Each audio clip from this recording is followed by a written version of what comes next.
Do you love novels, but don't have time to read thousands of chapters? Imagine listening to your favorite stories anytime, anywhere, while driving, working, or relaxing. Here, you'll find premium audiobooks from Pocket FM, Audible, Webnovel, Wuxia, and more, all in one place.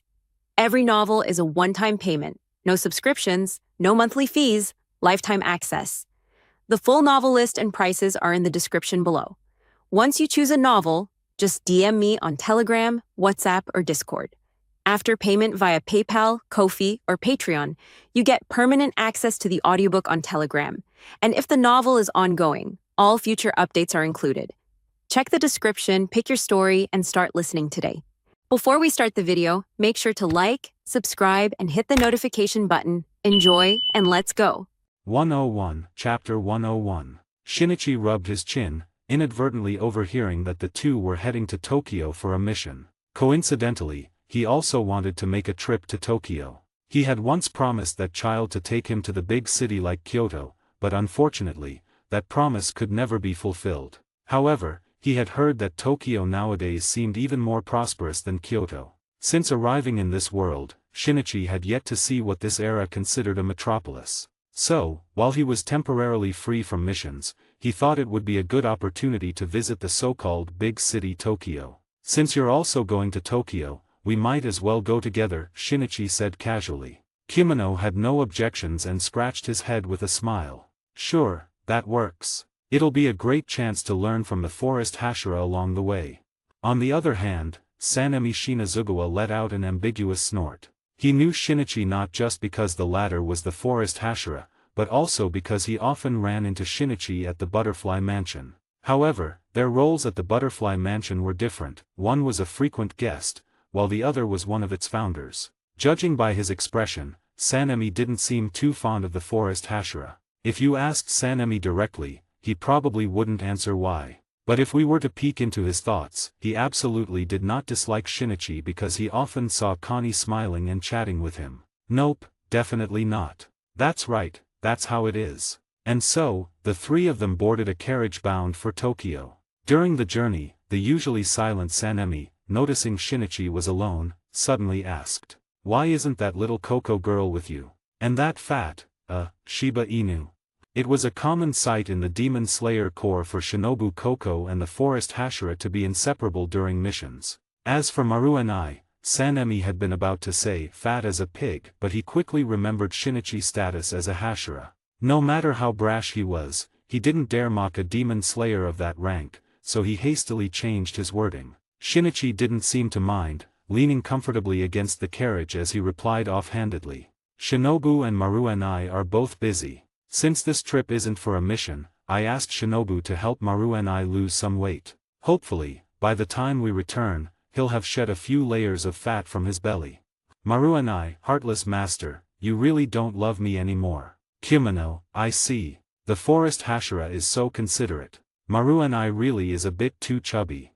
Inside the carriage, Sanemi felt somewhat relieved to have the forest Hashira around. Otherwise, he feared he might be driven mad by Kimono's endless chatter. He had no idea where Kimono got so much to say, rambling on and on without repeating himself for an entire day. Shinichi, however, didn't mind. After all, as a Hashira, he had to uphold a certain level of responsibility. Moreover, many of Kimono's questions were essential for slaying demons, things like the application of breathing techniques, the proper grip of a Nichiren blade and other fundamental knowledge. Shinichi wasn't too familiar with wind breathing, but when it came to breathing techniques, although the sword forms differed greatly, their foundational principles were mostly similar. With Shinichi's perspective as a Hashira, the advice he gave Kimono naturally proved invaluable.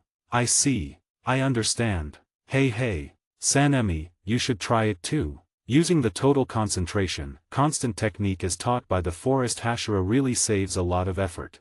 Kimono happily called out to Sanemi. But Sanemi just scoffed. He couldn't care less about saving effort. After all, when it came to pure strength, his senior Kimono Masachika was no match for him. Why should he bother with such trivial energy conservation? However, after being pestered endlessly by Kimono, he finally snapped. "Shut up. You're so annoying. Fine, I'll learn it, okay." Grumbling, Sanemi mastered the technique in mere moments. His exceptional talent not only amazed Kumino but also caught Shinichi's attention. It seems his blood isn't the only special thing, his talent is formidable too.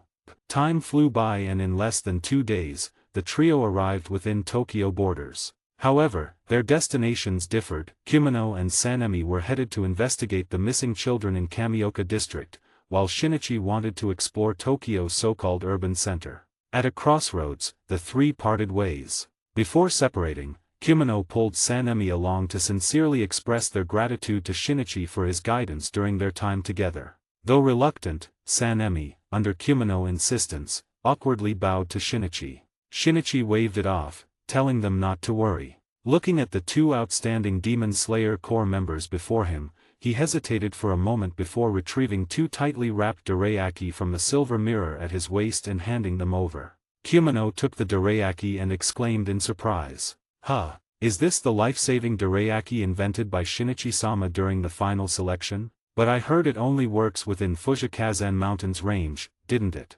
Shinichi nodded. Indeed, these dorayaki, infused with vitality and a trace of demon blood, only took effect within a certain distance from him. In other words, Shinichi acted as a signal tower. As long as he was within range, the vitality and demon blood in the dorayaki could be activated. Take them. Even if they don't work, they can still serve as a sweet snack for the road. Farewell.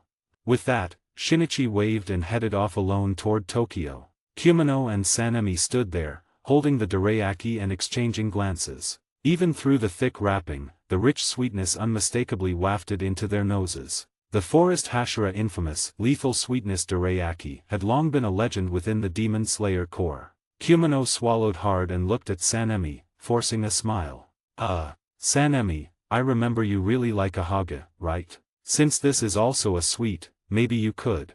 Sanemi's brows immediately furrowed, his scarred face twisting into a fierce scowl as he glared at Kumino with bloodshot eyes. I'd rather starve to death, die out there, than eat this disgustingly sweet garbage. He snarled. With that, he shoved his dorayaki into Kumino's arms and stormed off toward Kamioka district without another glance. No need to get so angry just because you don't want to eat it. But hey, Sanemi, wait for me, don't walk so fast. Kumino hurried after him. After some time, Shinichi managed to arrive at the most bustling area of Tokyo by hitching a ride with a passing merchant caravan. As night approached, though Tokyo's dazzling lights and lively atmosphere were indeed far more extravagant than other places, it still wasn't enough to truly amaze Shinichi. After all, in his previous life, he had seen what a true metropolis was like. And so, clad in his haori with a Nichiren blade at his waist, Shinichi aimlessly wandered through the streets of Tokyo. Please read my new book, One Piece, From Slave to Fleet Admiral. Read 30 chapters ahead and support me on Patreon. 102, Chapter 102. This is Asakusa, the most luxurious place in Tokyo. Feels pretty ordinary. Shinichi, with a sword at his waist, surveyed his surroundings. There weren't many skyscrapers, most buildings were 4 or 5 stories tall, but the streets were lined with countless shops, their colorful banners and neon lights giving off a lively, indulgent atmosphere. The bustling crowds confirmed this was indeed a thriving city. Even the roads were filled with cars, a rare sight elsewhere, while the pedestrians' attire was a dizzying mix, traditional robes, western suits and even plenty of foreigners. Shinichi strolled casually along the bustling street, taking in the sights. Passing through Asakusa Park, he spotted a towering structure over 50 meters high, something called the Tokyo Tower. Though the locals took pride in it, Shinichi found it unremarkable. The tower even had an elevator, which many out-of-town tourists raved about, willing to pay exorbitant prices just for a ride. To Shinichi, it was baffling. He stopped at a dessert stall in the park, spending a couple of yen on a piping hot dorayaki. Then, under the stunned gaze of the vendor, he drenched the entire thing in a free bottle of syrup before taking a huge bite, complaining that it still wasn't sweet enough. The vendor nearly dropped to his knees in shock. If not for the sword at Shinichi's waist, he would have cursed him out. Who eats sweets like that? After finishing the dorayaki, Shinichi continued wandering through the park, making no effort to conceal the Nichiren blade at his hip. Naturally, many pedestrians kept their distance upon spotting the armed young man. This suited Shinichi just fine, though there was one downside. Soon enough, 2 policemen in uniforms nervously caught up to him. "Hey, you there, don't you know swords are banned? That weapon on your waist is dangerous. Hand it over and come with us to the station."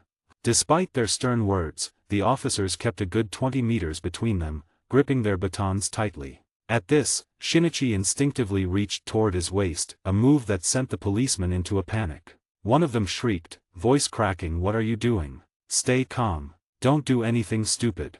Their fear wasn't unwarranted. 1,000 years of samurai tradition didn't vanish overnight, and many warriors still clung stubbornly to their blades. Clashes, even outright battles, had broken out over the issue.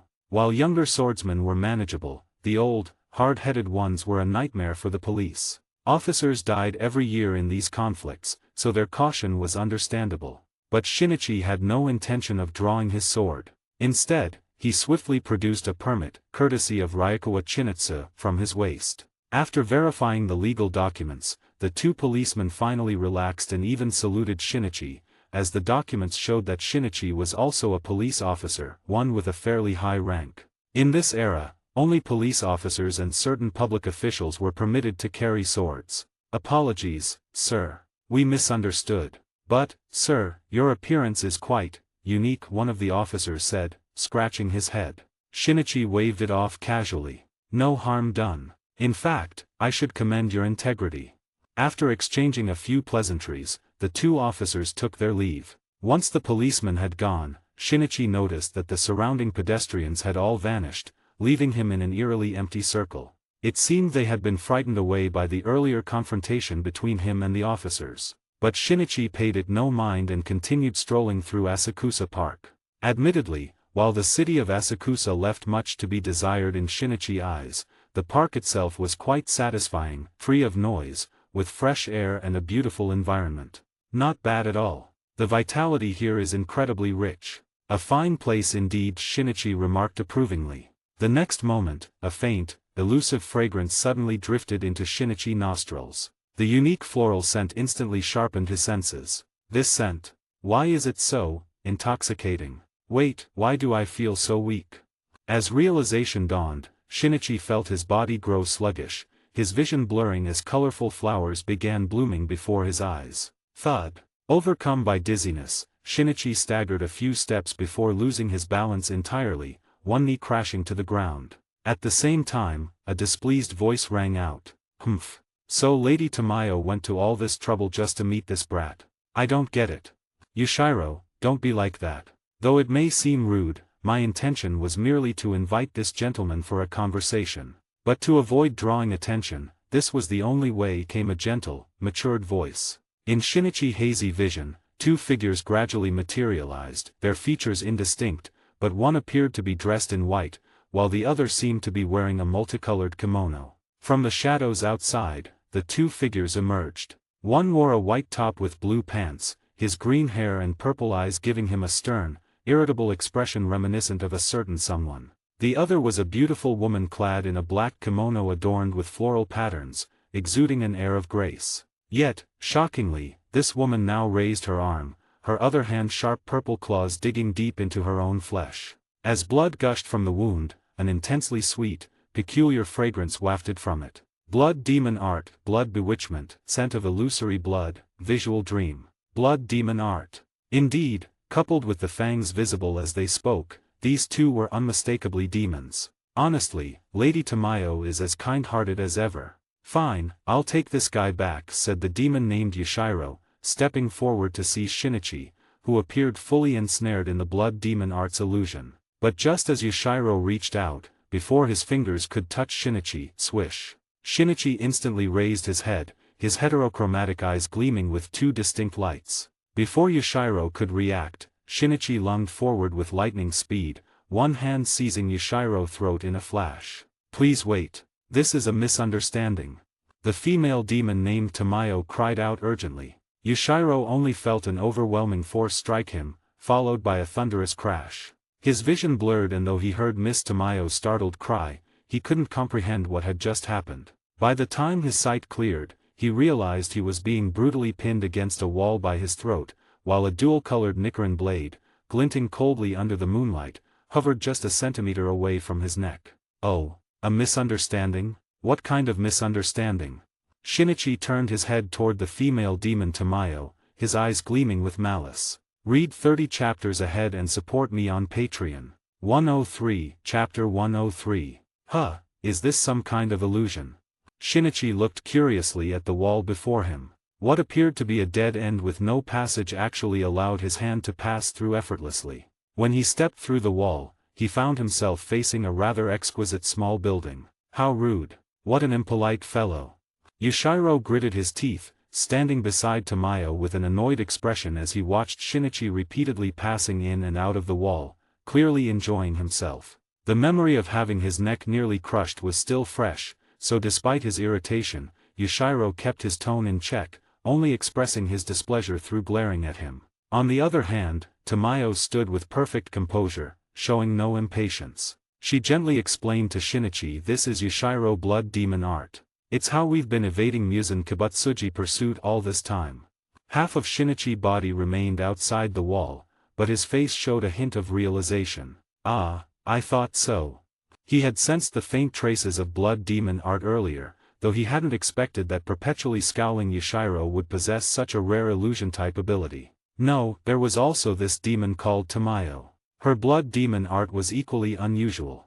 Though Shinichi had reacted quickly, he had to admit he'd been momentarily deceived during the first few seconds. Those few seconds shouldn't be underestimated. In battles against demons, especially against upper moon level opponents, even half a second could mean the difference between life and death. Still, Shinichi didn't dwell on it. To be blunt, neither Tamayo nor Yushiro posed any real threat to him. Of course, there was a reason he'd stopped his Nichiren blade at the last moment instead of beheading them. Simply put, Shinichi didn't sense the usual murderous aura that clung to ordinary demons. In other words, these two likely hadn't consumed humans in a very long time. Regardless, maintaining such rationality without feeding on humans was precisely what intrigued Shinichi. More importantly, he wanted to hear Tamayo's explanation about this misunderstanding. Soon, Tamayo and Yushiro led Shinichi to the elegant building. Before entering, Tamayo bowed slightly in invitation. Welcome to our humble abode. Though reluctant, Yushiro followed suit with a bow, unwilling to show disrespect when Tamayo had done so. A polite female demon was Shinichi's first impression of Tamayo. As for Yushiro, a hot-tempered brat who glares at guests and keeps sneaking glances at Tamayo. Upon entering their residence, Shinichi couldn't help but look around. Though the building appeared small from outside, it contained numerous well-equipped rooms inside. In one room, Shinichi even spotted various medical research tools, rare equipment that Ryukawa Chinatsu had only managed to procure for the Demon Slayer Corps through foreign connections. To think they had similar equipment here. Seemingly noticing Shinichi's surprise, Tamayo explained. This is my laboratory, Shinichi-san. I haven't properly introduced myself yet. My name is Tamayo, and I am a doctor. This is my assistant, Yushiro. Of course, as you can see, we are also demons, just like you, Shinichi-san. Swish. The moment Tamayo finished speaking, the air suddenly fell into complete silence. Yushiro could even feel the temperature in the room drop by 2 degrees, but what shocked him more were Tamayo's words. This Demon Slayer Corps member before them was a demon? What was going on? Had the Demon Slayer Corps been infiltrated? Moreover, judging by Shinichi's appearance and aura, there wasn't the slightest trace of a demon about him. With those thick eyebrows and big eyes, how could he possibly be a demon? Yushiro couldn't understand, but Shinichi instantly turned around, one hand gripping the hilt of his Nichiren blade, his peach-colored right eye and turquoise left eye fixed intently on Tamayo. What did you say? Until now, very few people had known Shinichi's true identity as a demon. He had almost never revealed his demonized state in front of outsiders, and even the other Hashira of the Demon Slayer Corps had never discovered his secret. So how had this female demon, whom he had never met before, seen through him? In that instant, Shinichi's heart surged with intense killing intent, his cold aura radiating outward. Yushiro's expression changed, and he immediately leaped in front of Tamayo, glaring fiercely at Shinichi. Don't you dare disrespect Lady Tamayo. However, Tamayo remained calm in the face of Shinichi's murderous aura. She gently pulled Yushiro aside. It's all right, Yushiro. Don't offend our guest. With that, she turned to Shinichi and spoke softly. I didn't expect to meet you so soon, Shinichi-san. But perhaps this is fate. Please, come to the reception room and rest for a while. I will explain everything to clear up your doubts. After saying this, Tamayo turned and walked with small steps toward the reception room. Yushiro gritted his teeth, glanced at Shinichi, then at Tamayo's retreating figure and finally let out a displeased huff before quickly following her. Shinichi watched the backs of the two demons, his grip on the hilt unconsciously tightening. With a single slash, he was confident he could easily behead both of them. But, should he really do it? Shinichi's grip loosened slightly. Some time later, Shinichi sat cross-legged casually on the tatame, a small table before him holding several cups of tea. Sniffing lightly, Shinichi was surprised to find that what was in the cup wasn't tea as it was sugar water. The sweetness was unmistakable. Unconcerned about the possibility of poison, he downed the entire cup in one gulp. Yushiro, sitting primly to the side, was probably silently cursing Shinichi for his rudeness. Alright, explain. What's going on? How do you know me? And how did you figure out my identity? Shinichi got straight to the point. Tamayo's expression remained serene. Despite her youthful appearance, she exuded a sense of composure and maturity that didn't match her looks. Not long ago, two gentlemen visited us. It was through their introduction that I came to know about you, Shinichi-san. Shinichi frowned. Two people? Who? Only a handful knew his true identity. Could it be the old man or the master? No way. Who are they? What do they look like? This question was answered by Yushiro on behalf of Tamayo, because in Yushiro's view, those two annoying fellows were equally rude and showed no respect towards Lady Tamayo. However, upon hearing Yushiro's description, Shinichi was momentarily stunned. Read 30 chapters ahead and support me on Patreon. 104, Chapter 104. Though unsure who that suited, slightly curly-haired demon was, Shinichi had a vivid impression of the other demon Yushiro described. Golden eyes, an arrogant demeanor and a headband engraved with the character martial on his forehead. Wasn't this unmistakably the martial demon Shinichi had previously encountered in Nishikawa Prefecture? At this thought, Shinichi's expression became grave. He had no idea about the background of that martial demon or the other mysterious demon. However, another remark from Tamayo soon caught Shinichi's attention.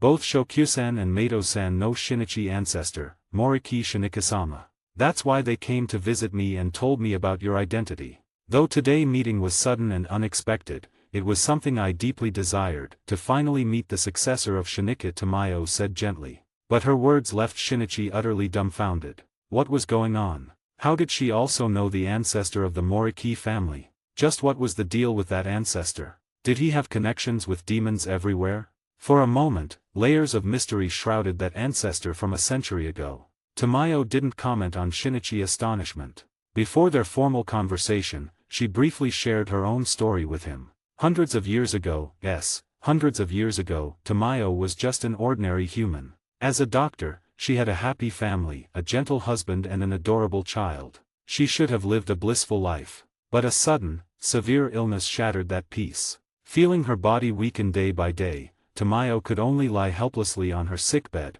watching her exhausted husband run around seeking treatment and her child weep. Despite being a well-known female doctor in the area, Tamayo knew her illness was incurable. Yet, her fierce will to survive kept her clinging to life. Then one day, an uninvited guest barged into her home, that nobleman with crimson eyes, the progenitor of demons, that monster, Muzan Kibutsuji. He seemed to be frantically collecting doctors for some unrealistic goal.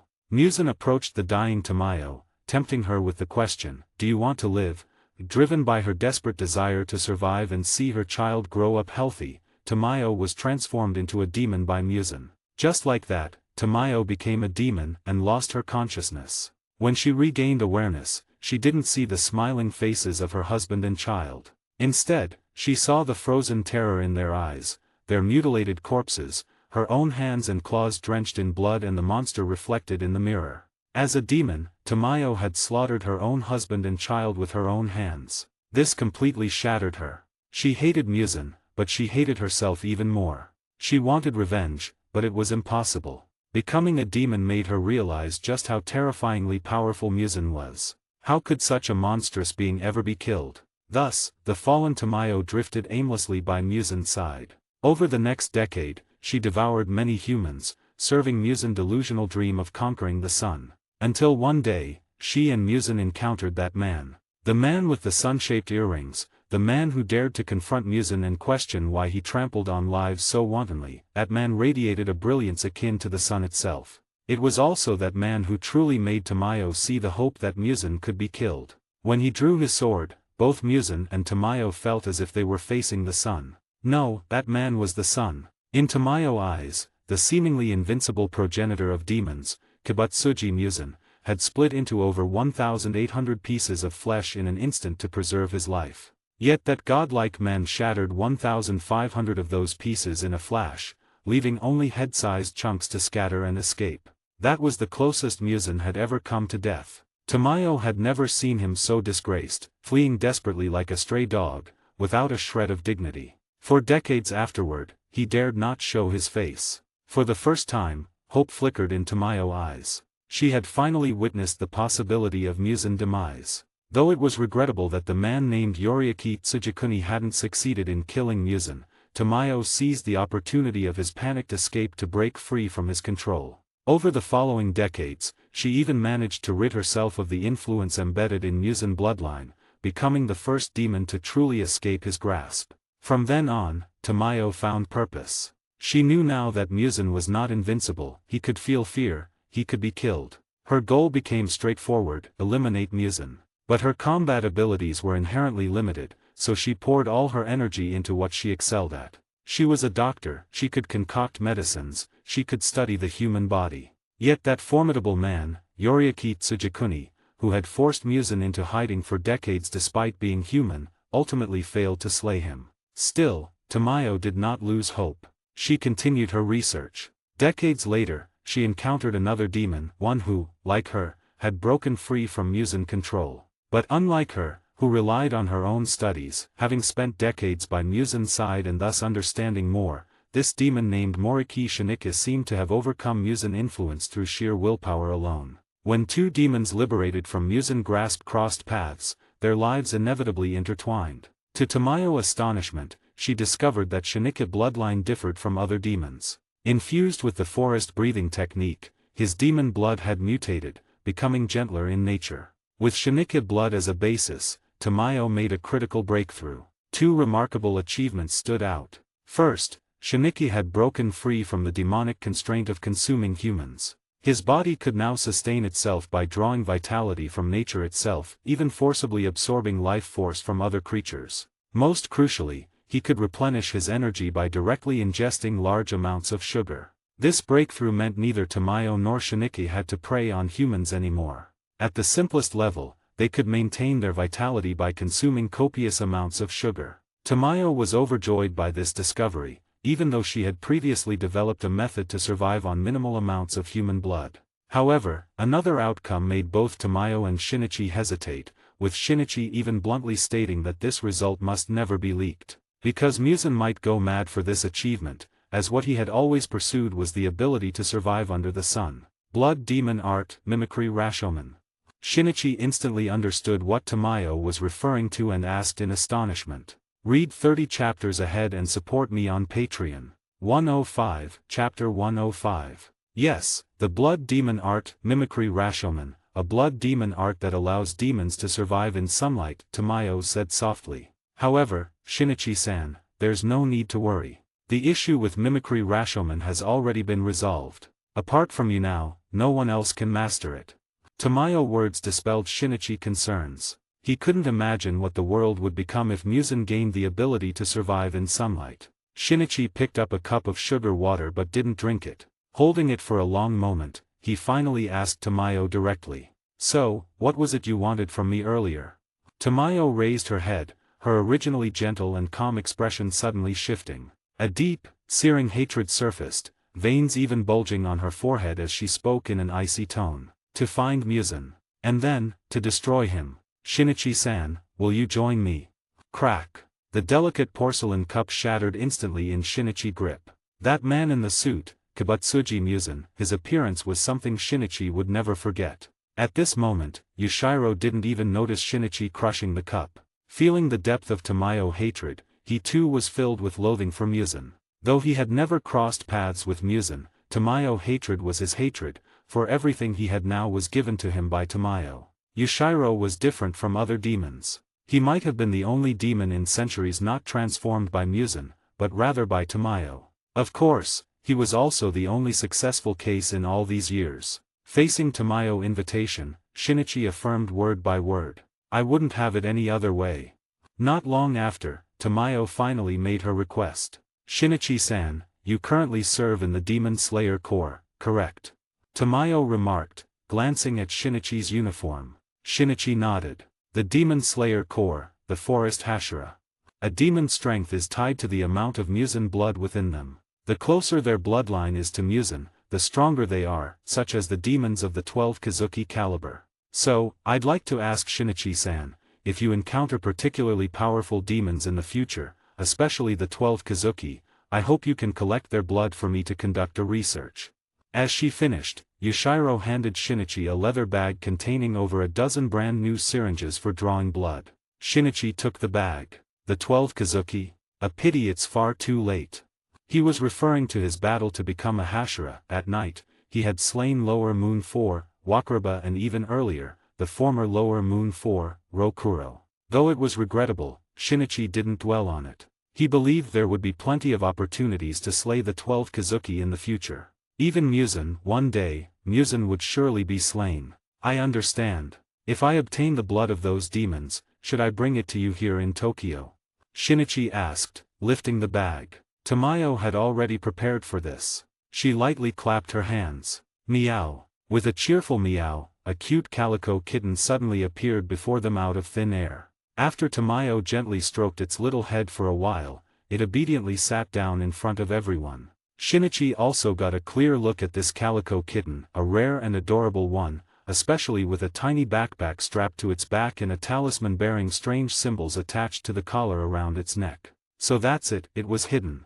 Shinichi sensed the faint blood demon art fluctuations from the talisman, similar to the one concealing the small building outside. No wonder he hadn't noticed the kitten presence until now. This is Chachimeru. It will periodically contact Shinichi-san. If you obtain the blood of a powerful demon, please feel free to entrust it to Chachimeru, Tamayo said with a smile, gently patting the kitten head. Meow. Chachimeru obediently called out to Shinichi. So cute, Shinichi and Yushiro both thought simultaneously, though Shinichi was referring to Chachimeru, while Yushiro was admiring Tamayo as she stroked the kitten. "You bastard! How dare you insult my mother? I'll kill you!"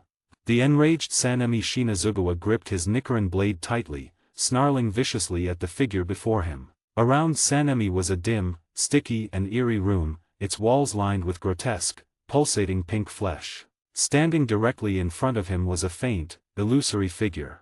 Long black hair cascaded down, revealing a terrifying crimson right eye, while the left eye, hidden within the dark locks, bore the characters Lower 1.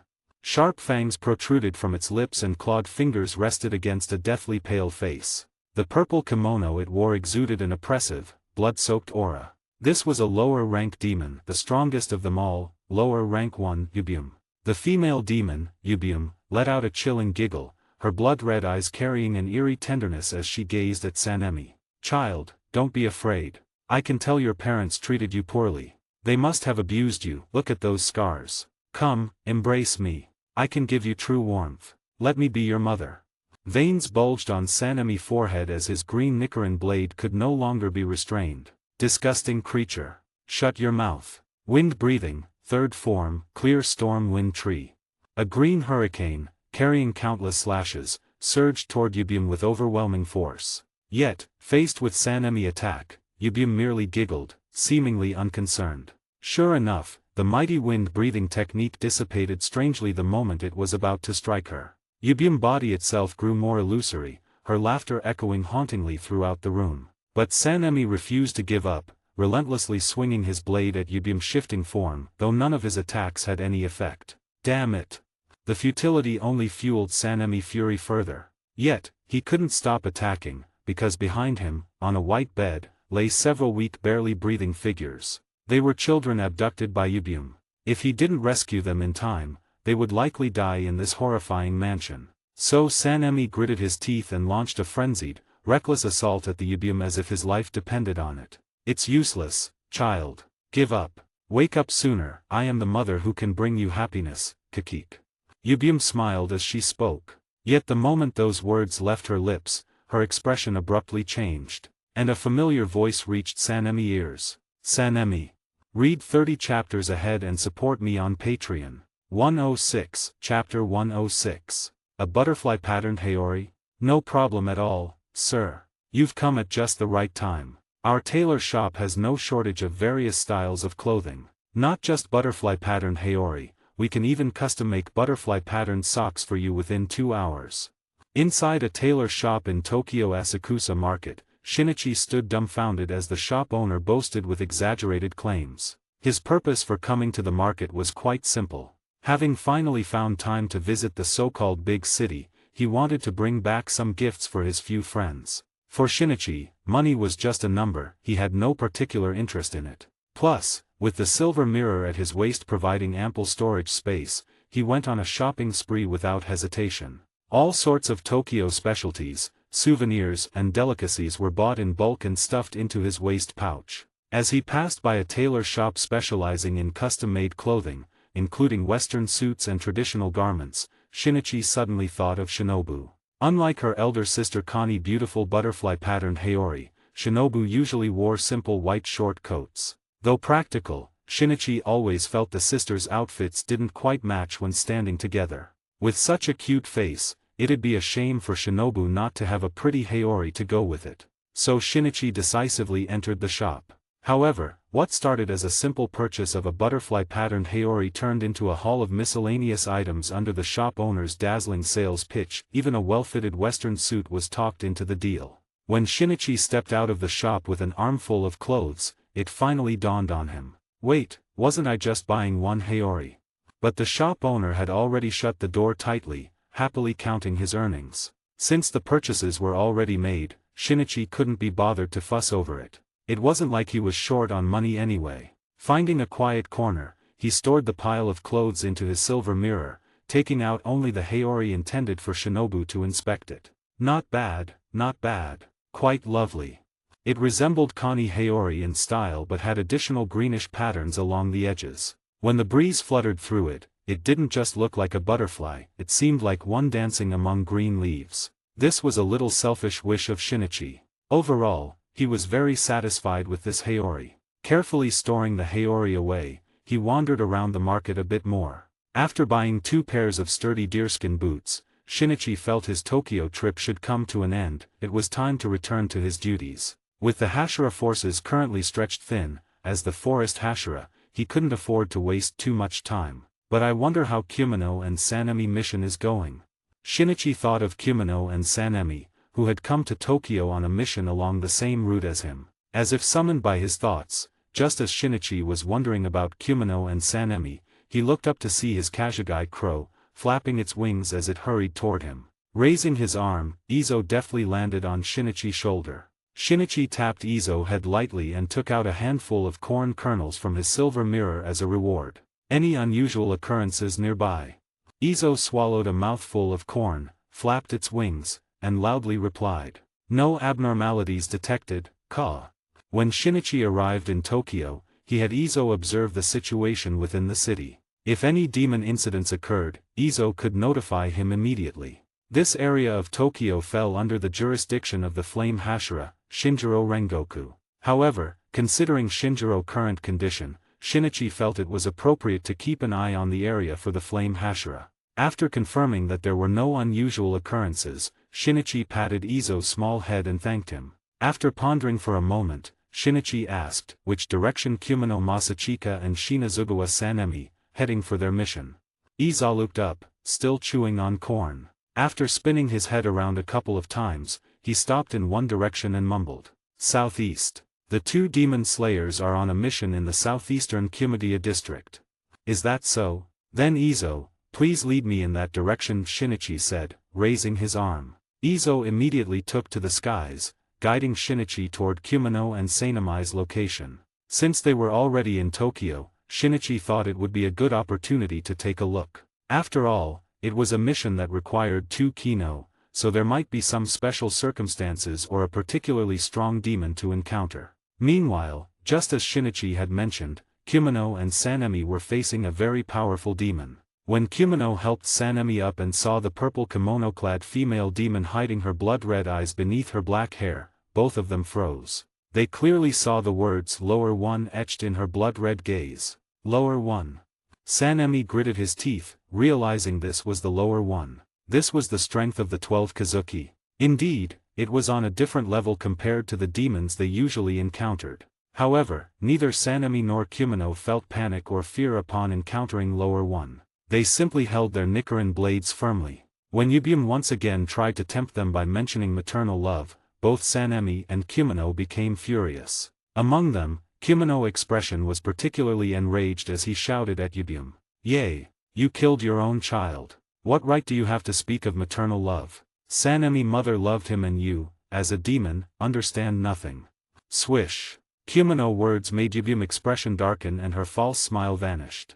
Her blood-red eyes coldly stared at the two, especially upon hearing the name of the human she had deliberately forgotten for many years. "Yay. Ha ha ha, it seems that child told you quite a bit. However, that name holds no meaning for me anymore. I am now known as Yubium. A name bestowed upon me by that great one. Lower One, Yubium." Yubium suddenly exclaimed with fervor. The image of Muzan appeared in her mind. "I just wanted to attain happiness, only that great one understands me." Kimono tightened his grip on the Nichiren blade and disdainfully said, "The happiness of tormenting your daughter? You truly deserve to go to hell, Sanemi."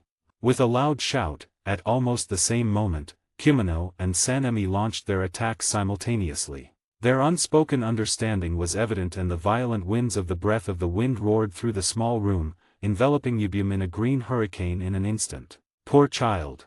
In response to the two's attacks, only the disgusting, hypocritically soft murmurs of Yubium could be heard. Boom! Shinichi, who was walking on the road, suddenly halted his steps. Immediately after, his left eye reflexively lit up with a green glow. Forest breathing eighth form whispering forest eye. Through the whispering forest eye, a terrifying surge of life force and violent energy suddenly erupted in the distance. This sensation, Garayaki.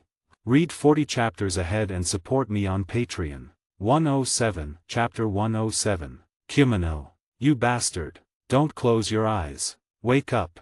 In the dilapidated mansion, Sanemi Shinazugawa held his dearest friend in his arms, howling in anguish. Kimono's arms hung limply, his life fading fast. Both were drenched in blood, their uniforms torn to shreds, bodies covered in grievous wounds from the brutal battle. The fight against lower rank one had been devastating. Sanemi's ribs were nearly half shattered, his throat torn open. Kimono fared even worse, one arm ripped clean off by Yubium, his abdomen pierced straight through. Had it not been for Sanemi's rare blood slowing Yubium movements at the critical moment, the barely breathing Kimono wouldn't have had the chance to swallow the dorayaki given earlier by the forest Hashira. The moment Kimono consumed it, an overwhelming surge of vitality and raw power erupted through his body. With this final burst of strength, as Yubium claws descended toward Sanemi's throat, Kimono drove his broken Nichiren blade straight through the demon neck. Yubium never anticipated that Kimono, who was on the death door, could unleash such power. The demon had no time to react. Seizing the opening, Sanemi roared through his gushing throat wound and unleashed his own strike. Wind breathing, first form, dust whirlwind cutter. A spray of blood. A demon's head soared skyward. We did it.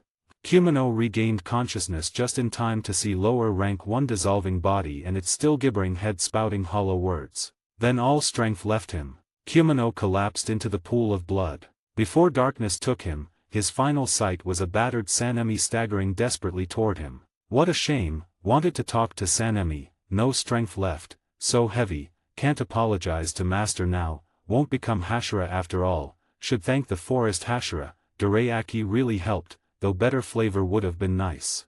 With these fading thoughts, Kimono's eyes closed forever. As Sanemi cradled his friend's body in anguished cries, Shinichi arrived at the ruined mansion after pushing himself to the limit. Sensing the lingering thick demonic aura and faint traces of life inside, his expression darkened. This oppressive presence surpassed even lower rank 4. Had Sanemi and Kimono faced an even stronger lower moon? No time to ponder. Shinichi charged inside just as a Kashigai crow flapped out from the ruins, screeching its report across the night. Kino-ranked demon slayers Kumino Masachika and Shinazugawa Sanemi have slain lower rank 1. Lower rank 1 slain. Under the cold moonlight, the black-feathered messenger flew straight toward Demon Slayer Corps headquarters. This was an anomalous space, no up or down, no earth or sky. Only endless rows of mismatched buildings, staircases twisting in impossible configurations and roads branching in every conceivable direction. Here there was neither sunlight nor moonlight, only countless lanterns and candles emitting a dim yellow glow, casting an eerie and unsettling light over the entire bizarre space. Twang! A crisp pluck of a biwa string reverberated clearly throughout the strange dimension. Following the sound, the entire space seemed to come alive as if commanded, with countless houses, staircases and pathways beginning to writhe and shift. The entire dimension operated with an uncanny rhythm. This was the sacred land in the hearts of all demons, the dwelling place of the one they dared not name. Only those demons who had earned the recognition or favor of that great one were granted the privilege of being summoned here, such as the 12 Kazuki. And this place was none other than the Infinity Castle. Swish, swish, swish. Several figures abruptly appeared on a floating wooden platform. They varied in height and form, yet without exception, each exuded a terrifying demon presence. Their eyes, each a different color, all bore pupils inscribed with characters. Without a doubt, these were the lower ranks of the 12 Kazuki demons standing at the pinnacle of their kind, the trusted subordinates of Muzan Kibutsuji, now assembled. Thud! The moment the lower ranks gathered, they dropped to their knees in unison, bowing their heads without hesitation. Before them sat a female demon, cross-legged on a cushion. Her long black hair cascaded over her face, obscuring all but a small, crimson mouth against her deathly pale skin. Most striking was the exquisite biwa in her hands, her slender fingers tipped with black claws gently gripping the bone plectrum. Yet the lower ranks were not kneeling for the biwa-wielding demon. Twang! As she plucked the strings. Swish! A figure suddenly appeared before the gathered demons. Clad in the ornate robes of an ancient Japanese noble, his hands folded gracefully before his abdomen, his eerily beautiful face gazed down at the lower ranks with the disdain one might reserve for insects. His crimson eyes bore vertical pupils, radiating a murderous aura that made the demons tremble. His neatly tied-up black hair formed an immaculate top-knot and the fangs peeking from his lips unmistakably declared his identity, the progenitor of demons, Muzan Kibutsuji. The moment Muzan appeared, the kneeling lower ranks pressed their foreheads even harder against the floor, sensing the overwhelming fury and displeasure emanating from him. Sure enough, Muzan spoke, his voice icy and devoid of emotion. Yubum is dead. Lower rank 1, dead without achieving anything. Add to that Wakuraba and Rokuro, 3 lower ranks slain by the Demon Slayer Corps in just 3 years. Don't you think you owe me an explanation? Silence. The moment Muzan finished speaking, the entire dimension plunged into stillness. Thud. Suddenly, a massive, grotesque demon with jagged fangs, wearing a military cap and coat, slammed his head against the floor and cried, "Lord Muzan, please calm your anger." Yubum was simply incompetent. That foolish woman only waited passively for humans to come to her, she never took the initiative. We beg you to believe we are not such worthless trash. The demon who spoke had the characters lower 2 etched into his left eye, clearly the lower rank 2, Harrow. Ah Lord Muzan, your magnificence remains as awe-inspiring as ever. Your every command is our guiding light and your doubts are entirely justified. Even among the lower ranks, there are those who are incompetent. A demon dressed in a tailcoat said in a sweet tone. The number in his eye revealed his identity, lower rank 3, in Mu. Lord Muzan, forgive us. We swear to hunt down the Demon Slayer Corps swordsman with all our might from now on. A female demon with sharp horns and an adorable face trembled in fear, lower rank 4, Mukago. My apologies, my lord, said a pale, childlike demon with an equally pallid expression and hair, his tone indifferent, lower rank 5, Roe. Thud. The last one, a grotesque demon covered in drums, immediately prostrate himself, not daring to utter a word, lower rank 6, Kigai. Muzan said nothing, merely staring coldly at the 5 lower rank demons. Read 40 chapters ahead and support me on Patreon. 108, Chapter 108. Demon Slayer Corps Headquarters, Butterfly Mansion. By the pristine white bed, Sanemi Shinazugawa sat like a wooden puppet, his bloodshot eyes staring blankly at the figure lying motionless with closed eyes. Masachika-san injuries are severe, but thankfully Shinichi-san arrived in time to save his life. However, he lost an arm. I'm afraid Masachika-san will never. Kani Koko regretful voice echoed relentlessly in Sanemi's mind. The thought of his closest friend never being able to wield a sword again made his fists clench with a sharp crack of knuckles. Just then, a member of the Kakushi Corps arrived at the Butterfly Mansion to find Sanemi. Sanemi Shinazugawa-san, the master has summoned you to the estate. Please come with me.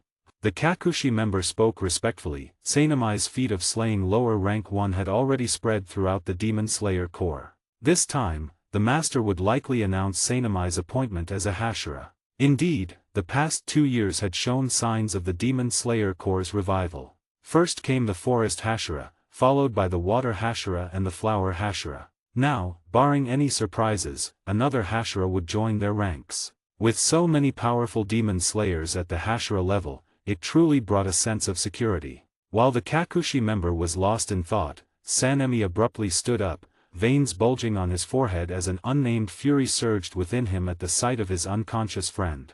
At the Yubayashiki estate.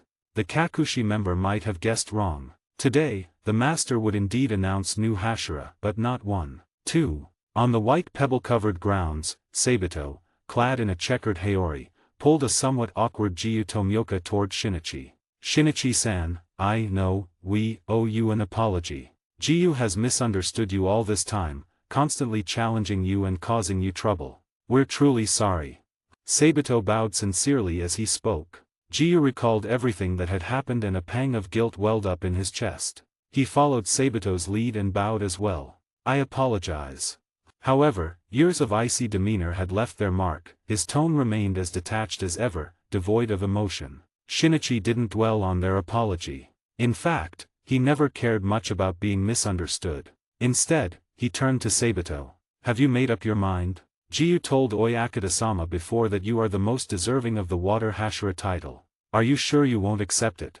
Sabito shook his head with a smile. No, Jiyu is far more suited to be the Water Hashira than me. Under your arrangements, Shinichi-san, I've seen many things these past months. You were right, the Demon Slayer Corps isn't a place for heroics.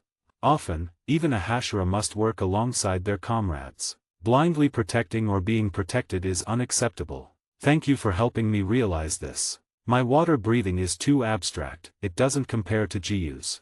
Shinichi nodded, seemingly understanding Sabito's reasoning. In truth, aside from special cases like his own title as the Forest Hashira, most Hashira titles were tied to the breathing style they practiced. However, a situation like today, where 2 users of water breathing appear among the Hashira simultaneously, is unprecedented in history. That's right. Today, more than just Sanemi is being promoted to Hashira. Sabito, who has slain 50 demons, is also ascending. But Jiyu is already the Water Hashira, which complicates matters. Could there possibly be 2 Water Hashira? Prior to this, Jiyu had privately approached Oyakata-sama, offering to relinquish the title of Water Hashira to Sabito. However, Oyakata-sama did not agree and instead spoke with Sabito alone. What they discussed remains unknown. Namo Amida Butsu. To witness the ranks of the Hashira grow and flourish brings me great joy, Stone Hashira Gyomei Haimjima remarked with deep emotion. Beside him, Sound Hashira Tengen Uzui scrutinized Sabito and Jiyu from a distance with a critical eye. I recall those rather unremarkable swordsmen were from the same final selection as him. Can the newly promoted Hashira really be reliable?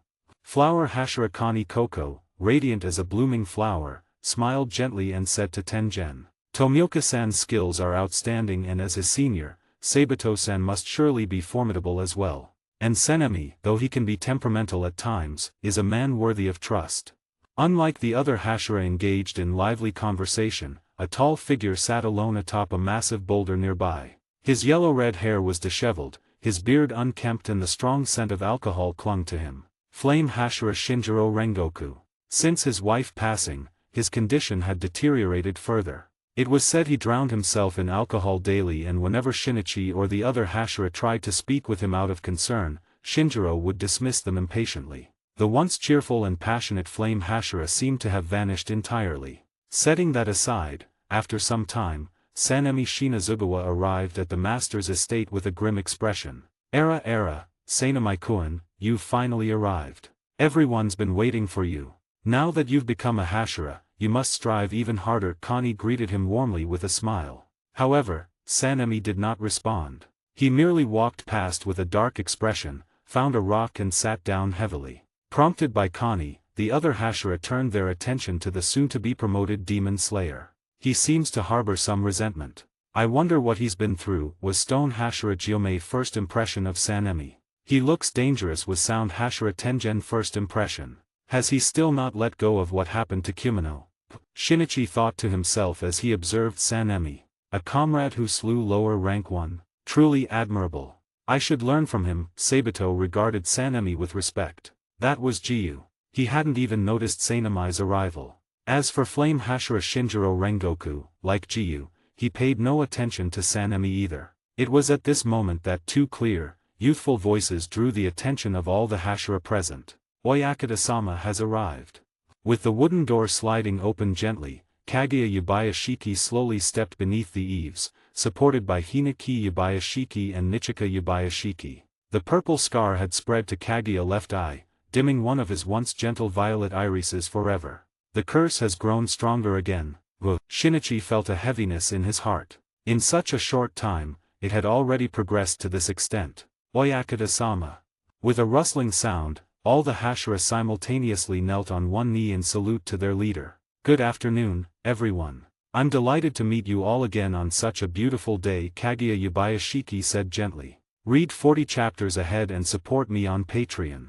109, Chapter 109. Today, as you all know, our Hashira ranks will welcome 2 new members. As the leader of the Demon Slayer Corps, I deeply appreciate everyone's contributions. Please join me in welcoming our newly promoted Hashira. Kaguya Yubayashiki spoke sincerely as he introduced the 2 newly promoted Hashira. Sabito, like Jiyu, is a prized disciple of former water Hashira Urokadaka-san. Having slain 50 demons, from this day forward, he shall be the wave Hashira of the Demon Slayer Corps. Kaguya smiled and nodded at Sabito. Sabito was equally moved, bowed deeply in return. Wave represents the flowing, relentless power of waves, mirroring the fluid yet crushing techniques of water breathing. Shinichi also gave an approving nod. Next was Sanemi. Kaguya turned his trusting gaze toward him and said with a smile. Sanemi Shinazugawa, disciple of former Wind Hashira. Recently, alongside his equally outstanding senior Kumino Masachika, he defeated lower rank 1. From today onward, Sanemi shall be the Wind Hashira of the Demon Slayer Corps. At the mention of Kumino name, Sanemi could no longer contain himself. A vein bulged on his forehead and he abruptly stood up under the astonished gazes of those present. My, Sanemi-kun, that's quite rude. Oyakata-sama hasn't finished speaking yet. Connie Koko, who had been kneeling beside Sanemi, quickly tugged at his hand in admonishment. But Kaguya paid it no mind and gently said, Connie, it's all right. It seems Sanemi has something to say. Let him speak freely. But, before Connie could continue, Sanemi had already reached his limit. Hey, Yubayashiki-sama, save your honeyed words. Truly, you high-end mighty types are all the same, always wearing that plastered smile. In your heart, those who died in battle or lie gravely wounded must be worth nothing, right? Sanemi's voice dripped with venom as he glared with bloodshot eyes. Sanemi thought of Kumino, his dear friend still unconscious and severely injured at the Butterfly Mansion. Someone as bright and kind as Kumino should have been the one to become a Hashira. Yet fate was cruel, the one most deserving that title could no longer wield a sword, while this frail-looking man who looked like he might be blown away by the wind sat here as the leader of the Demon Slayer Corps. Kaguya continued to smile, offering no rebuttal. Sanemi, far from done, clenched his fists, the scars on his face twisting slightly with the force. Am I wrong, Yubayashiki-sama? No, Kaguya-sama. To you, we demon slayers are just disposable pawns, aren't we? Tools to secure your position. Sanemi spat with malice. Boom. Suddenly, an immense pressure engulfed Sanemi, weighing him down as if a boulder had been placed upon him. Namo Amida Butsu. Gyomei Haimjima clasped his hands together. Veins bulged across his forehead and thick forearms. The usually compassionate Buddhist chant now carried an undercurrent of anger. Though his eyes lacked focus, Sanemi felt instantly pinned by his gaze. Shinazugawa, your words are so rude. How could you say such things? Are you possessed by demons? Gyomei Haimjima said in a low voice, yet the aura emanating from him was like that of an enraged guardian deity ready to subdue demons. No sooner had his words fallen than another sharp gaze came from the other side. Uzui Tengen, the sound Hashira, frowned with displeasure as he glared at Sanemi. Such a rude fellow, utterly unflashy. To speak so disrespectfully to Oyakata-sama, in a ninja clan, you'd be hanged for this. Kani Koko looked at Sanemi with disbelief, her voice filled with concern. Sanemi-kun, how could you say such things? Even Jiyu Tomioka, the water Hashira and the newly promoted Sabito, the wave Hashira, now directed faint anger toward Sanemi. Among all the Hashira present, perhaps only Shinjiro Rengoku, the flame Hashira and Shinichi, the forest Hashira, showed no signs of anger. Shinichi glanced at Sanemi, whose face had turned pale. It was only natural to feel pressured under the combined imposing auras of so many powerful Hashira. Shinichi then turned his gaze toward Oyakata-sama. As expected, the gentle smile never left Kaguya Yubayashiki's face. Knowing full well that Oyakata-sama must have already prepared for this, Shinichi sighed softly. In truth, the one who bore the heaviest burden and suffered the most within the entire Demon Slayer Corps was Oyakata-sama himself. Boom! Suddenly, Shinichi unleashed a powerful aura of his own, not to pressure Sanemi like the others, but to help him withstand some of the pressure, allowing him to continue speaking his mind. With the pressure slightly alleviated, Sanemi took a deep breath. However, he didn't thank Shinichi. Instead, he continued his tirade toward Kaguya. Look at how frail you are. Those slender arms of yours probably can't even lift a Nichiren blade, can they? Someone who knows no martial arts, what right do you have to be the leader of the Demon Slayer Corps? Always smiling like that, have you ever truly cared about the sacrifices of the Demon Slayer's members? After hearing Sanemi's words, the smile on Kaguya's face faded slightly, though it didn't disappear entirely. His remaining intact eye gazed apologetically at Sanemi before he spoke. I'm sorry. A single, sincere apology left Sanemi stunned.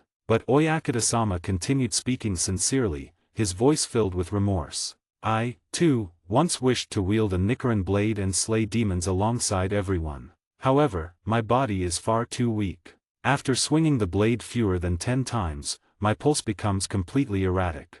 I truly wanted to fight demons with all of you, but I simply couldn't. Leaving the task of slaying demons entirely to the demon slayers, I am deeply sorry for forcing you all to endure so much suffering. As for my smile, I never wanted any of you to see despair on my face, as it would only weaken morale. I simply believe that a leader who always smiles could prevent you from worrying about me. Oyakata-sama's gentle explanation left Sanemi rooted in place, at a loss for words. He had imagined many possible reactions, rage, sorrow, indifference, but never had he expected such earnest sincerity. For a moment, the kindness in Oyakata-sama's eyes even reminded him of his mother. Sanemi was still in shock when Kaguya continued. Sanemi, I have never considered the swordsmen of the Demon Slayer Corps as expendable pawns. If we must speak of pawns, then I too am one, a pawn ready to be sacrificed at any moment to achieve our goal of eradicating the demons. Swish! Sanemi's pupils trembled, but before he could say anything, a hand suddenly rested on his shoulder. The voice of the forest Hashira sounded in his ear. Sanemi, don't let your prejudice blind you. Oyakata-sama is the one who bears the greatest burden within the Demon Slayer Corps. Listen carefully. As he spoke, Shinichi applied slight pressure and Sanemi's previously rigid posture was gently lowered until he knelt once more on one knee in reverence. Read 40 chapters ahead and support me on Patreon. 110, Chapter 110. Ah, Sanemi, you're here again? Honestly, even though you're a Hashira now, you shouldn't be visiting me every day. You should focus on your missions instead. Don't worry about me, the forest Hashira has already agreed to let me stay and help at the Butterfly Mansion.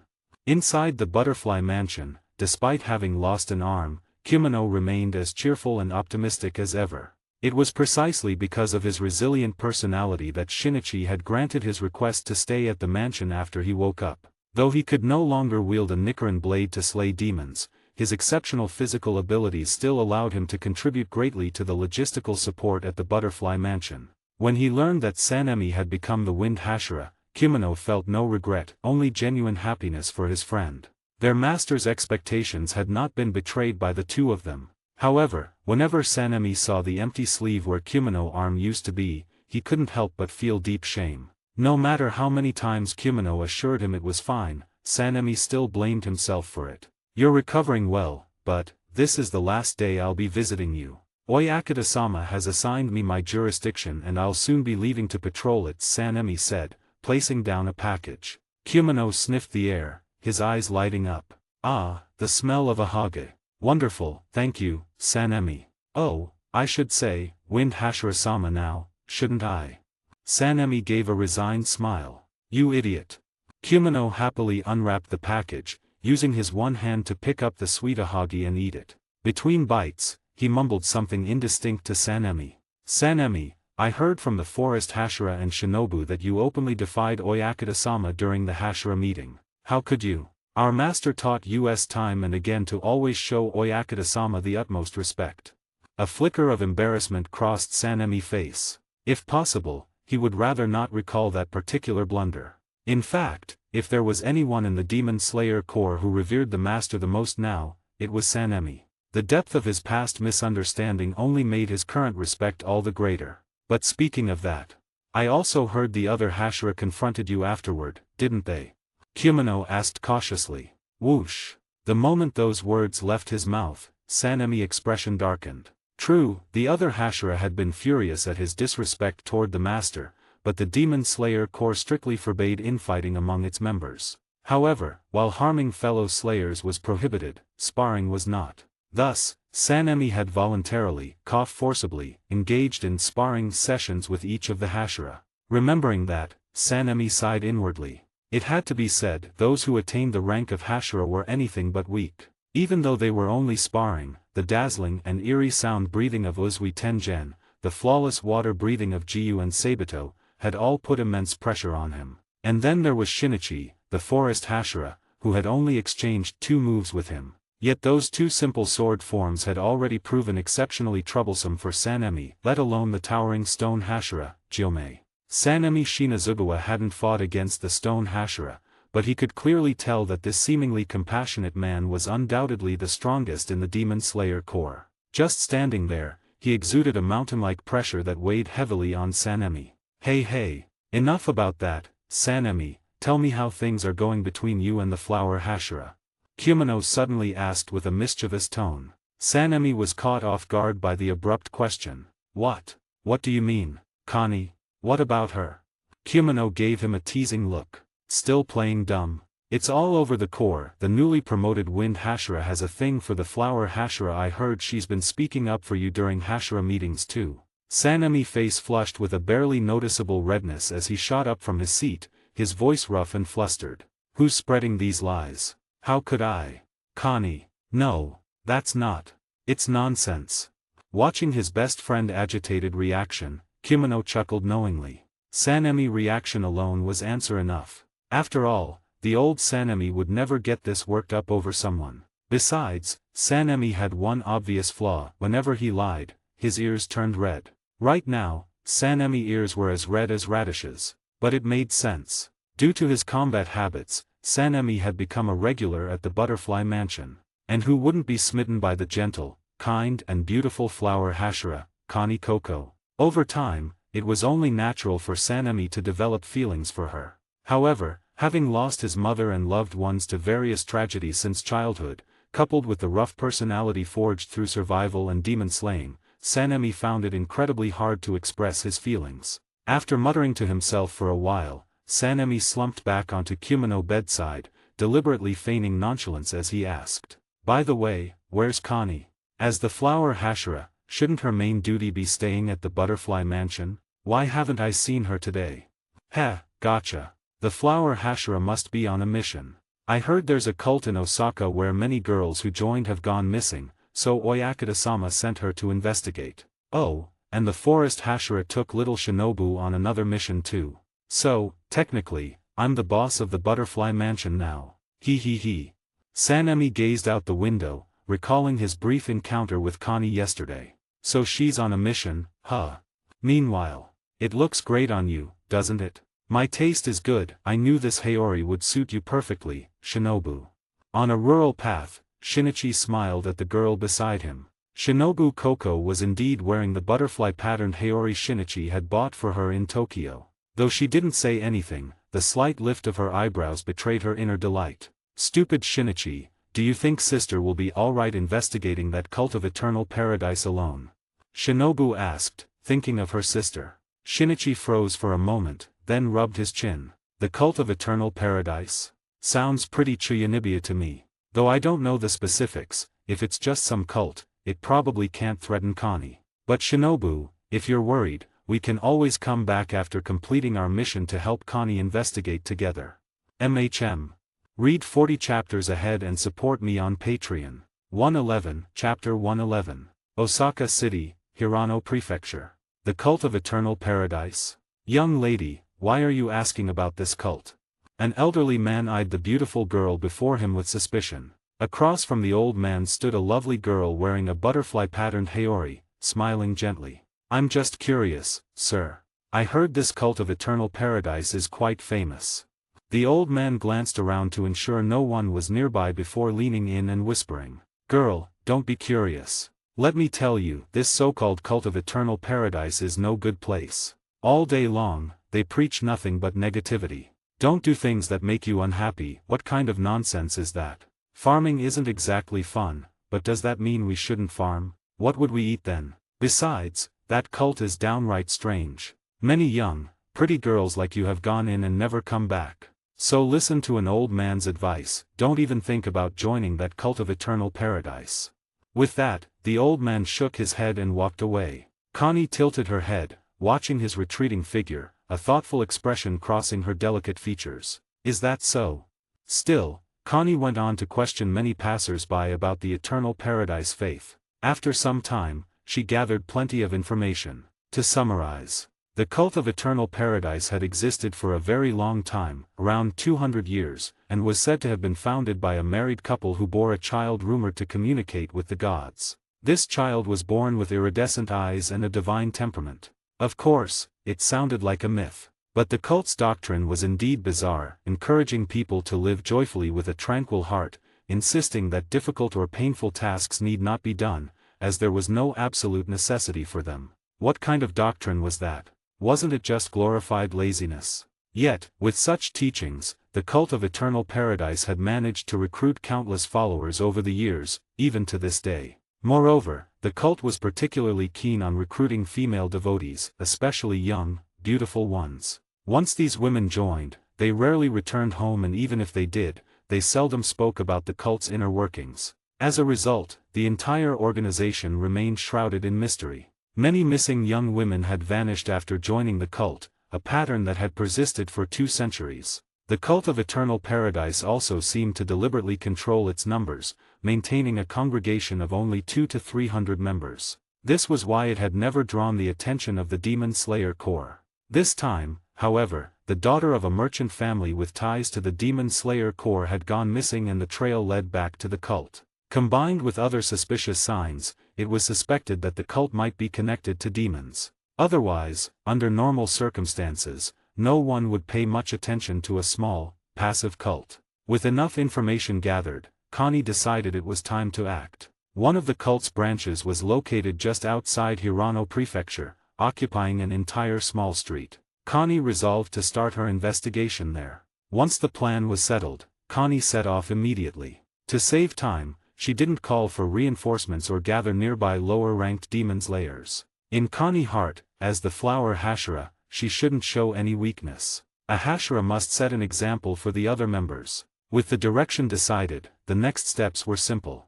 Meanwhile, inside the Eternal Paradise Faith, a young female follower dressed in plain white robes trailed behind an older female follower. Along the way, the elder follower kept chattering non-stop about the various rules when meeting the cult leader: don't look around randomly, don't move carelessly, and so on. But the excited young follower didn't take any of it in. Her mind was filled with the thrill of finally seeing the cult leader. For young followers like her who had recently joined, meeting the legendary leader, hailed as the child of God, was the greatest honor. Soon, under the elder follower's guidance, the young girl arrived before a room. She knocked respectfully and asked, "Leader Sama, Komaru, who wishes to pay her respects, has arrived. Please grant me an audience." A cheerful voice came from inside. Era, already here? Then come in. As the door opened, an unusually dim room appeared before the young follower, Komaru. Without a second thought, she stepped inside eagerly. The moment Komaru entered, the door behind her slammed shut with a bang. She immediately knelt on a cushion before a curtain. Leader Sama. Through the curtain, Komaru could vaguely make out a seated figure, but the lighting was too dim for her to see their face clearly. Come now, rise Komaru-chan. I heard you were very eager to meet me. Do you have some troubles? You can tell me all about them. The leader's voice from behind the curtain sounded light-hearted, almost optimistic, filling Komaru with a sense of encouragement. Without hesitation, Komaru poured out her grievances and sorrows. It turned out she was born into a minor noble family and her parents had arranged a marriage for her with a family of equal status. But Komaru already had someone she loved, just an ordinary farm boy. Her parents would never approve of her choice, so she was in agony. Through a friend, she learned of the Eternal Paradise cult and torn by her dilemma, joined in search of solace. After Komaru finished speaking, the leader behind the curtain continued in the same cheerful tone. Is that so? How unfortunate. A lovely girl like Komaru-chan can't be with the one she loves. That must be so painful, so distressing, right? Tears welled up in Komaru's eyes as she nodded. Yes, Leader Sama. I'm in so much pain. Please, tell me what I should do. As she spoke, Komaru noticed the figure behind the curtain slowly rising and walking toward her. How pitiful, since Komaru-chan is so desperate for release. Let me help you. Leader Sama. Komaru gazed excitedly as the curtain was suddenly drawn aside. Soon, she saw the legendary rainbow-colored eyes of the Child of God. They were truly dazzling and beautiful. But, why were their characters written in those rainbow eyes? The left eye bore the inscription Upper Moon while the right eye had two. And why did the air carry a faint scent of blood? Read 40 chapters ahead and support me on Patreon. 112, Chapter 112. Ah! A brief, piercing scream erupted from within the Eternal Paradise Faith compound, only to vanish in an instant. The old devotee standing at the entrance, hands folded over her abdomen, remained expressionless, standing serenely by the door. She was fully aware of everything happening inside the room, yet she showed no reaction. Her only duty was to clean the disheveled space after the cult leader had finished his indulgence. Bang! The sudden sound of something being shattered made the old devotee look up in surprise, though she quickly dismissed it. The leader must have gone out for another indulgence. After all, dining under the bright moonlight was far more pleasant than in a dimly lit room. With this thought, the old devotee pushed open the door and stepped inside. As expected, the thick metallic scent of blood assaulted her the moment she entered. Ignoring the large pool of blood on the floor, she merely frowned at the shattered window before fetching cleaning tools to tidy the chaotic room. On the wall behind her, rows of bleached human skulls stood neatly arranged on a massive shelf. The Eternal Paradise Faith grounds were eerily silent at night, devoid of any movement. This was one of their doctrines, no wandering after dark. But tonight was different. A nimble figure flitted between rooftops like a dancing butterfly.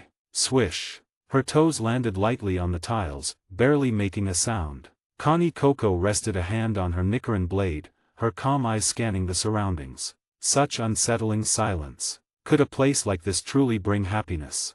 Connie mused to herself. She didn't understand the devotee's mindset, nor did she care. Her mission was simple: investigate whether a demon lurked behind the Paradise Faith or not. If so, she would find it and eliminate it. Her mastery of flower breathing granted Connie extraordinary agility, allowing her to swiftly and efficiently comb through the entire compound in search of the demon's traces. Soon, she caught it, a faint but unmistakable scent of blood. Human blood. As the mistress of the Butterfly Mansion, Connie was acutely sensitive to such odors. Without hesitation, she followed the scent. Under the moonlight, atop a towering 3-story building, a figure swayed precariously on the roof's edge. The moonlight revealed his features: a bizarre, multi-horned hat, a crimson coat, striped baggy trousers and ivory-hued hair peeking out from beneath the hat. The figure seemed delighted, humming cheerfully between bites, like a child savoring a favorite treat. But Connie's expression turned icy. Beside him lay the corpse of a young girl, her face frozen in terror. The human girl's leg was currently being held by that figure, and the cheerful chewing sound was none other than the demon feasting. Swish! The cherry-red Nicaran blade was unsheathed in an instant. The sound of Connie drawing her sword immediately caught the demon's attention. "Era discovered, have we?"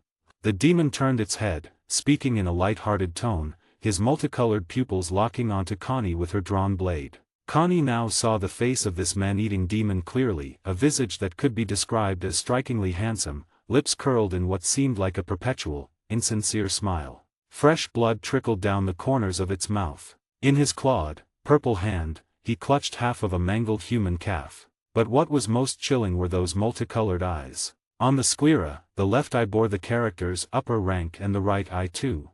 The oppressive aura he exuded inadvertently made Connie feel an overwhelming terror, as if a mountain loomed over her. Upper rank 2. Sweat unconsciously seeped from her grip on the sword. The upper rank 2 now took in Connie's appearance, his face actually showing a hint of delight. Casually tossing aside the half-eaten human leg, he spoke cheerfully. My, how exciting. To think I'd be discovered by such a lovely, adorable little girl. That outfit is unfamiliar. You're not a follower, are you? And you're carrying a sword. Suddenly, upper rank 2 raised a finger, excitedly declaring, "Ah, I remember now. Little girl, you're from the Demon Slayer Corps, aren't you? How delightful. It's been decades since I last saw a member of the Corps, let alone a rare female swordsman. Let me introduce myself. I am the leader of the Eternal Paradise cult. They usually call me Lord Doma, but for a cute and pretty girl like you, you may call me by my name directly. Upper rank 2 Doma." Connie's eyes widened as she stared at the figure radiating overwhelming malice before her. She knew she might be facing a grueling battle ahead. "Shinobu. I'm sorry. Big sister might not make it back." But Doma studied Connie Coco with interest. Though his face wore a cheerful smile, his heart remained utterly unmoved. Facing Connie, Doma could clearly sense her extraordinary breathing and immense power. At this level, she couldn't possibly be just an ordinary demon slayer. No, this girl before him was a Hashira of the Demon Slayer Corps. But even if she were a Hashira, so what? Though upper rank and lower rank differed by just a single word, the gap between them was higher than Mount Everest.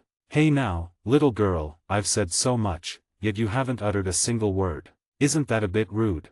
Doma tilted his head, blood still dripping from his lips. He casually raised a clawed finger, wiping away the human blood with a delicate motion before slipping the finger into his mouth. The grotesque sight made Connie frown. Though she had always wished to befriend demons, there was no way it could ever be this man-eating monster before her. A demon that devours humans needs no further words. Whether you're an upper rank or not, as the flower Hashira of the Demon Slayer Corps, I will cut you down. Doma was taken aback for a moment, then turned to look at the human girl's corpse before raising his hand with a smile and saying, "Ah, don't misunderstand me. As the leader of the Eternal Paradise cult, of course I must fulfill my followers' wishes." This girl was suffering greatly. Since that's the case, by being eaten and merging with me, she'll never feel troubled again, isn't that right? Nonsense. Flower breathing, fourth form, Crimson Hanagoramo. My, what an impulsive girl. Read 40 chapters ahead and support me on Patreon. 113, Chapter 113. Under the cold moonlight, two figures, one tall and one short, walked along the street, their laughter echoing intermittently. "Shinobu, don't worry. I'm the most tight-lipped person you'll ever meet. I won't go blabbing about it, ha ha ha. So what if you got scared and cried? It's no big deal, ha ha."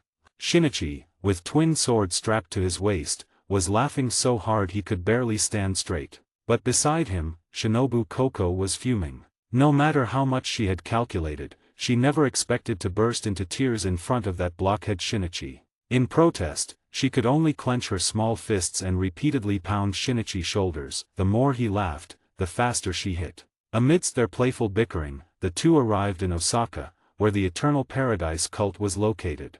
"I wonder where my sister is investigating right now. This place feels so strange," Shinobu murmured, a trace of worry crossing her face as she glanced around. There wasn't a single soul in sight. The area where the Eternal Paradise cult was situated was downright eerie. Shinichi also wiped the smile off his face. Shinobu's concerns weren't unfounded. The unsettling environment had put him on high alert as well. He had initially thought it was just some minor cult, but it seemed he had underestimated this so-called Eternal Paradise cult. With Shinobu in tow, Shinichi knocked on the door of a nearby house, but there was no response even after a long wait.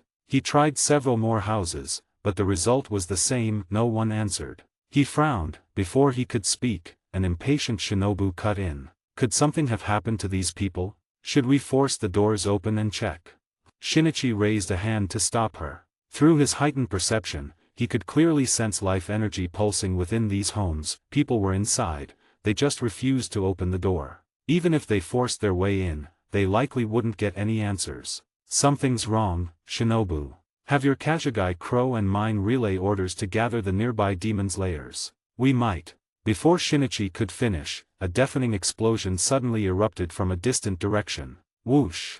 Both Shinichi and Shinobu whipped their heads around just in time to see a raging fire burst into the sky before abruptly extinguishing moments later. Shinobu might not have noticed, but to Shinichi's senses, an overwhelmingly powerful demon aura was unmistakable, even from this distance. And there was another familiar presence, Connie. Shinobu. Connie might be in danger. I'm going to back her up. You contact headquarters for reinforcements immediately. That demon's aura, it's strong. There's a good chance it's an upper rank. With those final words, boom. Without a second thought, Shinichi stomped the ground with tremendous force, sending tiny fissures spiderwebbing across the earth. Whoosh! Propelled by the recoil, his body transformed into a streak of emerald light, hurtling toward the direction where the demon and Connie auras emanated. An upper rank. Nei-san. Shinobu's violet eyes widened in disbelief at Shinichi's words. At the same time, clang. A piercing metallic screech rang out as a figure tumbled through the air before crashing clumsily into a wall. A trickle of blood escaped from the corner of her lips. Raising her head, Connie's small face was filled with a grave expression as she stared at the figure leaping down from the rooftop not far away. Landing nimbly from the roof, the figure's multicolored eyes narrowed slightly, his tone as deceptively gentle as ever. Era, I didn't expect to meet such a capable little girl. I've encountered Hashira from the Demon Slayer Corps before, but most of them couldn't even withstand a single strike from me. You're quite impressive. As he spoke, Doma smiled and opened the golden iron fan in his hand, its surface adorned with pink-purple lotuses and emerald-green lotus leaves. Seeing Connie stagger slightly as she stood back up, raising her Nichiren blade toward him once more, Doma continued with a gentle smile. Such a resilient little girl is rare indeed. But I suggest you give up now, otherwise, it's going to hurt a lot. Connie only met his gaze with unwavering determination, her soft voice carrying a resolute tone. As one who bears the title of Hashira, I will never lower my Nichiren blade as long as I live. Many demons were pitiable people in their past lives and I truly wish to befriend them. But I'm certain you are not one of those demons. Your malice is far too evident. Doma blinked at her words, tilting his head curiously. Befriend demons? Oh ho ho, what an amusing idea. So, do you want to be friends with me? Oh, wait, you just said you didn't. Ah, what a shame. He deliberately feigned a disappointed expression before suddenly realizing something. Ah, that's right, if you won't befriend me, I can befriend you. I'm quite familiar with friendships. Akaza and I are the best of friends, you know. And for my friends, I'll make sure to twist off your head and place it in the finest spot on my shelf. While Doma was still rambling, Connie endured her injuries and launched another attack. Flower breathing, fifth form, peonies of futility. 9 consecutive slashes in cherry red hues shot toward Doma from all directions, their trajectories resembling the petals of peonies. Facing the assault, Doma kept his smile but moved swiftly, sweeping his golden iron fan in a single motion. Blood demon art, lotus ice. In an instant, countless lotus-shaped ice crystals rapidly expanded in a fan-shaped pattern around him, the temperature in the air plummeting. Clang, clang. Connie's strikes were all deflected, but she wasn't done yet. Seizing the moment Doma was defending, she closed the distance between them. Flower breathing, fourth form, crimson Hanagoramo. Her cherry-red Nichiren blade arced upward in a slash aimed straight at Doma. Unfortunately, the swift strike was abruptly blocked by Doma's free hand, another golden iron fan now in his grip. A bit slow, Doma remarked with a smile before striking back instantly. The sharp edge of his fan sliced through Connie's arm, the wound bleeding briefly before freezing over. A bone-chilling cold momentarily paralyzed her movements. Thud. Despite his gentle words, Doma's kick sent Connie flying without mercy. Ah, this is so delightful. It's been a long time since I've had this much fun. Much more entertaining than listening to those foolish prayers every day. Doma closed his iron fan and clapped his hands, speaking with apparent joy. What a powerful demon. So this is an upper rank. Connie covered her abdomen, struggling to stand as she looked at Doma. Just as Doma was about to continue toying with his prey like a hunter, a sharp whistling sound suddenly pierced through the air behind his head. Forest breathing, 13 form, Naiden Ichiryu, hawk strike. What's that sound? Doma had barely registered the noise behind him when, stab, a Nichiren short sword instantly pierced through the back of his skull, emerging directly from his eye socket. A multicolored eyeball dangled from the blade's tip, the characters 4 upper rank still clearly visible upon it. I upload a new fanfic, fairy tale, you call this celestial magic? Please go read it. Read 40 chapters ahead and support me on Patreon. 114, Chapter 114. Swish. A figure clad in green instantly appeared on the battlefield between Doma and Connie. Drawing his red and green Nichiren sword, Shinichi's expression was unprecedentedly grave. Shinichi-kun.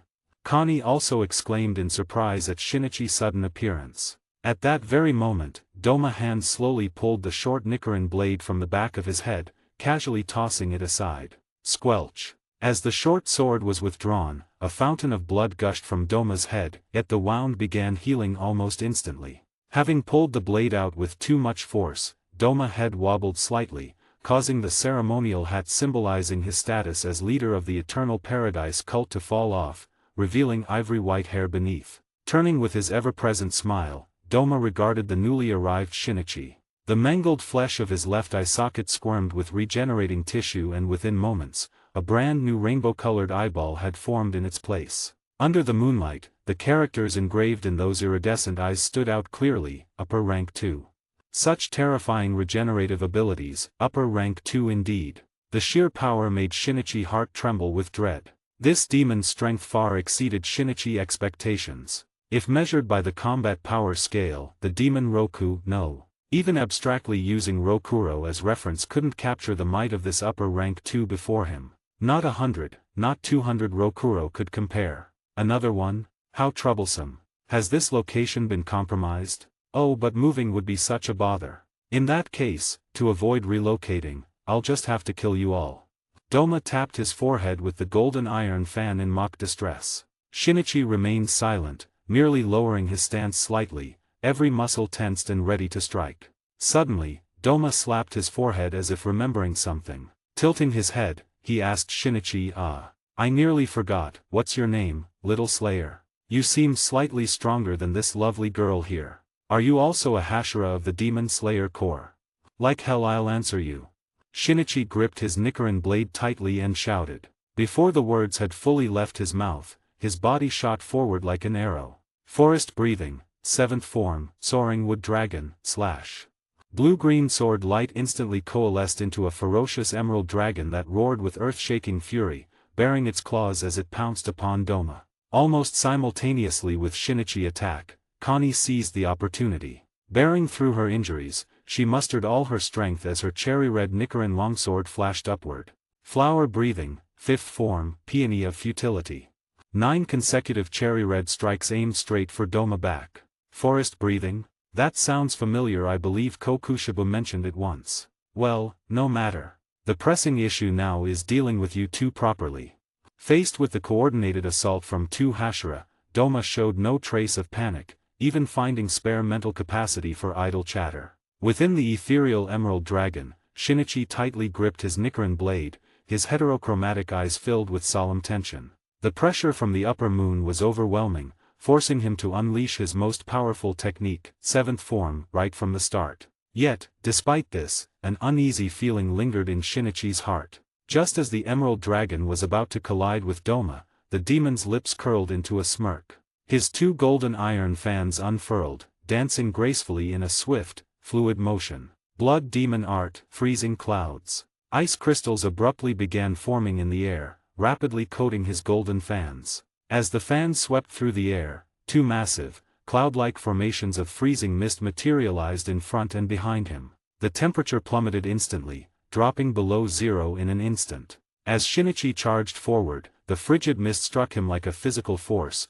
making him feel as though his blood itself was freezing solid. The emerald dragon of swordlight slowed as if caught in slow motion before shattering mere inches away from Doma. Connie, positioned behind Doma, suffered the same fate, her attack disintegrating before it could land. Worse, a burst of ice crystals suddenly exploded from her chest. The warm blood that spilled froze instantly and her body plummeted like a broken butterfly. Connie. Damn it. No, wait, where? Shinichi's shout was cut short as his pupils constricted. Doma had vanished. By the time Shinichi reacted, a razor-sharp golden fan was already slicing toward his neck. In that critical moment, Shinichi roared through the biting cold, swinging his Nichiren blade up just in time. Clang! Sparks flew as steel met steel, the blade and fan locking in a shower of embers. Such splendid reflexes! Doma's infuriating voice reappeared, but Shinichi had no mind for his taunts. His blade descended relentlessly, the clashing of metal ringing incessantly. Swish! Bang! Shing! Crash! Crack! Blade and fan collided again and again, emerald flashes of swordlight carving deep fissures into the ground. The empty street became a blur of golden fan afterimages and the ghostly arcs of Shinichi's blade. Hashira and Upper Moon, the shockwaves of their battle ravaged the surroundings, reducing the once pristine street to utter ruin in moments. Splendid. Truly magnificent skill. Why not consider joining us demons? Akaza would be delighted to welcome you. Doma's tone was playful. A vein throbbed on Shinichi's forehead. Become a demon? Like hell. He already was one. Forest breathing, sixth form. A howling gale erupted, sweeping up Doma countless ice crystals while a relentless storm of emerald slashes rained down upon the demon. Blood demon art, barren hanging garden.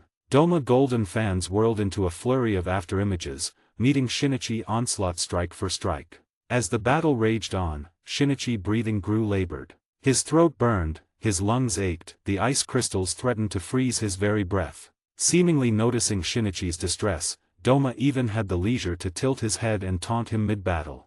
Oh my, poor little thing. Having trouble breathing now? It'll only get more painful from here. If you keep forcing yourself to breathe with frozen lungs, they'll shatter, you know.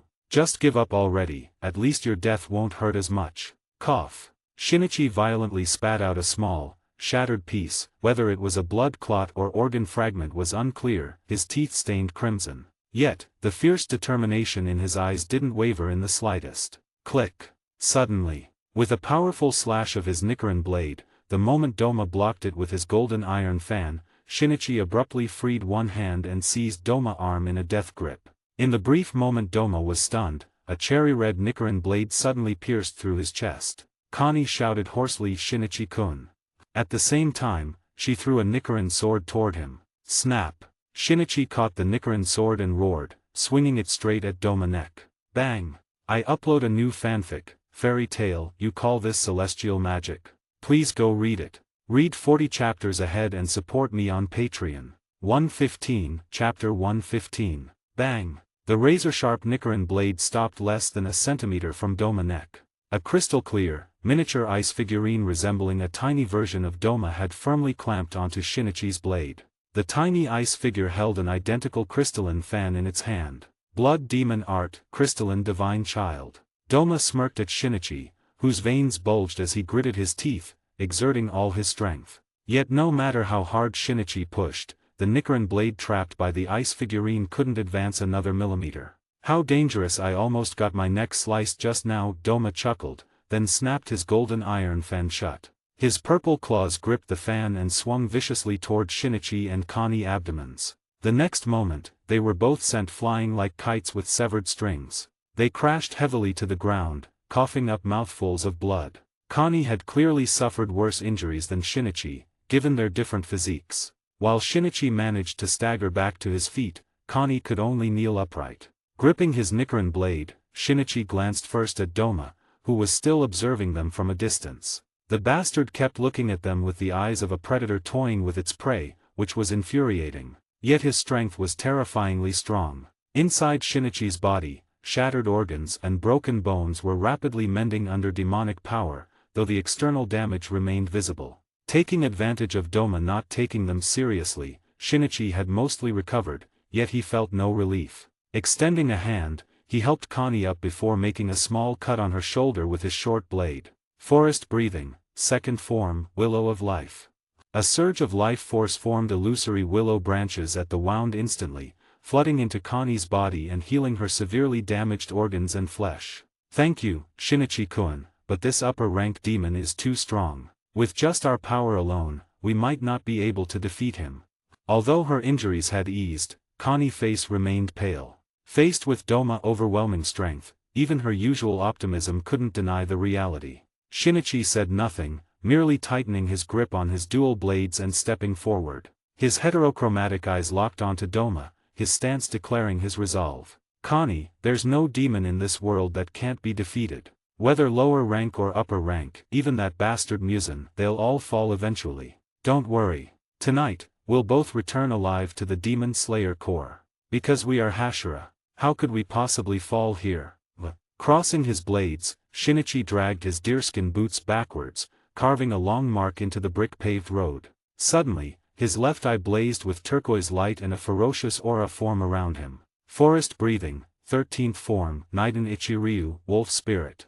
A howl seemed to echo as endless slashes formed a massive emerald wolf. Its eyes gleamed with murderous intent as it charged towards Doma. Boom! The devastating impact tore a deep trench through the brick-laden earth. "How impressive. Well, it seems I should get serious too," Doma murmured, holding a tiny ice figurine that resembled him. He tossed it forward to meet the charging emerald wolf. "Shinichi-kun." Connie's eyes widened in shock as she watched Shinichi charge towards Doma. His earlier words echoed in her ears. While Connie herself feared no sacrifice, she felt an overwhelming sense of helplessness against Doma. She might not fear death, but she still had her little sister, Shinobu. She dared not imagine what would happen if Shinobu were facing Doma today. In that moment, Connie seemed to understand the resolve of the stone Hashira, Jomei. Joining the Demon Slayer Corps to hunt demons was indeed a cruel path. If possible, she only wished for Shinobu to live on as an ordinary girl. Yet the sight of Shinichi charging headlong at Doma stirred something in Connie. The sacrifices of the Demon Slayer Corps had never been in vain, not even for a single one of the countless years they had been fighting. Just as Shinichi had said, there was no demon that couldn't be defeated. With that thought, Connie's gaze hardened. Her trembling arms tightened around her Nichiren blade and she followed Shinichi into the fray against Doma. Meanwhile, the emerald wolf collided with the miniature Doma ice figurine. The oddly adorable little ice statue waved its tiny fan, unleashing a flurry of petal-like ice crystals. Blood demon art, frozen lotus. Shinichi's eyes narrowed. Could this small ice clone use blood demon arts too? Bang, bang, bang, bang. A barrage of razor-sharp petal crystals collided with the emerald wolf, creating an endless metallic sounds. Though the ice clone attack was fierce, it couldn't stop Shinichi from advancing. His dual Nichiren blades shattered wave after wave of ice, swiftly closing the distance. Blood demon art, lotus vines. Swish, swish, swish. Several ice vines adorned with frozen lotus flowers lashed towards Shinichi, their frigid aura unmistakable. If entangled, there was no doubt that a person would freeze solid in mere moments. But the ice clone was right before him. If he dodged now, he risked being barricaded by another ice storm. If he couldn't destroy this small clone, how would he ever reach Doma himself? Just as he braced himself for the vines, a streak of cherry-red slashes erupted from behind him. Flower breathing, 4th form, Crimson Hanagoramo. Squelch, squelch. Several ice vines were severed in midair. Shinichi blinked in surprise, but a single glance to Connie was all it took. With a roar, his twin blades ignited in a brilliant emerald light. The previously faltering emerald wolf regained its footing and unleashed a howl that shook the demons to their core. Whoosh, crack, splinter, boom. The emerald wolf lunged at the tiny Doma clone, its jaws gaping wide and swallowed it whole. Shinichi's long Nichiren blade came down in a flash.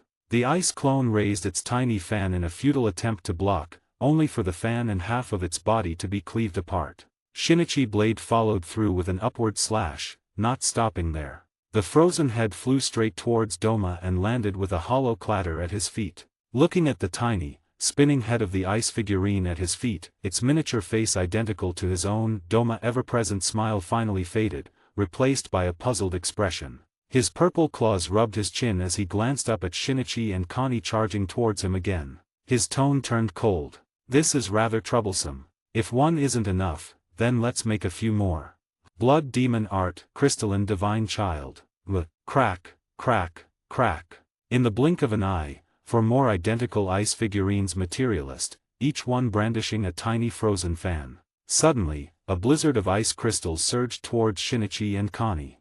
I upload a new fanfic, fairy tale, you call this celestial magic? Please go read it. Read 40 chapters ahead and support me on Patreon. 116, Chapter 116. Facing the overwhelming onslaught of frozen clouds and ice crystals, Shinichi and Connie had no choice but to defend. Forest breathing, 4th form, dandelion dance. Flower breathing, 2nd form, honorable shadow plum. Damn it. Why are these damn things so persistent? Shinichi gritted his teeth as he glared at the miniature Doma ice clones on the battlefield. Though their bodies were small, the blood demon arts they wielded were nearly identical to Doma's own. The storm-like attacks pressed down on Shinichi and Connie, making even breathing difficult for the two of them. There was no way to continue fighting like this. It was barely midnight. Even if they wanted to stall Doma until dawn, they couldn't. They had to find a way to escape first. Shinichi slashed through the incoming ice crystals, but in the blink of an eye, a shard pierced his shoulder and countless smaller wounds littered his body. Shinichi was already struggling, but Connie's situation was even worse. Her grip on the Nichiren blade was nearly numb, her face deathly pale and her vision kept fading in and out. If not for sheer willpower, Connie might have collapsed long ago. Yet no matter how strong her will is, her body has its limits. Blood demon art, frozen lotus. One of the miniature Doma clones suddenly darted behind Connie, waving its ice fan to send a flurry of lotus-shaped ice crystals hurtling toward her. In her current state, Connie didn't even notice the ambush. "Nei-san, behind you." The panicked voice from behind jolted Connie awake from her fading vision. "Shinobu." Startled, Connie whirled around and instinctively unleashed flower breathing, 2nd form, honorable shadow plum. The cherry red slash collided violently with the lotus ice, the impact sending Connie flying backward. Though disheveled, she had narrowly avoided a fatal blow. Heart still racing, Connie quickly looked toward where Shinobu's voice had come from. Sure enough, there stood a petite figure, a familiar butterfly-patterned Haori, a small face filled with worry and urgency and large violet eyes. It was defiantly Shinobu Koko. But at this moment, Connie's first reaction wasn't joy or relief, it was sheer terror. "Shinobu, don't come any closer. It's dangerous." Doma was far too terrifying. Even as a Hashira, she and Shinichi might not escape unscathed. Shinobu, who had only recently been promoted to Kino rank, stood no chance against him. So despite her injuries, Connie desperately tried to shout, to warn Shinobu to run, to get away from here. But a pair of rainbow-colored eyes had already locked onto the newly arrived Shinobu. Doma curled his lips into a smirk, his tone playful. Era, another little girl. That butterfly outfit looks so similar. Wow, are you sisters? How rare, but since you're here, why don't you merge with me too, little girl? Swish. With a mere thought, one of the miniature Doma clones raised its ice fan and lunged straight for Shinobu.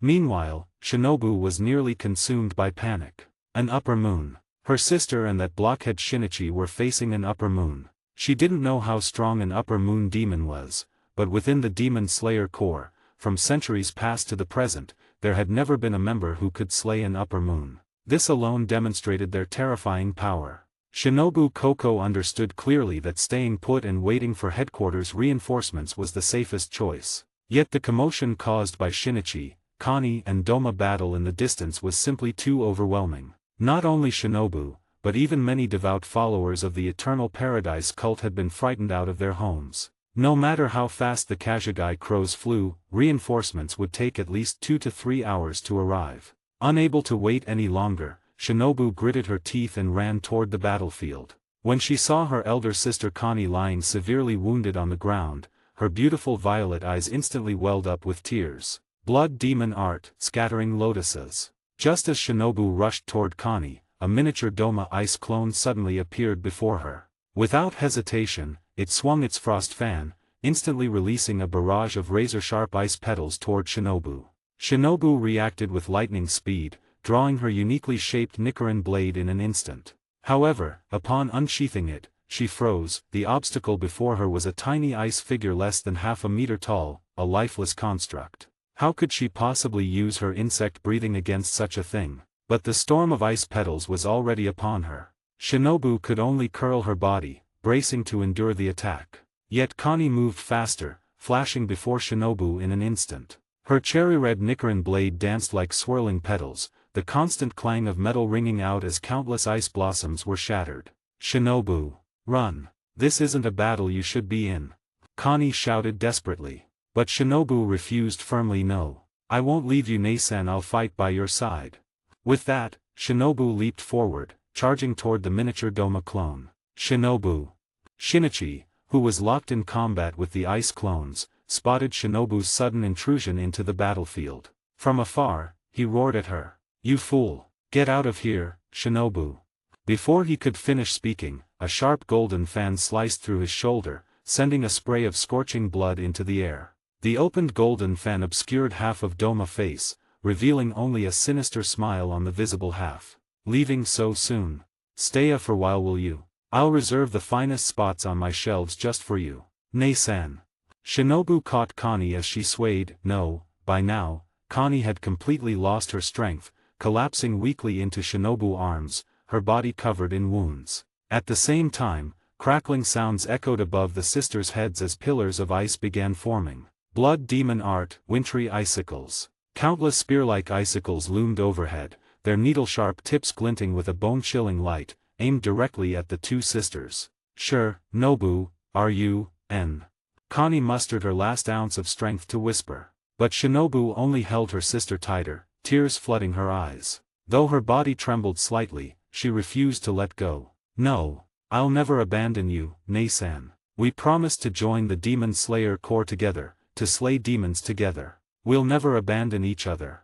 However, this touching scene of sisterly affection did not move Doma in the slightest. Dozens of sharp ice pillars instantly shot down with a piercing whistle through the air. Shinobu closed her eyes, but the expected pain never came. Instead, she heard the sound of flesh being pierced repeatedly. Squelch, squelch. A drop of blood fell onto Shinobu's forehead. Puzzled, she opened her eyes. A figure stood shielding her and her sister. Blood-soaked ice pillars had pierced through his body and his once peach-colored eyes were now completely crimson. Shinobu stared at him, stunned. Sure. Shinichi. I upload a new fanfic, fairy tale, you call this celestial magic? Please go read it. Read 40 chapters ahead and support me on Patreon. 117, Chapter 117. Shinichi, you.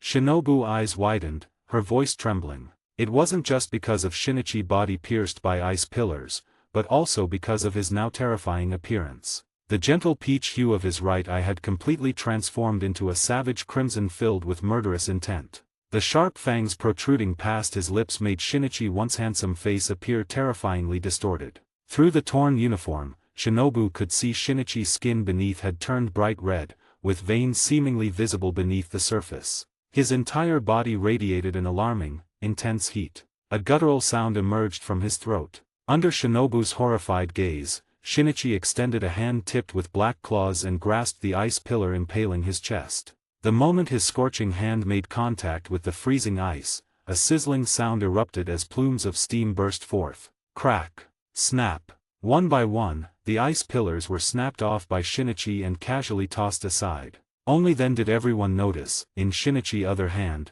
he clutched the tiny ice head of Doma's miniature ice clone. Crunch. The miniature ice head was instantly crushed to powder. The transformed Shinichi let out a deep, guttural roar at Doma. The terrifying aura unique to a demon exploded forth. Blood demon art, raging blood, second stage. Doma had never encountered such a situation before. Even with his usually erratic thought process, seeing a Hashira of the Demon Slayer Corps suddenly transform into a demon right before his eyes, and seemingly a powerful one at that, left him utterly bewildered. You, a demon? Lord Muzan, a spy? Doma scratched his head, his rainbow-colored eyes spinning in confusion as if little circles were swirling within them. But Doma wasn't the only one stunned. Holding her severely injured unconscious sister, Shinobu, who had just witnessed Shinichi's transformation into a demon, was equally shocked. How could this be? How could that blockhead Shinichi suddenly become a demon? It's impossible. Impossible. A voice screamed relentlessly in Shinobu's mind. She refused to believe that Shinichi, who had lived alongside them day and night, could be a demon. How could Shinichi possibly be the same kind of creature as the ones who had slaughtered her parents? Yet no matter how desperately Shinobu's heart screamed in denial, the undeniable truth stood before her: Shinichi, radiating the overwhelming aura of a demon. Tears welled up uncontrollably in Shinobu's violet eyes once more. She didn't even know why she was crying. Was it for Shinichi's hidden identity? Or was she mourning something else entirely? Did Shinobu hate demons? Of course she did. She loathed the demons who had murdered her parents with every fiber of her being. She had never believed in her sister's ideal of befriending demons. But now, faced with Shinichi, "Go, Shinobu. Take Connie and run." A hoarse voice forced its way out of Shinichi's throat, as if the words were ripped directly from his vocal cords. Seizing the moment while Doma was still dazed, Shinichi urgently tried to get Shinobu to escape with Connie. But Shinobu stood frozen, her violet eyes staring blankly at him, as if her soul had left her body. Roar!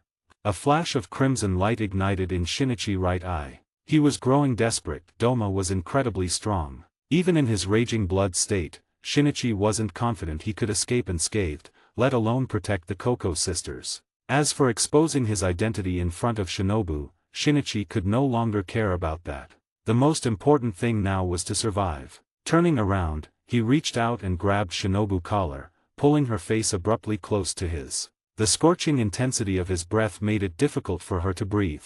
"Go. Leave this to me. Take Connie and live."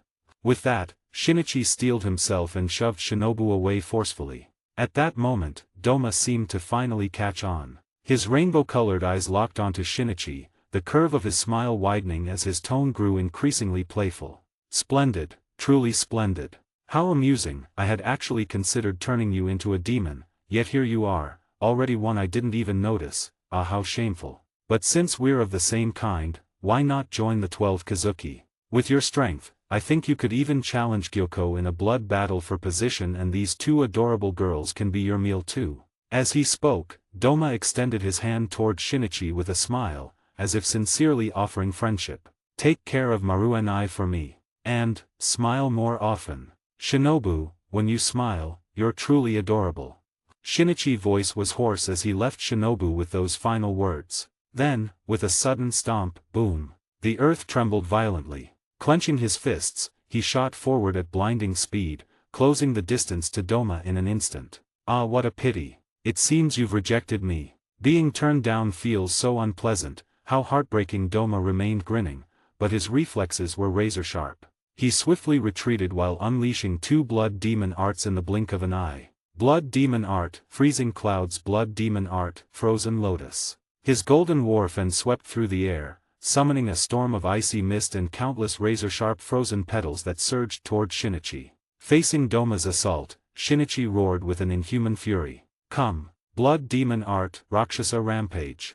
A technique he never used in battle, Shinichi's burning body suddenly radiated hues of emerald green and blood red. Blood-soaked green thorns erupted violently from beneath Shinichi's skin, from within his very veins, writhing like hellish tendrils from the abyss. As he charged, the thorns lashed out wildly, clashing against Doma's icy barrage in a cataclysmic collision. The deafening clash of razor-sharp ice and thrashing thorns created an indescribable shockwave, the screeching impacts fiercer than any storm. Clang! Crash! Doma grinned, watching Shinichi close in on him. A crack had formed on his golden war fan. Though his expression remained composed, for the first time in his existence, Doma felt a flicker of surprise. Not even during his blood battle for position of Upper Moon against Akaza a century ago had he felt this way. It wasn't that Shinichi's strength surpassed Akaza, rather, it was the sheer contrast of his sudden transformation, combined with power rivaling an Upper Moon, that left Doma slightly astonished.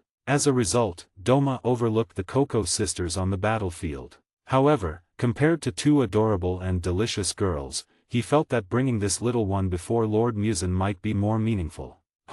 Taking this interesting little one to Lord Muzan is such a good idea. And with a personality so similar to Akaza, I'm sure Akaza would be very pleased too. Thinking this, Doma slightly raised his head, his multicolored eyes dimming slightly. But those familiar with him would know he was about to go all out. Blood demon art, cold white princesses. I upload a new fanfic, fairy tale. You call this celestial magic? Please go read it. Read 40 chapters ahead and support me on Patreon. 118, Chapter 118. Blood Demon Art, Cold White Princesses.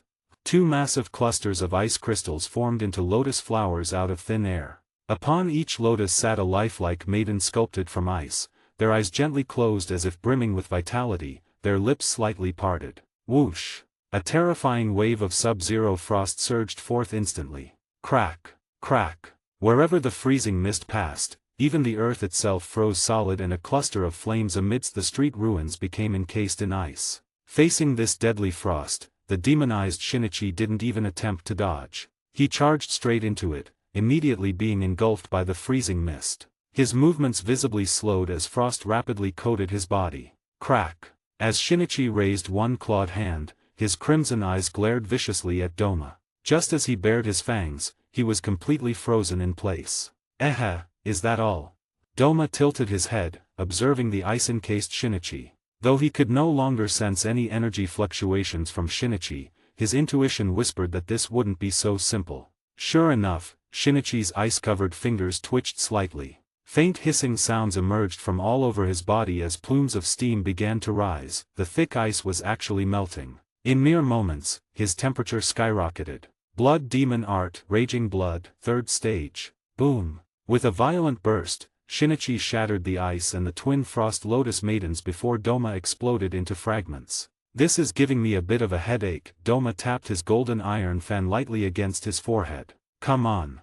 Shinichi roared at the sky, his entire body glowing red with heat intense enough to roast meat. From the ruins, he wrenched free a log, brandishing this giant club as he charged furiously at Doma. While Shinichi and Doma engaged in their bloody battle, reinforcements from the Demon Slayer Corps were racing desperately towards the scene. The newly appointed Wind Hashira, Sanemi Shinazugawa, and the newly appointed Wave Hashira, Sabito, were pushing themselves to the limit as they sped toward Osaka. As the only two Hashira remaining at headquarters, upon hearing that Connie and Shinichi might be facing an upper-rank demon, they had grabbed their Nichiren blades and dashed out without waiting for orders. Upper-rank demon. Damn it. Damn upper rank. Hang in there, Coco. Sanemi gritted his teeth, sweat beading on his forehead. The intense sprint through the night had taken a heavy toll on his stamina and Sabito was in the same state, yet neither showed any intention of stopping. Every second they rested was another second of danger for Connie and Shinichi. The strength of an upper-rank demon was beyond speculation. The Demon Slayer Corps had never slain one in centuries. No one knew just how powerful they truly were. Sabito's face was etched with worry. Shinichi-senpai, Connie-senpai, please hold on. It wasn't just the Wind and Wave Hashira. Even the Sound Hashira, Uzui Tengen, who had been on a mission not far from Osaka, received the distress call. An upper-rank demon? Finally showing up? Then let's go straight at it. I can't wait to smash their filthy symphony to pieces. Uzui Tengen, who had just slain a demon, said excitedly before turning around. Hinetsuru, I leave this place to you. Take good care of Makio and Suma. The female ninja dressed lightly but with a composed expression, nodded seriously. Don't worry, Tengen-sama. Whoosh! Before the words even faded, Uzui Tengen figure vanished from the spot as if he had never been there. The speed of a ninja is always a mystery. Damn it. I joined the Eternal Paradise cult just to kill some time. Not to watch monsters battle. Run. I need to run. A terrified cultist of the Eternal Paradise cult fled frantically through the ruins, unable to forget the horrifying scene he had just witnessed. Two terrifying monsters, yes, monsters, were locked in a frenzied battle atop the cult's grounds. The destruction they wrought was apocalyptic, reducing much of the Eternal Paradise cult and several once bustling streets to rubble. The terrifying roars and explosions never ceased, mingled with the screams and cries for help of countless humans. Many cultists and ordinary humans were caught in the crossfire of the two monsters' battle. Panicked people fled in all directions, powerless as their homes were torn apart in the monsters' clash. Yet, even at such a time, there were still fanatical followers of the Eternal Paradise cult trying to rush back to the heart of the battle to save their leader. They were downright insane. Fukuda Go, who had only recently joined the cult, had no intention of joining those idiots in their suicidal mission. Most importantly, he had caught a glimpse of the two monsters' appearances during the fight. One of them, the familiar attire and fonged face of Doma, made Fukuda Go tremble uncontrollably. That was unmistakably the leader he had met before. Damn it. The leader was a monster. As he fled for his life, Fukuda-go swore he would never join another cult again. But compared to the monstrous leader, the other creature chilled Fukuda-go to the bone. That thing, crimson all over, covered in red patterns like a human-shaped fireball, it was definitely even more terrifying. Just as Fukuda-go and many others were desperately fleeing, a figure silently appeared on the scene. Perched atop a relatively intact building, a pair of golden eyes surveyed the ruined streets below. Their thick eyebrows furrowed slightly. An upper rank. Boom. Suddenly, a loud explosion erupted from the ruins. A colossal figure materialized out of thin air. Under the moonlight, the translucent body of the newly formed entity refracted a hazy yet dazzling glow. Majestic appearance, with large ears, a broad nose and closed eyes, its hands pressed together in prayer, clusters of ice lotuses adorned its form. The sheer coldness it exuded was enough to send chills down one's spine just from a glance. It was none other than an ice-carved bodhisattva. Blood demon art, rhyme, water lily bodhisattva. Crack, crack. Fissures began to spread across the massive ice sculpture of the lotus bodhisattva. Sensing the familiar scent lingering in the air, the owner of the golden eyes sighed before vanishing from sight once more. Bam! Shinichi clutched a severed arm in his hand. Across from Shinichi, Doma's face no longer bore any trace of a smile. Standing atop his cracked bodhisattva, he stared at his severed arm with an unusually icy expression. In hundreds of years since he became a demon, he had never experienced such humiliation as he had today. I upload a new fanfic, fairy tale, you call this celestial magic? Please go read it. Read 40 chapters ahead and support me on Patreon. 119, Chapter 119. Squelch. In the blink of an eye, Doma's severed arm regenerated completely. However, as he looked at his newly restored arm, his expression remained far from pleased. He had underestimated Shinichi's sudden burst of strength. If not for the relentless bombardment and protection of his blood demon art, Bodhisattva, Doma might have lost more than just an arm when Shinichi closed the distance. But the battlefield left no room for what-ifs. No matter how many possibilities existed, the result was clear. Though Doma was somewhat disheveled, Shinichi was in far worse condition. His stamina was completely depleted and the last-minute activation of Raging Blood, third stage, had placed an immense burden on his body. Even with the combined recovery of forest breathing and his demonic constitution couldn't compensate for the damage Shinichi had sustained. His internal organs were almost entirely decayed, some due to inhaling too many ice crystals, others from his own body overheating. In short, Shinichi had completely lost the ability to move. If he were an ordinary human, he would have died long ago. But the demon blood in his veins, not yet entirely dried up, barely sustained his life. Even so, his breathing was now shallow and labored. It's over, little one. You're truly impressive. If you're willing to serve Muzan-sama, you could become an upper rank immediately. What do you say? Doma extended an olive branch to Shinichi one last time. If Shinichi refused, Doma wouldn't be so gentle with his words anymore. Shinichi's vision blurred further, his consciousness slipping. Yet, with the last of his strength, he forced out a single word from his throat. Scram. Doma's rainbow-colored eyes remained devoid of emotion, but he murmured softly. What a shame. Swish.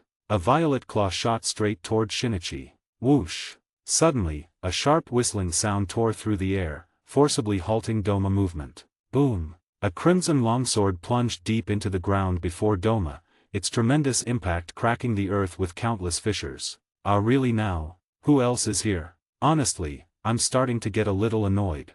Doma laughed, but veins visibly bulged on his forehead. For a creature that had never understood emotions, he now seemed to grasp what anger truly meant. Thud. The moment Doma finished speaking, a figure crashed down between him and Shinichi. A black martial artist's coat, golden eyes, short black hair and a headband bearing the character martial. Gleaming black claws and sharp fangs confirmed the identity of this sudden arrival. Huh, what's going on? Another demon? What kind of demon are you? Doma blinked in confusion. Why had another unfamiliar demon appeared? What was happening? Was this some new game of Muzan-sama? But the martial demon had no intention of explaining himself to Doma. He glanced back at Shinichi, who was barely clinging to life. Didn't take you for the stubborn type, kid. But recklessly exposing your identity in front of humans, aren't you afraid of the trouble that follow later? Those humans harbor nothing but hatred for demons. Hey, newcomer-san, you still haven't answered my question. How rude. Doma crossed his arms in protest. But the martial demon merely glanced sideways with his golden eyes before suddenly erupting without warning. He stomped the ground, his stance firm as steel and his palms split open as crimson blood instantly gushed forth, rapidly coalescing into the shape of a longsword. Blood martial art, sword form, starburst thrust. The blood-red longsword exuded a dense aura of bloodlust. With a flash of his blade, he thrust toward Doma's face at a speed beyond human reaction. Clang! A golden iron fen barely managed to block the strike, but Doma's hand trembled uncontrollably from the sheer force behind the blood sword. Baring his fangs, the martial demon's golden eyes burned with battle lust as he spoke with undisguised hostility. This little one is coming with me. Upper Moon? Ha! Go back and tell Muzan to wash his neck and wait for me. Doma's face remained hidden behind the iron fan, his expression unreadable, his voice betraying nothing. Oh, is that so? Behind him, the cracked lotus bodhisattva raised its massive crystalline palm and brought it crashing down upon the martial demon. Huffing and puffing, Shinobu Koko desperately ran forward, carrying her sister on her back. The warmth against her back told her it was her sister's blood soaking through her clothes. Her small frame was already exhausted, but Shinobu didn't dare stop. Tears streamed endlessly from her violet eyes, her heart wrenched as if being torn by a sharp blade. Shinichi's face and the image of him turning into a demon and charging at the upper moon replayed relentlessly in her mind. Why? Shinobu's heart screamed, but no one could answer her. Ah! Suddenly, Shinobu tripped over something, her small body stumbling uncontrollably. Her sister Connie tumbled to the ground with her. Nei-san. Ignoring her own disheveled state, Shinobu scrambled to her feet and rushed to Connie's side. Summoning the last bit of her strength, she cradled her sister in her arms, watching helplessly as blood continued to seep from Connie's chest, her breathing growing fainter. Shinobu could hold back any longer and burst into loud sobs. At the same time, Sanemi Shinazugawa, who had been sprinting madly, suddenly halted, his bloodshot eyes scanning the surroundings. Beside him, Sabito quickly stopped as well. Shinazugawa, what is it? Did you find something? Sabito gripped the hilt of his Nichiren blade, his expression grave. Sanemi didn't answer, continuing his search until his gaze locked onto a direction. He charged toward it like a madman. That voice, it can't be wrong. It's Koko, little sister. Sanemi thought frantically. Sure enough, under Sanemi's lead, the two soon found the barely breathing Connie and the wailing Shinobu. Koko. Seeing the grievously wounded Connie, Sanemi instinctively roared in panic, veins of anger bulging across his forehead and arms. Sabito reacted faster, pulling out emergency medical supplies and tearing off a large piece of his haori to use as a bandage. Before Sabito could assist the Koko sisters, Shinobu Koko, who was crying uncontrollably, grabbed his arm urgently and sobbed. Shinichi. Save Shin, him. Upper Moon. Sabito froze for a moment, then instantly reacted, shouting without turning back. Sanemi. The shattered streets were littered with debris, burning ruins crackling everywhere, and frost-covered ground. The pockmarked earth and devastated buildings bore witness to the terrifying battle that had just taken place. However, when the wind Hashira and the wave Hashira desperately searching something at the scene, they found no trace of the demon or the forest Hashira, Shinichi. After searching for a long time, all they discovered in a corner was a broken dual-colored Nichiren blade and half of a tattered blue-green battle robe. Shinichi-senpai. Sabito stared blankly at the tattered robe, speechless. Damn it. Sanemi Shinazugawa angrily punched a nearby wall, cracking its surface. Has the forest Hashira fallen in battle?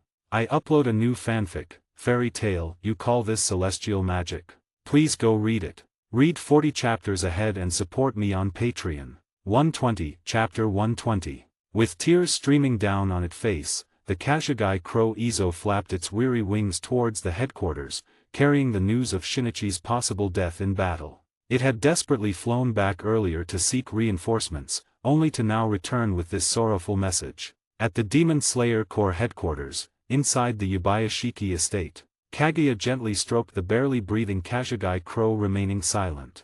Behind him, Yubayashiki Amane wore an expression of worry and reluctance, while even the young Yabayashiki Hinaki and Yabayashiki Nichika looked downcast, that kind older brother who always pulled candies from his pocket. Fallen.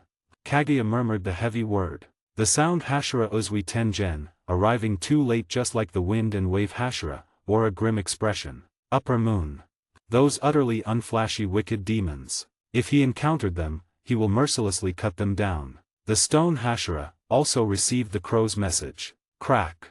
A demon's head exploded like a watermelon under the impact of the Nichiren meteor hammer before it could even scream, its foul blood splattering onto the stone Hashira's face. 2 clear tears streamed from his unfocused eyes. Clasping his hands together, Gyomei chanted in a low voice. Namo Amida Butsu. Elder Moriki's sacrifice shall not be in vain. Until the day all demons perish, we demon slayers shall endure eternally.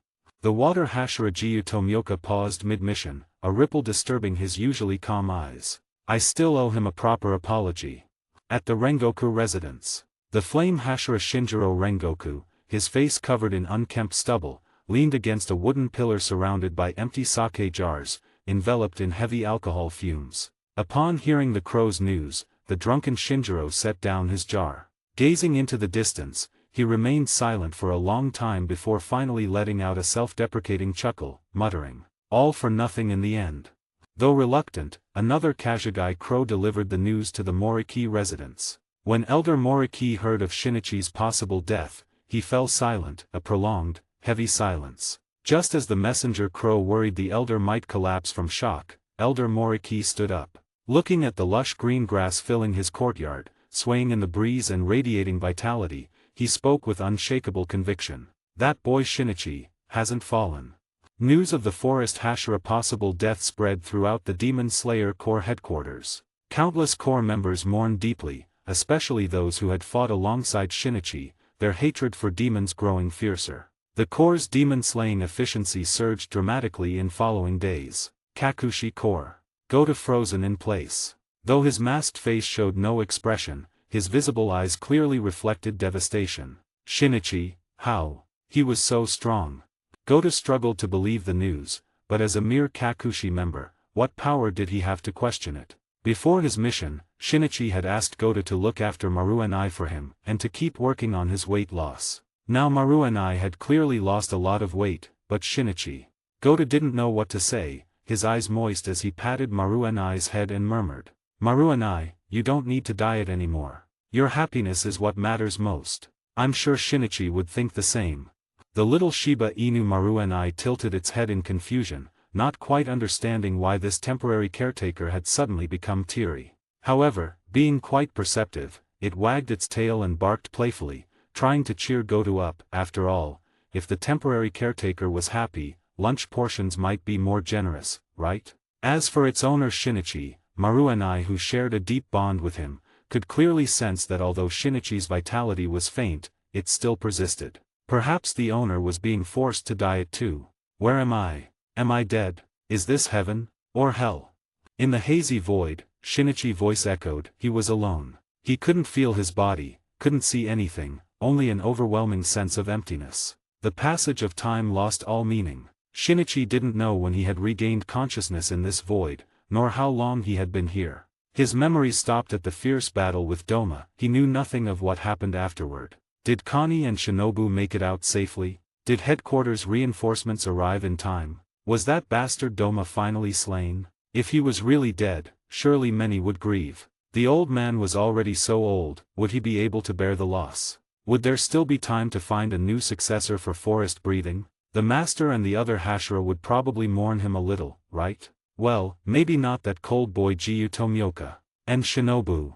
What a shame. No more bickering with her. Come to think of it, he'd been wrong before. Her straightforward personality was actually quite endearing. But if Shinobu ever became gentle like Connie, ugh. Just imagining it made Shinichi shudder. Then there was Maruenai, that carefree little glutton. Without him keeping an eye on things, would the dog ever slim down? He could only hope Goto would not be swayed by Maruenai. After all this musing, why was his consciousness still here? Heaven or hell? Could someone just give him a straight answer? Leaving him drifting like this was downright rude. Just as Shinichi's thoughts spiraled, a faint emerald glow suddenly pierced the void.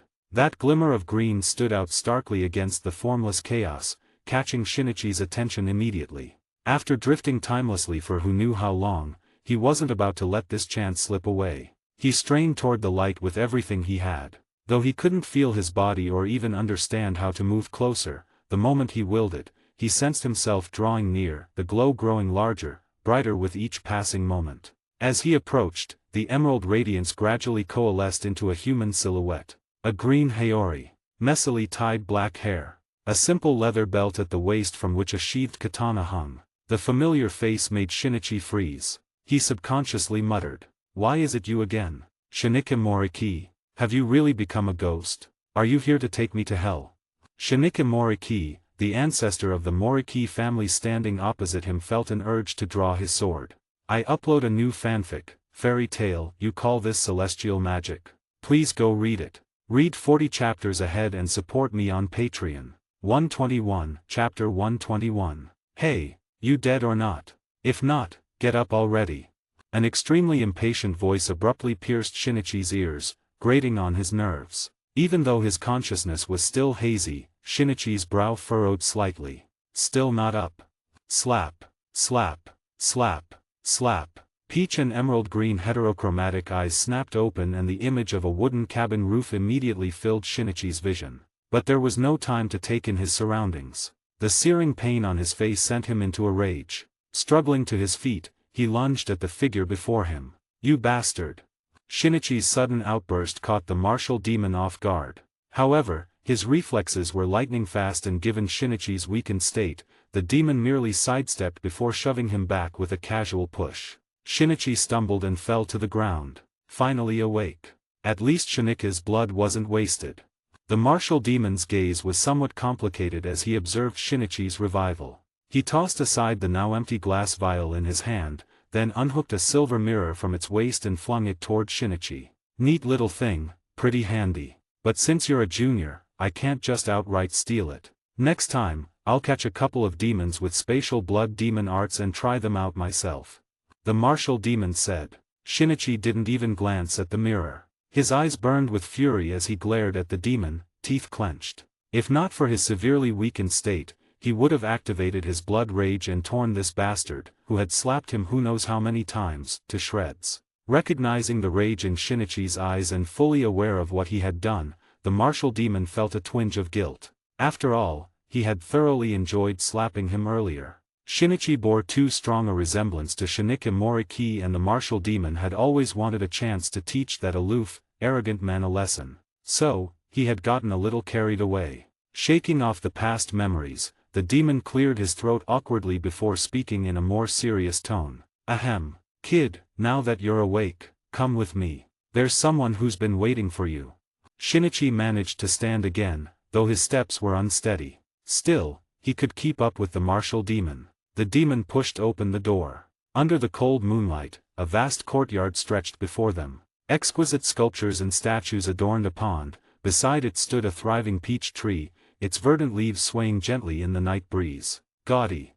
Shinichi ignored the ornate sculptures, but the vibrant peach tree by the pond brought him a sense of comfort. His forest breathing instinctively activated, faint currents of vitality beginning to mend his weakened body. Noticing Shinichi's condition from the corner of his eye, the martial demon gave a slight nod of approval. No matter what, Shinichi had left behind a worthy successor. Shinichi followed behind the martial demon, still irritated and clueless about who they were going to meet. However, the demon carried no hostility, and during his earlier haze, Shinichi had once again glimpsed Shinika Moriki, the ancestor of the Moriki family. Some voice seemed to whisper to him the martial demon was not his enemy. Soon, the martial demon led Shinichi through a winding path to a house. The martial demon stepped forward first and knocked on the door. "Shokyu, the kid's here. Come in," a gentle voice called from behind the wooden door. Without ceremony, the martial demon kicked the door open and strode inside. Shinichi hesitated outside for a moment, glancing down at his hospital gown before finally deciding to enter. The room was dimly lit, with only a faint yellow glow from a weak bulb, barely enough to make out the furnishings. Shelves lined the walls, filled with jars and bottles emitting varying intensities of medicinal aromas. On another table sat an array of sophisticated-looking scientific instruments, microscopes, small crucibles and the like.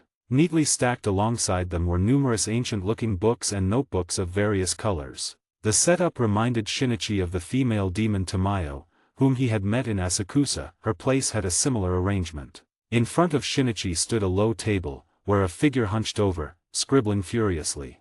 The martial demon walked straight up to the person and rapped impatiently on the table. "Hey, Shokyu. He's here." "Huh, oh, my apologies, I just had a sudden inspiration." "How rude of me," the person named Shokyu said in a remorseful tone, setting down the pen and looking up at Shinichi. Shinichi now got a clear look at Shokyu, dressed in a simple vest suit, with slightly curly black hair and gold-rimmed glasses perched on the nose, giving off an air of scholar. But the fangs protruding from his lips and the sharp black claws on his hands made it clear, this man was also a demon. Yet what shocked Shinichi the most wasn't that, but Shokyu's face. That face, it was all too familiar. Shinichi would never forget it. The crimson eyes from the ruined temple had left too deep an impression on him. Muzan. Instinctively, Shinichi's hand shot to his waist, but he grasped nothing. He was still in his hospital gown. Even without his Nichiren blade, his body reacted. The thin demon blood in his veins boiled once more. His right eye turned crimson, fangs lengthened, claws extended and muscles tensed, ready for a fight. Shokyu, who bore an uncanny resemblance to Muzan, quickly stood up, waving his hands in panic. "No, don't misunderstand. Shinichi-san, I'm not Muzan. My name is Shokyu.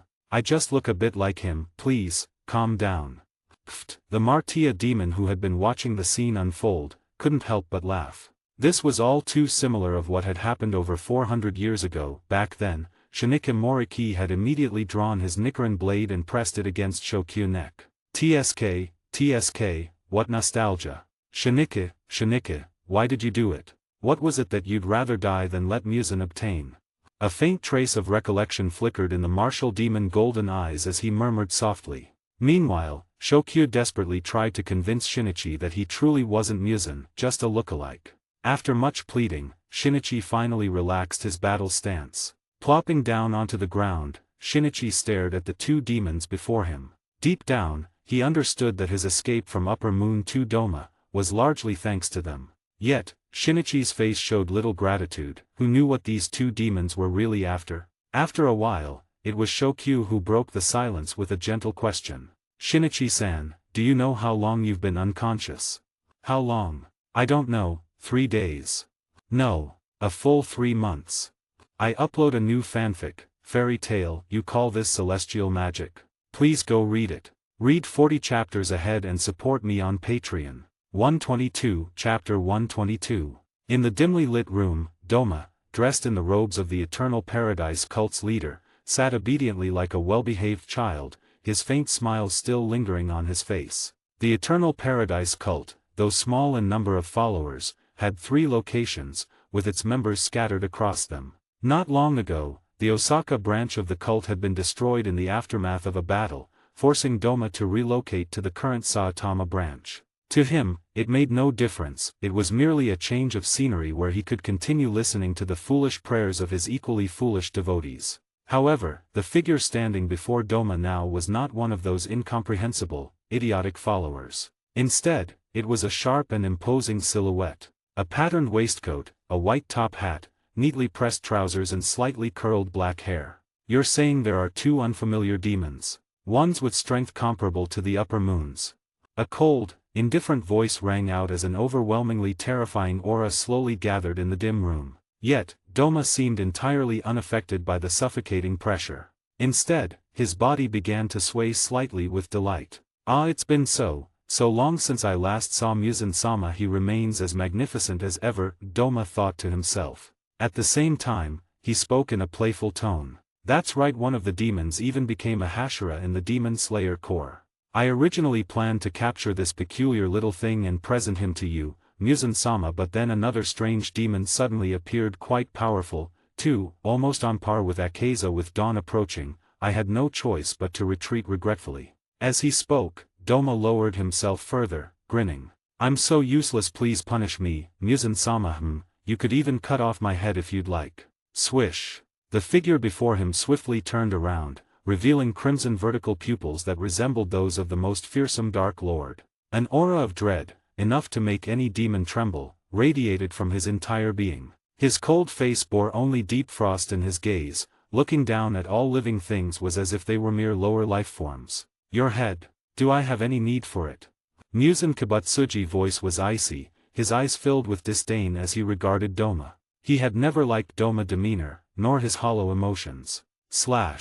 No sooner had he spoken, several fleshy tendrils erupted from Muzan's body, lashing out like lightning toward Doma. Naturally, Doma noticed this, but he remained motionless, allowing the tendrils to pierce his body, even his temples. Squelch. Whether the tendril had penetrated deep into Doma's brain was unclear, but Doma let out a soft moan as the tendril wriggled inside his skull. Soon, images began to reflect in Muzan's crimson pupils. When he saw Shinichi in his demon form, Muzan frowned. Unlike Shinichi, who harbored deep hatred for Muzan, the latter had no recollection of Shinichi whatsoever. Over 1,000 years, the number of humans who had died by Muzan's hands was beyond counting. Yet, the familiar aura emanating from Shinichi stirred something in Muzan's memory. A figure from centuries ago gradually overlapped with Shinichi's image. Moriki? That infuriating brat. Muzan spat with disgust. Centuries ago, he had sensed by chance that a demon could survive in sunlight. At that time, Muzan was nearly driven mad with excitement. If he could devour that demon named Shinika Moriki, why bother expending effort to search for the blue spider lily? But when Muzan finally found Shinika Moriki and eagerly devoured half of him, he was stunned to discover that the so-called sunlight survival merely involved shedding most of his demonic power like a cloak draped over himself, while his true form remained as weak as a frail human. It was like expecting a delicious bite of cake, only to taste a cow dung instead. What enraged Muzan even more was that the little bastard Shinika Moriki had managed to slip from his grasp. This was utterly unacceptable. Now, sensing that familiar presence again, Muzan could hardly contain his fury. But when the martial demon surfaced in Doma memories, Muzan's pupils constricted, his tone shifting from anger to disdain and revulsion. Has the sewer rat finally shown its tail? Heh, Mato, after hiding for 1,000 years, you couldn't resist anymore, could you?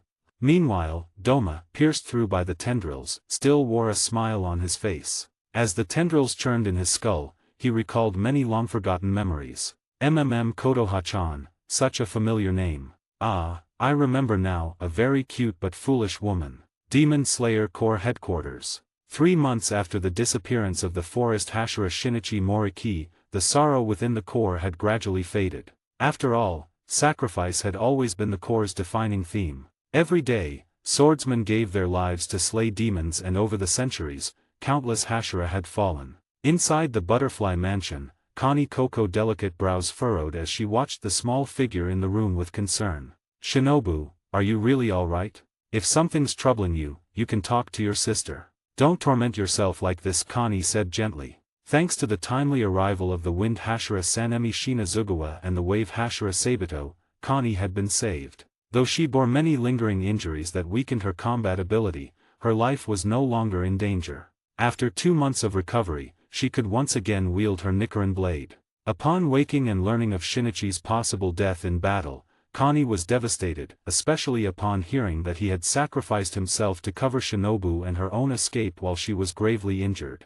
The guilt weighed heavily on her. But what pained Connie even more was how deeply Shinichi's presumed death had affected her younger sister, Shinobu. After returning to the Corps, Shinobu had locked herself in a dark room for an entire month. When she finally emerged, everyone who knew her was stunned. The once impulsive and fiery Shinobu seemed to have had her soul replaced. Now, she wore a gentle smile at all times, her tone soft and soothing, devoid of its former sharpness. Draped in her butterfly-patterned haori, the demon slayers almost mistook her for a miniature version of Connie Coco. Logically speaking, such a change wasn't a bad thing. Shinobu Coco seemed to have matured, showing concern for the injured at Butterfly Mansion and taking special care of other team members during missions. Her efficiency in slaying demons had become exceptionally high. However, in the eyes of her closest sister Connie, the seemingly calm and gentle Shinobu appeared to be suppressing an overwhelming amount of negative emotions deep within her heart.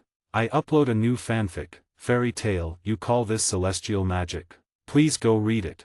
Read 40 chapters ahead and support me on Patreon. 123, Chapter 123. You're making it hard not to be suspicious, Shinichi said, eyeing Shokyu with a sidelong glance, his features eerily resembling Muzan Kibutsuji. The quiet reception room was simply furnished with a few modest tea tables. However, since all three present were demons, no tea was served. Shinichi sat cross-legged, while the martial demon and Shokyu knelt formally in seiza. Shinichi scoffed inwardly. What was the point of such pretenses for beings who had lived centuries? At Shinichi's words, Shokyu smiled gently, an oddly warm expression on a face so different than Muzan's cold visage. It's quite an old tale. If you don't mind my rambling, Shinichi-san, I'd be happy to share my story. At this, the martial demon frowned and interjected. Hey, Shokyu, none of your long-winded sagas. Keep it short. This kid probably doesn't have the patience, and even if he does, I sure don't. Cut it short, or I'll lose my temper first. Hearing this, Shokyu shook his head bitterly. You never appreciate a good story. Only Shinika back then was willing to listen to me properly. His gaze returned to Shinichi, who was already regarding him with bored eyes. With a sigh of regret, Shokyu peach-colored eyes took on a distant, nostalgic gleam as he began recounting an ancient tale, the origin of the demons. Over 1,000 years ago, during the Heian period, a male child was born into a powerful noble family in Kyoto. Yet from birth, the infant was so weak he was nearly mistaken for stillborn. Had he not finally cried out after 5 minutes, the world might never have known the story of the demons. That child was none other than Muzan Kibutsuji, progenitor of the demons. Frail as if afflicted by an incurable disease, he hovered near death, unlikely to live past 20. Desperate, Muzan sought countless renowned physicians throughout his youth, yet none could cure him. As despair took hold, his nature grew increasingly dark and cruel. But just as Muzan reached the depths of hopelessness, he encountered a compassionate doctor. To prolong Muzan's life, the doctor devoted himself to developing a medicine,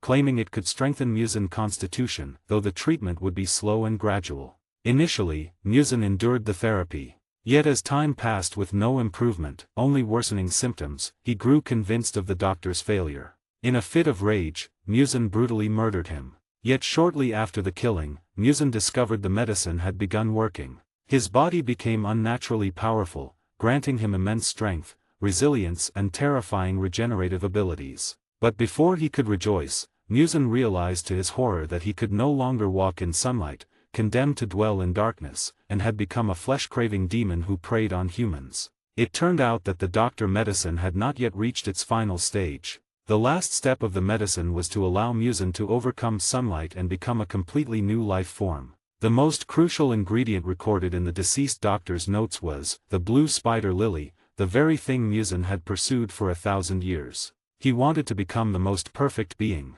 This was the story of Muzan, the world's first demon. However, behind this story, there was a small interlude. Back in that noble family, the male infant Muzan who was born actually had a twin brother. But unlike his elder brother, the equally frail younger brother had never managed to cry. Only when the servants were about to bury him did he let out a faint wail. Even though the younger brother survived, according to the strict primogeniture system of the Heian period, his fate was merely to spend the rest of his life in a temple. Perhaps out of momentary pity from their noble father, or perhaps because he thought the younger brother, who was even weaker than the elder, might not even live to adulthood, the younger brother was also kept in the estate. While the elder brother received treatment, the younger brother underwent the exact same treatment.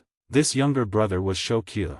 But unlike Muzan's cruel and merciless nature, Shokyu was gentle and kind-hearted. The two brothers were like polar opposites. Yet, in Muzan's eyes, he never regarded this younger brother as anything more than a pitiable wretch with no inheritance rights. That was Muzan's opinion of Shokyu. Faced with Muzan's increasingly violent demeanor, Shokyu wished to change it, but he was powerless. The hierarchical system of the Heian period was simply too rigid. To prevent as much tragedy as possible, despite his own body being weaker than Muzan, Shokyu resolutely persuaded many doctors who had initially sought to treat Muzan to leave, because those who failed to cure Muzan would be killed. Then came that day when an unknown wandering doctor suddenly visited, confidently claiming he could cure Muzan's terminal illness. By then, Muzan had already fallen into despair and saw this doctor as his last hope, so he naturally did not refuse. Shokyu, however, was astonished. Musen illness had long been known throughout the capital, even the imperial physicians were helpless. How could an ordinary wandering doctor possibly have a solution? In private, Shokyu secretly sought out the doctor, urging him not to throw his life away for greed and wealth. He tried to persuade the doctor to flee, even offering some of his own savings. But the doctor merely smiled and refused, immediately recognizing that Shokyu suffered from the same terminal illness as Musen. Money means nothing to me. Curing the sick is my duty, nothing more. The doctor's words still echoed in Shokyu's ears to this day. From that day onward, the doctor also began delivering medicine to Shokyu daily. Gradually, Shokyu became deeply impressed by the doctor's skills, even considering becoming his disciple. He always referred to the doctor as sensei. But what happened next took everyone by surprise. Musen suddenly lashed out, killing the doctor and becoming a terrifying man-eating demon. Before Shokyu could process everything, his own body underwent a drastic transformation. On the day the doctor delivered medicine to Musen, he had also brought medicine for Shokyu. Shokyu also turned into a demon. However, perhaps due to the different medicine concocted by the doctor, or perhaps by fate's design, Shokyu wasn't particularly powerful. The only thing he gained was an extended lifespan. Both Musen and Shokyu, now demons, were completely banished from their noble family and erased from the family registry. From then on, Musen became the progenitor of demons, Musen Kibutsuji, while Shokyu remained the gentle Shokyu. That noble family was the Yubayashiki family. This is my story. I apologize that my elder brother Musen has committed countless atrocities over the past millennium. My teacher and I also bear responsibility. So now, the only purpose left for my continued existence is to send my brother Musen to hell, Shokyu said with a smile. Shinichi was utterly dumbfounded. TN, do you think Maple Breathing or Maple Hashira a good name? I upload a new fanfic, fairy tale. You call this celestial magic? Please go read it. Read 40 chapters ahead and support me on Patreon. 124, Chapter 124. 2 months after Shinichi awoke. Forest Breathing, First Form, Iron Birch Slash. The green slash from Shinichi's wooden sword surged toward the martial demon with overwhelming force, an illusory iron birch tree seemingly barring the demon's path. Yet the martial demon showed no intention of dodging, his golden eyes flashing with appreciation. Suddenly raising both arms in an L-shaped stance, he pivoted sideways and roared. Blood martial art, shield form, black tortoise. A dense crimson aura erupted from the martial demon's hands as a mist of blood instantly formed a massive scarlet shield engraved with a ferocious black tortoise pattern on its flank. Boom! The green slash collided with the tortoise shield, producing an ear-splitting explosion. Shinichi's eyes flashed like lightning as he swiftly rotated his wooden sword to a new angle. Forest Breathing, Third Form, Thorn Stab. The explosive acceleration allowed Shinichi to close the distance in mere fractions of a second, his wooden sword transforming into a streak of emerald light that artfully bypassed the demon's shield, thrusting directly toward his face. Against any ordinary opponent, this strike would have been unavoidable. But this was the martial demon, the first and only demon Shokyu had transformed centuries ago. Even as a human, the martial demon had been a renowned martial fanatic, undefeated across the nation. After becoming a demon, he had refined his combat skills to perfection. His blood martial art was an advanced blood demon art developed from his foundational fighting techniques. Blood martial art, body form, halting palm. As the wooden blade neared his face, the martial demon calmly barked commands. Crimson light enveloped his palm as it bent his wrist and thrust forward. Thud! A soft impact sent Shinichi stumbling backward uncontrollably until he regained balance. Little one, spare me these basic techniques, the martial demon said impassively. I've crossed blades with Shinika Moriki countless times. My understanding of forest breathing rivals your own. If you wish to defeat me, show me your true capabilities. Every form and variation of forest breathing was familiar to the demon, at least the first 10 forms. The ultimate secret technique of forest breathing remained theoretical even to its creator Shinika Moriki, who had never fully developed it. Seeing the anticipation in the martial demon's eyes, Shinichi understood the demon wanted to face his demonized state. But glancing around at Shokyu territory, he worried their full-powered clash might destroy the property. Then let's try something different, Shinichi declared, walking to retrieve a shorter wooden sword from the rack. Crossing both blades before him in a new stance. The demon's eyes dimmed with disappointment at the twin-sword posture. He longed to battle Shinichi's crimson flaming demon form. Just like his duels with that show-off Shinichi Moriki, who always excused his losses by claiming he hadn't fully unleashed his demonic power. As it turned out, Shinichi Moriki died before the martial demon could face his so-called strongest demonized form, which became a lasting regret for the martial demon. Twin blades? Kid, don't take this the wrong way, but your dual sword style carries traces of Miyamoto Musashi, doesn't it? Heh, I've actually crossed swords with that sword fanatic myself. For a human, he was indeed strong, but compared to me, he still fell far short. The martial demon chuckled, but Shinichi didn't pay attention to him. Gripping his twin blades tightly, the emerald green light in his left eye shined brilliantly. Enough talk. Come. Forest breathing, 13th form, wolf soul. A spectral green wolf materialized before the martial demon in an instant, its fierce green eyes locking onto him with malice. Heh, you're still a brat. The martial demon smirked, then took a step back, hands poised as if gripping an invisible weapon. His golden eyes gleamed. Blood art, spear technique, crimson dragon. Crimson mist erupted from both his hands, swiftly coalescing into a blood-red spear. The weapon seemed adorned with coiling dragon patterns. Boom! Shinichi lunged forward and the emerald wolf surged with a howl. The martial demon raised his spear, baring his fangs as a draconic roar erupted from him. Thick scarlet energy swirled around him, forming a massive crimson dragon that snarled and clashed with the emerald wolf. Boom! Outside, the earth trembled violently. Inside the room, Shokyu sat calmly at the table, meticulously reviewing the book in his hands, occasionally adjusting the gold-rimmed glasses on his nose. One hand held a steel pen, jotting notes in a notebook from time to time. But the relentless dragon roars and wolf howls outside eventually get on his nerves. Eventually, he raised a hand, his black claws piercing his own eardrums to seek a moment of silence. Yet, this respite was fleeting, his demonic regenerative abilities restored his eardrums within moments. Rubbing his temples in frustration, he muttered, "Those two. I should really separate them soon. At this rate, I'll go mad. Though, come to think of it, it's been nearly 2 months already." With that thought, Shokyu walked to the experimental corner of the room and retrieved a glass vial containing Shinichi's blood. Over this period, he had studied it extensively, yet many questions remained unanswered. Like Shinichi Moriki blood before him, Shinichi originated from Muzan, yet unlike other demons, it bore no subservient nature. This puzzled Shokyu greatly. However, it seemed someone else might hold the key to this mystery. Tamayo. At the thought of that female demon who had broken free from Muzan control, a flicker of admiration, even shame, crossed Shokyu's eyes. His trip to Tokyo had left him humbled, his millennia of research paled in comparison to that woman's achievements. After a moment's contemplation, Shokyu picked up his pen and began drafting a letter to Tamayo. Aside from their own circle, she might be the first to learn Shinichi was still alive, as Shokyu had established communication with her. Though, of course, their exchanges remained strictly academic. Shokyu had always been extremely interested in what Tamayo was researching,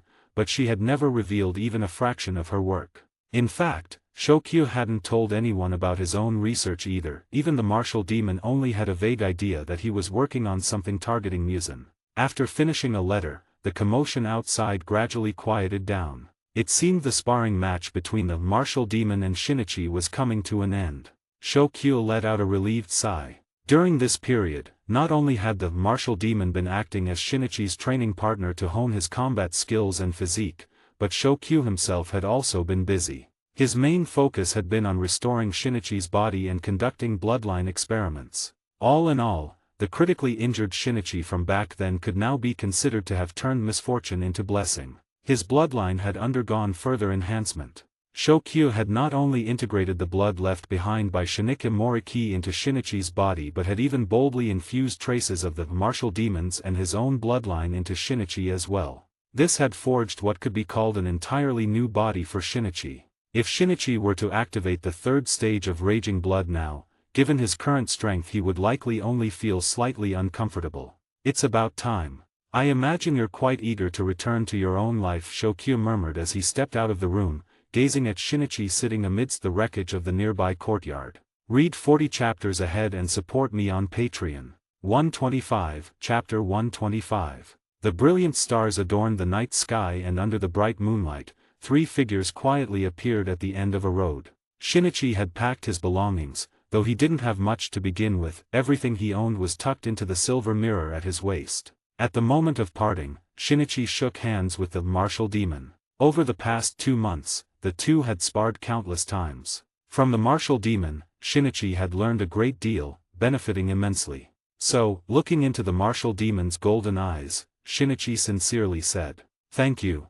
The martial demon let out a faint snort, his tone indifferent as he replied, "Kid, even though your strength has improved significantly, don't get too confident. If you encounter that upper rank 2 again, you'd better be cautious. And don't tarnish the reputation of my blood martial arts."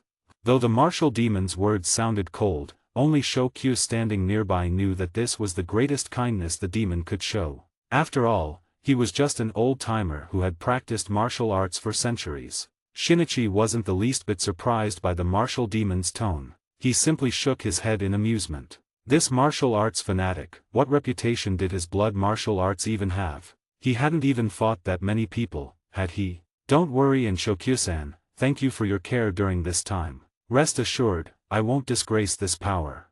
After exchanging words with the martial demon, Shinichi turned to Shokyu, who had been silently smiling all along. Shokyu nodded with a warm smile. "You're too kind, Shinichi. Mato and I will always be your friends. If you ever need anything, don't hesitate to ask. Also, Miss Tamayo is a remarkable scholar. Not long ago, she mentioned making some unique discoveries in her research on your blood. If possible, you might want to visit her again in Asakusa, Tokyo." Shinichi nodded, pondering for a moment before replying, "Tamayo? Alright, I'll remember that. Well then, until we meet again." With that, Shinichi, dressed in a brand new Demon Slayer Corps uniform with a white coat casually draped over it, gave a slight bow to the martial demon and Shokyu before turning to set off down the road. The Demon Slayer Corps uniform had been a spare set Shinichi had prepared in his silver mirror. However, the Haori was gone, replaced only by a tattered Haori from the Moriki family. Shinichi wasn't one for wearing ragged clothes. His Nichiren blade had also been lost in the battle against Doma, not just the short sword Mori no Ryuu, but even his signature red and green Nichiren longsword had shattered. This time upon his return, he'd likely have to pay a visit to the swordsmith village. Though he no longer had his Nichiren blade, Shinichi wasn't the least bit worried. Even without demonizing or wielding a sword, his sheer physical strength alone could crush dozens of demons. As long as he didn't run into the 12 Kazuki or Muzan himself, what did Shinichi have to fear? The martial demon crossed his arms, while Shokyu clasped his hands together. The two watched as Shinichi's figure gradually faded into the distance. "Mato, that young man's talent is truly impressive, isn't it?" Only after Shinichi had gone far enough did Shokyu finally speak, smiling as he glanced at Mato, martial demon. Mato also refrained from further remarks. A trace of nostalgia flickered in his golden eyes before he murmured, "Indeed, he's a fine young man with a talent. However, he ultimately has no interest in the martial path. Otherwise, perhaps." He didn't finish the sentence, shaking his head. Talent was merely talent after all. Everyone had their own pursuits, why obsess over such things? The martial demon thought of himself, recalling his journey to that mysterious nation to study martial arts. There, his proud martial talents had been utterly ordinary, yet those grandmasters never looked down on him. Instead, they taught him not to fixate on talent. Because enough sweat and unwavering resolve could outweigh even the most exceptional talent. Noticing the martial demon lost in memories, Shokyu didn't disturb him. Instead, he continued watching Shinichi's retreating figure with a faint smile. His face, eerily resembling Muzan's, betrayed a subtle ripple of emotion as he whispered words only he could hear. "Sensei. Brother, no, Muzan, took the wrong path." Nagano Prefecture, in a dimly lit alleyway, two figures lurked in silence. "Ugh, another mission with the Koko Hashira. This is gonna be tough," groaned a male Demon Slayer Corps member in uniform, rubbing his forehead in distress. His companion, a young female Slayer, frowned in confusion. "Huh, but Lady Connie is so kind. Last time at the Butterfly Mansion, she took care of everyone's herself, she was super considerate." The male Slayer sighed softly. "Not the flower Hashira. I meant the insect Hashira." Lady Shinobu? But she's gentle too. Just like her sister." When she prepares medicine, she always asks if we mind bitter flavors. The girl, Suriko, grew even more puzzled. In her experience, the two sisters were the gentlest golden flowers of the Corps. Shaking his head at her naivete, the veteran replied, Suriko, you're too new, only 2 months in. Half a year ago, the insect Hashira wasn't like this. Let me tell you, back when the forest Hashi. His words froze mid-sentence as the temperature around them plummeted. A shadowy figure materialized behind him like a specter. Lilac eyes sparkled with crystalline clarity above a petite face adorned by an irresistibly sweet smile, the very picture of gentleness. A soft, melodious voice whispered by his ear. Moshi Moshi era, what was Matsudera-kun saying just now? We're on a demon hunting mission, you know distractions are very, very bad behavior. Suriko immediately sprang up and saluted. Insect Hashira-sama. Though the voice sounded gentle, the male squad member Matsudera felt his hair stand on end. The faint scent of wisteria lingering around him made him extremely uneasy. If he hadn't witnessed how brutal Shinobu Koko tortured those demons, or heard the extremely sinister words beneath her extremely gentle smile, Matsudera might have naively believed that the insect Hashira was as kind as flower Hashira. Nothing, Shinobu-sama. I'm sorry, I shouldn't have spaced out. Matsudera quickly stood up and bowed in apology. But Shinobu Koko blinked her large eyes and with a smile, pressed a hand on Matsudera's shoulder. It's alright, Matsudera-kun, you were just too nervous, weren't you? Just be more careful next time. Fighting demons is a very serious matter, after all. A single misstep could cost you your head, you know. As she spoke, her finger lightly traced a line across Matsudera's neck. Gulp. His back tingling with fear, he swore he will never gossiping behind someone's back again. Read 40 chapters ahead and support me on Patreon. 126, Chapter 126. A series of disappearances occurred consecutively in Nagano Prefecture. According to survivors' accounts, there were monsters lurking in the darkness, abducting people every night. Upon receiving the news, the Demon Slayer Corps immediately took it seriously. It was highly likely that a demon was active in Nagano Prefecture. Thus, a team was assembled under the leadership of the newly promoted insect Hashira, Shinobu Koko, along with several Demon Slayer swordsmen to carry out the demon-slaying mission. Shinobu Koko had been promoted to Hashira rank just a month prior. To some of the younger newly joined Demon Slayer Corps members, this newly appointed Hashira might have seemed exceptionally gentle, with a voice that was truly soft and kind. But for most of the Demon Slayer Corps members, everyone knew just how much the insect Hashira had changed. At the thought of this, nearly everyone's hearts grew heavy. The sacrifice of the forest Hashira had dealt an immeasurable blow to the Corps. Hano rank Matsudera secretly glanced up at the insect Hashira standing atop the roof above them. Her large violet eyes reflected the moonlight, making them appear exceptionally radiant. Her delicate face bore a near-perfect smile, her expression serene and composed. Her once short hair had grown slightly longer. This version of Shinobu Koko truly seemed gentle.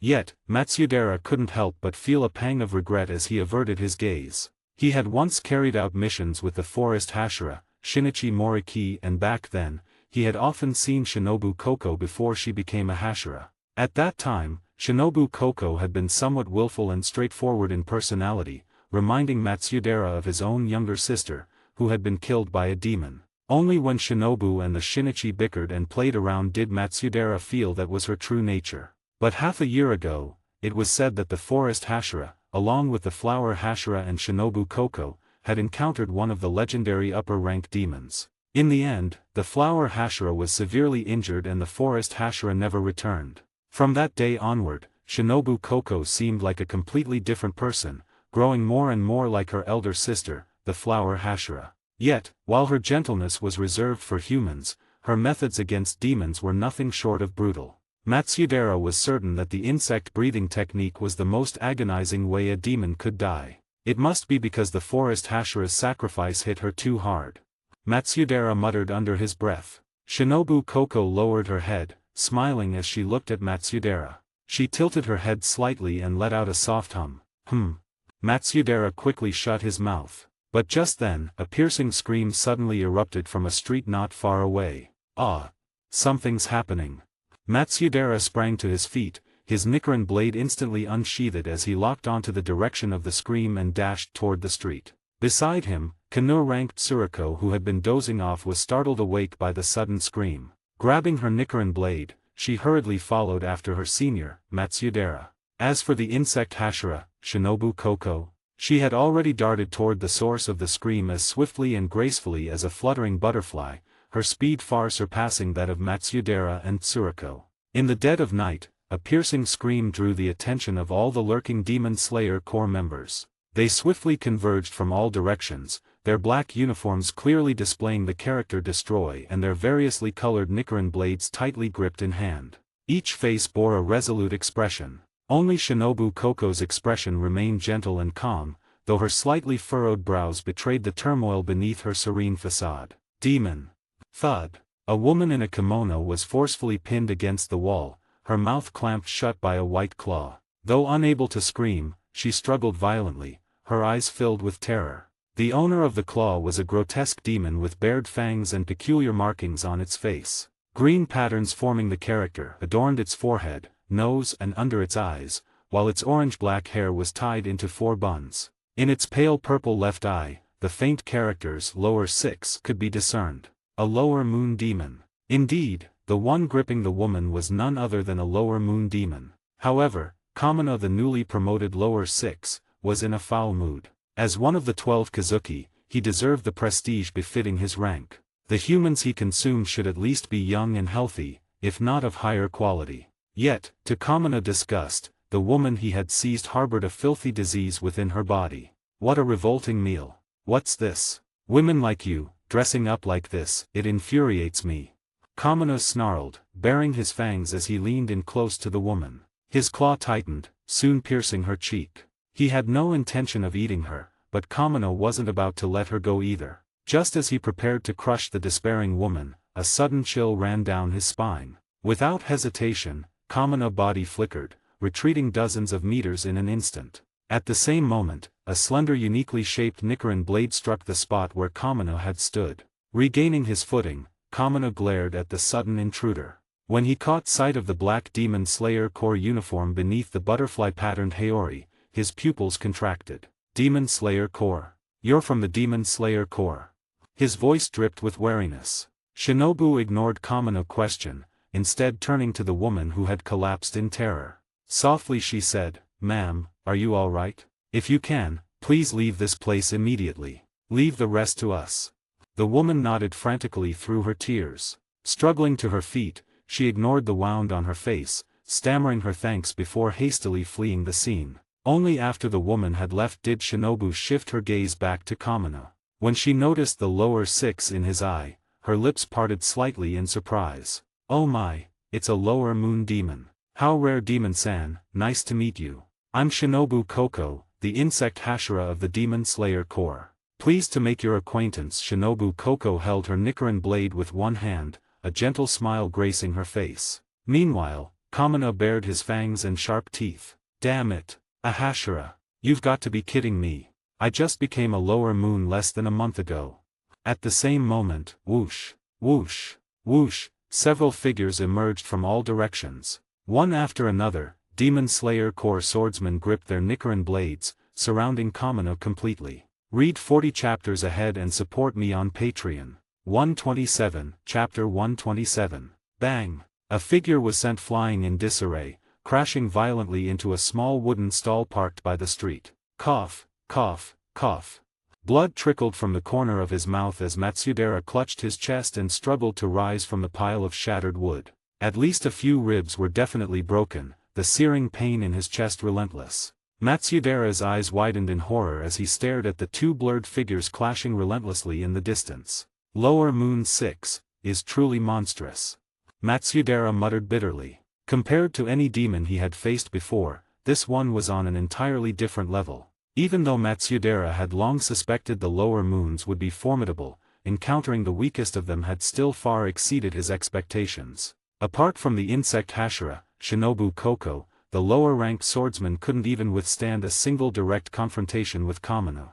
Even an experienced Hano like Matsudera could barely manage to evade a few more strikes under Kamino's assault. The moment the battle erupted, Kamino effortlessly snapped the arms of 2 Kanu-ranked swordsmen. If not for the insect Hashira's timely intervention, those two would have lost not just their arms, but their heads. Faced with Kamino's overwhelming strength, Matsudera, as the most senior demon slayer in the group aside from Shinobu Koko, immediately took command. He shouted orders for the demon slayers ranked Kanoto and below to scatter and secure the perimeter, keeping a close watch on the lower moon's position to prevent his escape. Meanwhile, the demon slayers ranked Kanoto and above fought desperately to assist the insect Hashira in slaying the demon. But alas, bravery alone wasn't enough, their strength simply couldn't measure up.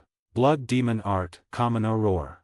Kamino suddenly opened his maw, unleashing a piercing invisible sonic wave roar. Instantly, the faces of two Tsuchinoto-ranked slayers twisted in agony. Blood gushed uncontrollably from their noses and mouths as their bodies plummeted from midair like broken kites. Humph! What a weakling!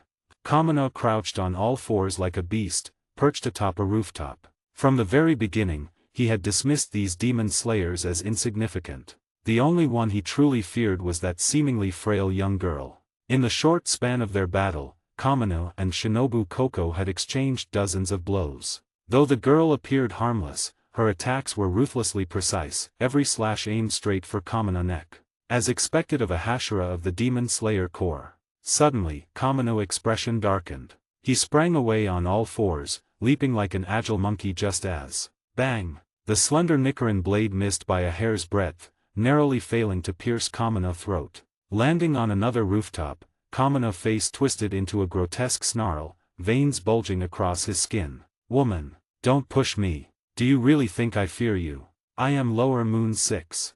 Swish. Swish. The nimble Nichiren blade twirled between Shinobu's pale fingers, carving elegant arcs through the air. Her smile remained fixed, her tone as gentle as ever. Oh, then please don't hold back, Demon-san. After all, I'm quite weak and my Nichiren blade is so light. Cutting through a demon's neck isn't an easy task, you know. Damn it. This infuriating woman. That pretentious act is so annoying.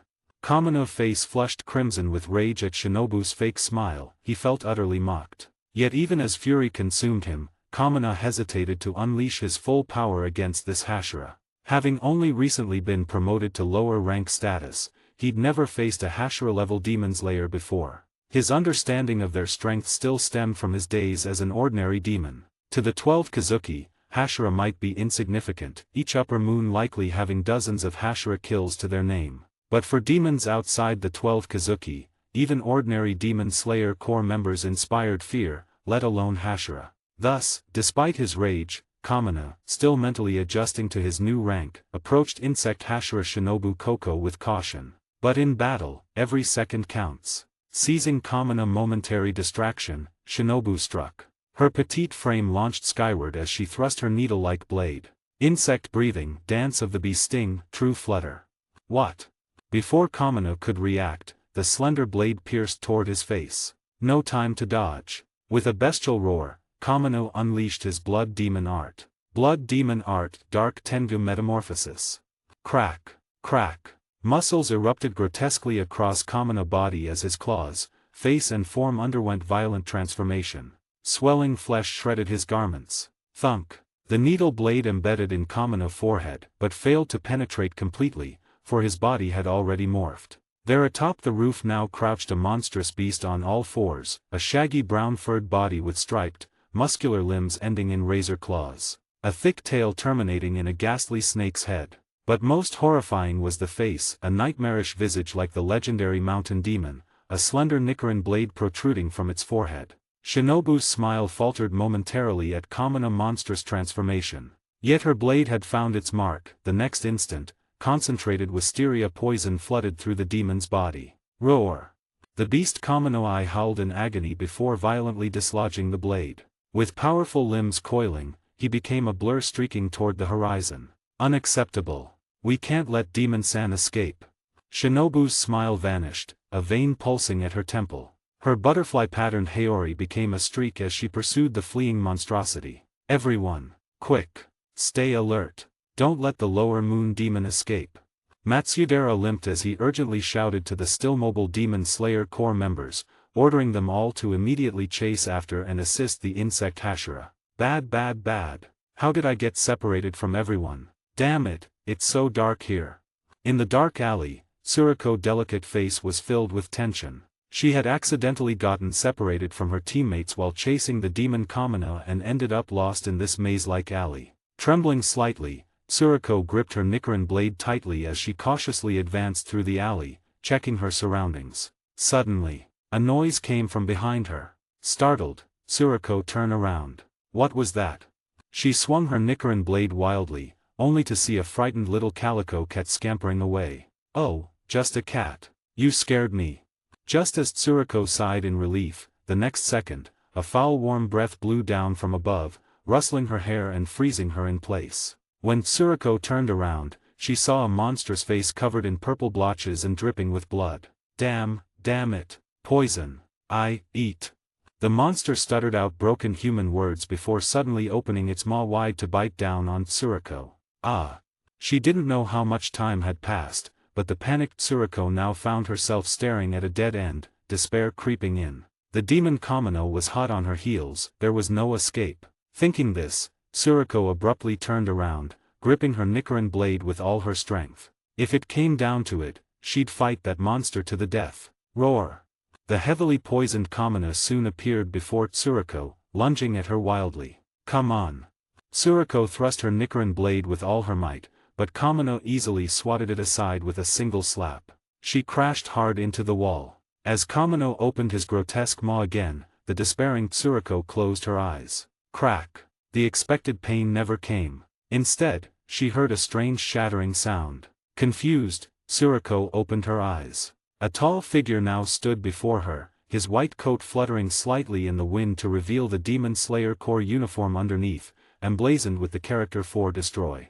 His clenched right fist was covered in blood. The monstrous Kamina now lay motionless on the ground nearby like a dead dog. The figure turned to look at Tsuruko, whose mind was still reeling as she caught sight of his heterochromatic eyes, one peach pink, the other emerald. Shinichi, who had just one-punched Kamina, flicked the demon blood off his hand and eyed the seemingly slow-witted female demon slayer. "Hey, miss, mind lending me your Nichiren blade for a sec?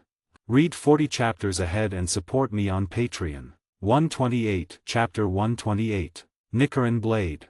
Tsuruko's small head snapped around as she realized, finally spotting her Nichiren blade by the wall. But it was already too late. The massive form of Kamino stirred once more, rising clumsily to his feet. He shook his dazed head. The wisteria poison had damaged his mind, leaving the demon nearly insane. Otherwise, fleeing would have been his wisest course of action. Roar! With a thunderous roar, Kamino charged again towards Shinichi and Tsuruko. Tch. Shinichi's expression remained unchanged as he swiftly retreated a step. In one fluid motion, he reached out, seized Tsuruko by the collar and yanked her off her feet before she could react. He spun and sprinted backward, dragging Tsuruko along like a rag doll. Her legs flailed uselessly against the ground like limp noodles. Wait! Stop! She shrieked, but Shinichi paid no heed to her. As they neared the wall, Shinichi dropped into a slide, his free hand snatching up the pale blue Nichiren blade from the ground. He sprang back up instantly, while Tsuruko yelped in pain as her backside collided brutally with the ground. Kamino pursued relentlessly, and now the towering dead-end wall loomed before Shinichi. There was no escape. Roar! Kamino's grotesque maw gaped wide, foul breath washed over them.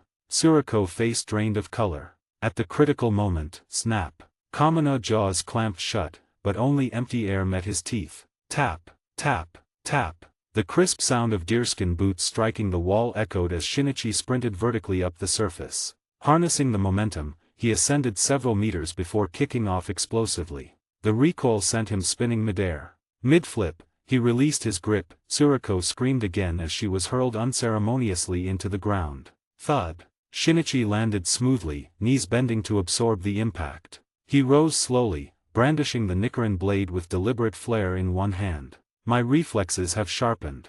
"Excellent," Shinichi murmured, nodding in approval. Roar! The enraged roar snapped his attention forward. Shinichi lifted his gaze, heterochromatic eyes flickering with intensity. "Ah, I nearly forgot about you. Lower Moon 6. Pathetic." Swish! Adjusting his stance, Shinichi gripped the sword with both hands. An invisible surge of energy rippled outward, billowing his white Haori and making the black Demon Slayer Corps uniform snap violently. Though this Nichiren blade was lighter than his own, it was still a legitimate weapon. The instant his fingers tightened around the hilt, torrents of vitality erupted forth. A verdant glow ignited along the pale blue blade. This sword, accustomed to water breathing, now tasted the essence of forest breathing for the first time. Forest breathing 7th form, soaring wood dragon slash. A dazzling emerald light instantly illuminated the night as an illusory green dragon surged forth with overwhelming momentum. The resonating blade roared like the dragon itself, and just as Shinichi's figure flashed by, the emerald dragon's massive body lunged forward, charging straight at Kamino. Boom! On a rooftop somewhere, a figure suddenly stopped. Violet eyes reflected the brilliant green light erupting from a nearby alley, such a familiar sensation. Shinobu Koko heart was suddenly disturbed like a stone dropped into still water, rippling endlessly. Who was that? That was definitely the aura of forest breathing. Absolutely. Without a doubt. Whoosh! Shinobu's figure shot towards the source of the forest breathing at lightning speed. Her heart was more anxious, more uncertain, and more excited than ever before. Could it be him? Tsuriko, whose hair was tangled with twigs and leaves, had just peeked out from the bushes when she witnessed a scene that left her utterly stunned. The Lower Moon 6, who she had thought was overwhelmingly powerful, had been decapitated in a single strike. Of course, the terrifying phantom emerald dragon slash also left her mouth gaping. So strong. Thud. Kamino's grotesque head rolled to the ground, tumbling right to the edge of the bushes. His pale purple eyes, marked with lower 6, glared at the still shocked Tsuriko. His head had reverted from its monstrous form to its original appearance, now bearing a shaped pattern. On the brink of death, Kamino regained his sanity, but his fading consciousness still drove his mouth to speak. No, impossible. I just became one of the 12 Kazuki. No, this can't be my end. To die like some insignificant insect. I refuse to accept this. Tsuriko stared dumbfounded at Kamino's still chattering head when suddenly, a Nichiren blade was planted beside her. Thanks, girl. Your sword's pretty good. Shinichi casually slipped a test tube filled with Kamonyu's blood into the silver mirror at his waist. Tsuriko suddenly snapped out of it, her eyes filled with admiration as she stammered excitedly. SS-senpai, you're amazing. Who are you? Shinichi glanced at Kamino's dissipating head before kicking it away. Me? You don't recognize me? Well, it has been almost half a year. I'm Shinichi Moriki. Ever heard of me? Shinichi Moriki? Who? Wait. Shinichi Moriki. Tsuriko's expression twisted in shock as she stared at him in disbelief. The forest Hashira.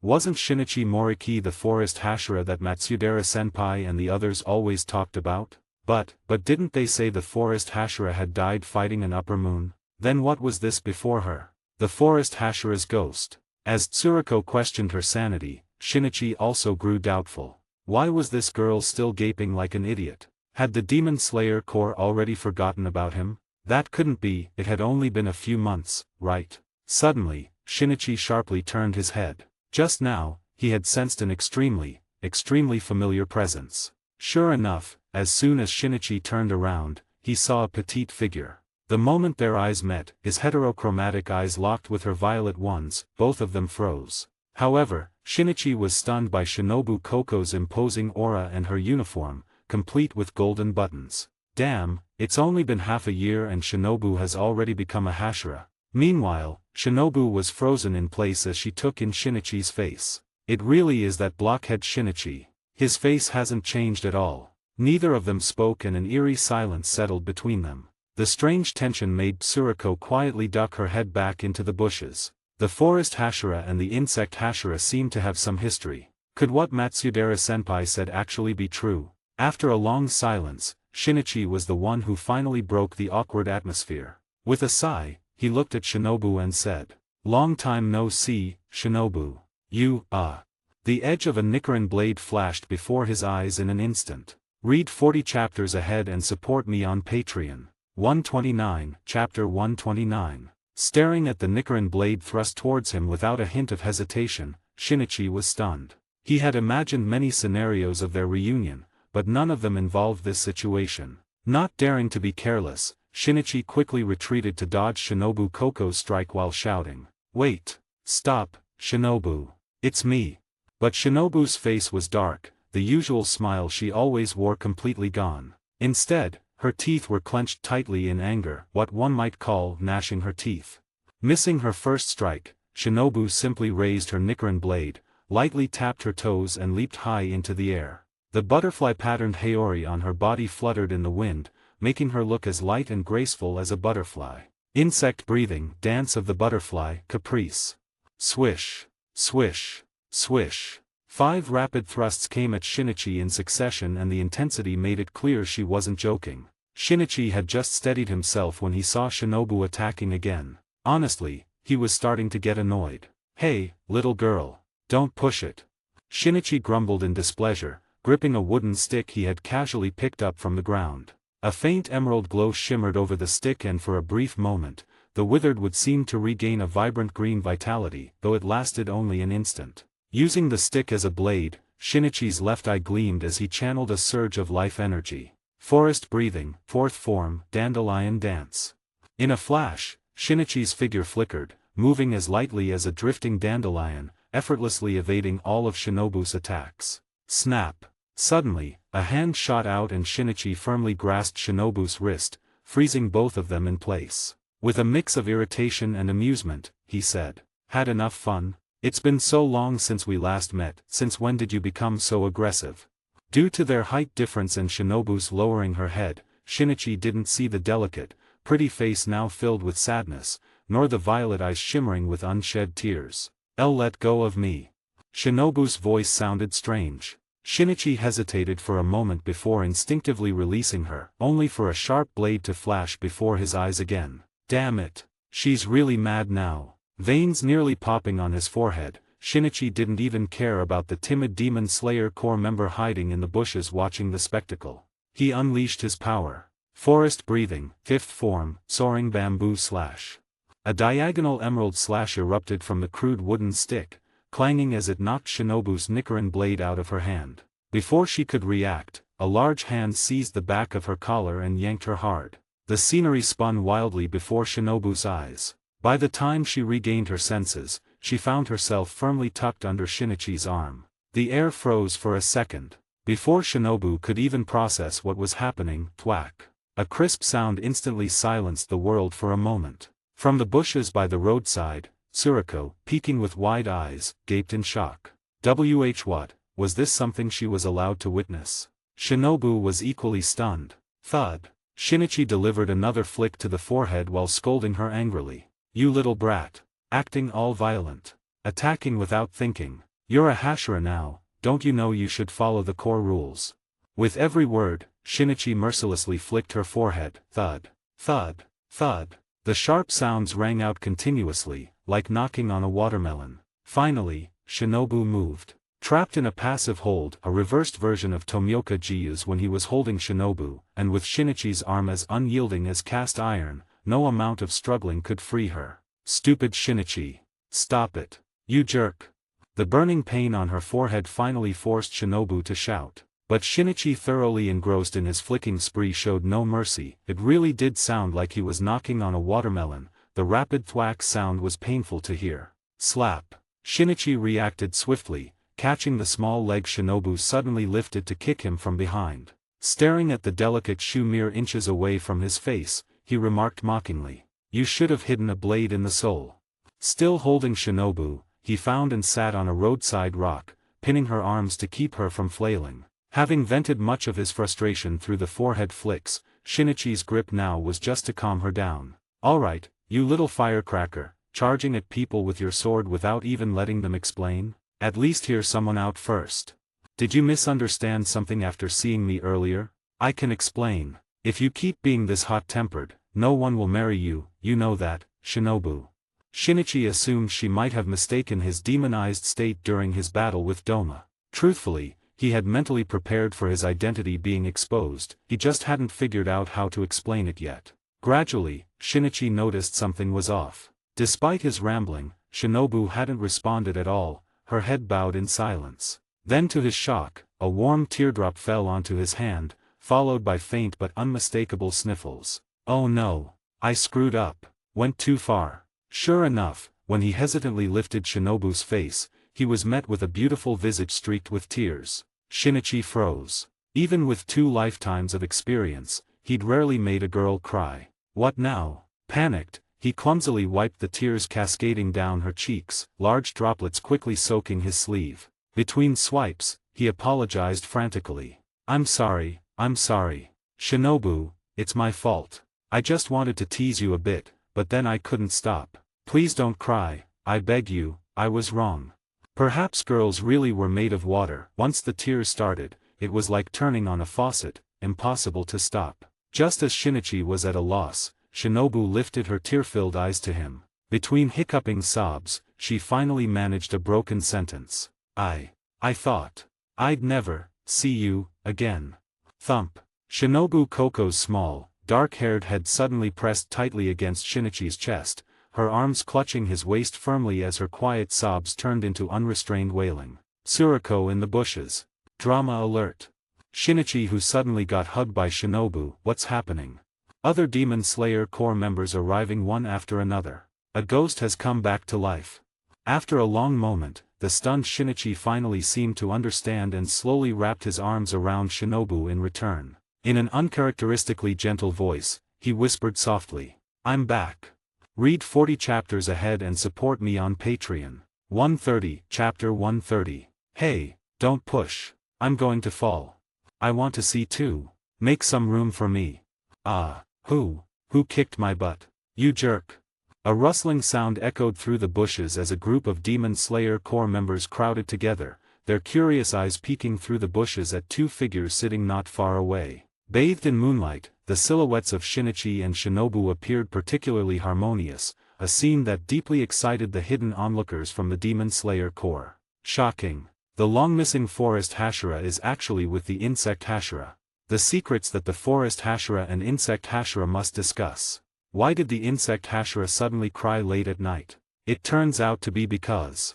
As for another topic of the night, a certain lower moon was likely seething in hell, feeling utterly ignored. On the other side, after her earlier embarrassment, Shinobu had adjusted her demeanor and was now sitting obediently beside Shinichi, her delicate face restored to its standard smile. However, compared to her previous somewhat forced smile, this time, Shinobu's smile was gentler and more natural. Aside from a slight redness on her forehead, she looked like a well-behaved child. This version of Shinobu intrigued Shinichi. After all, he had never seen her so quiet and gentle before. Wasn't she supposed to be fiery and strong-willed? Now, Shinobu really resembled Connie, and the oblivious Shinichi had no idea that her transformation was due to a certain someone. Words, details in Chapter 117.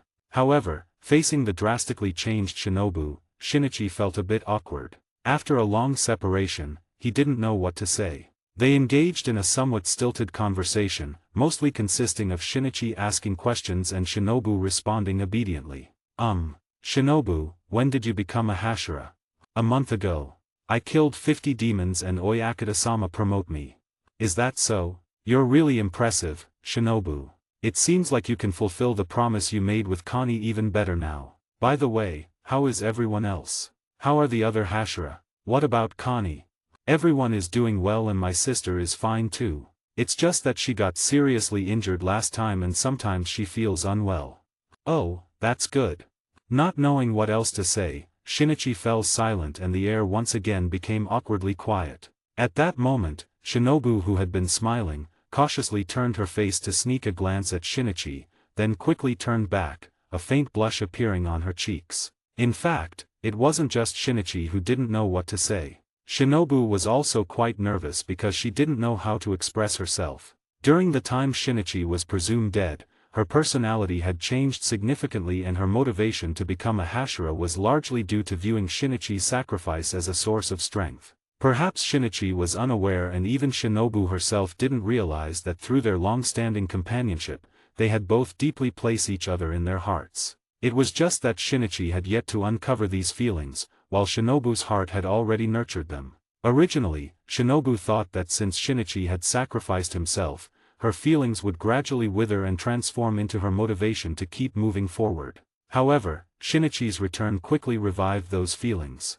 Shinobu's earlier reaction to Shinichi's sudden appearance was an instinctive emotional response. Faced with the unexpected return of Shinichi, she felt both excited and worried that she might be imagining things, a hope hidden beneath despair. But once she confirmed that it was indeed Shinichi, her heart was completely enveloped in immense joy. He looks good, I like looking at him, but I don't know how to say it. Ah, Shinobu, I haven't explained yet. Actually, that day, you should have seen my condition, so everyone should know my identity, right? Yes, actually, I am. Shinichi hesitated, then looked seriously at Shinobu, preparing to confess his demon identity. Just as he was about to reveal that he was a demon, a small soft hand suddenly covered his mouth. With her beautiful violet eyes filled with warmth, Shinobu gently said, "You don't need to say it. Oyakata-sama has told me and only me. I believe in you, Shinichi-kun, just like Oyakata-sama does. Oyakata-sama said he wouldn't reveal your secret, that secret is something only you can choose to share."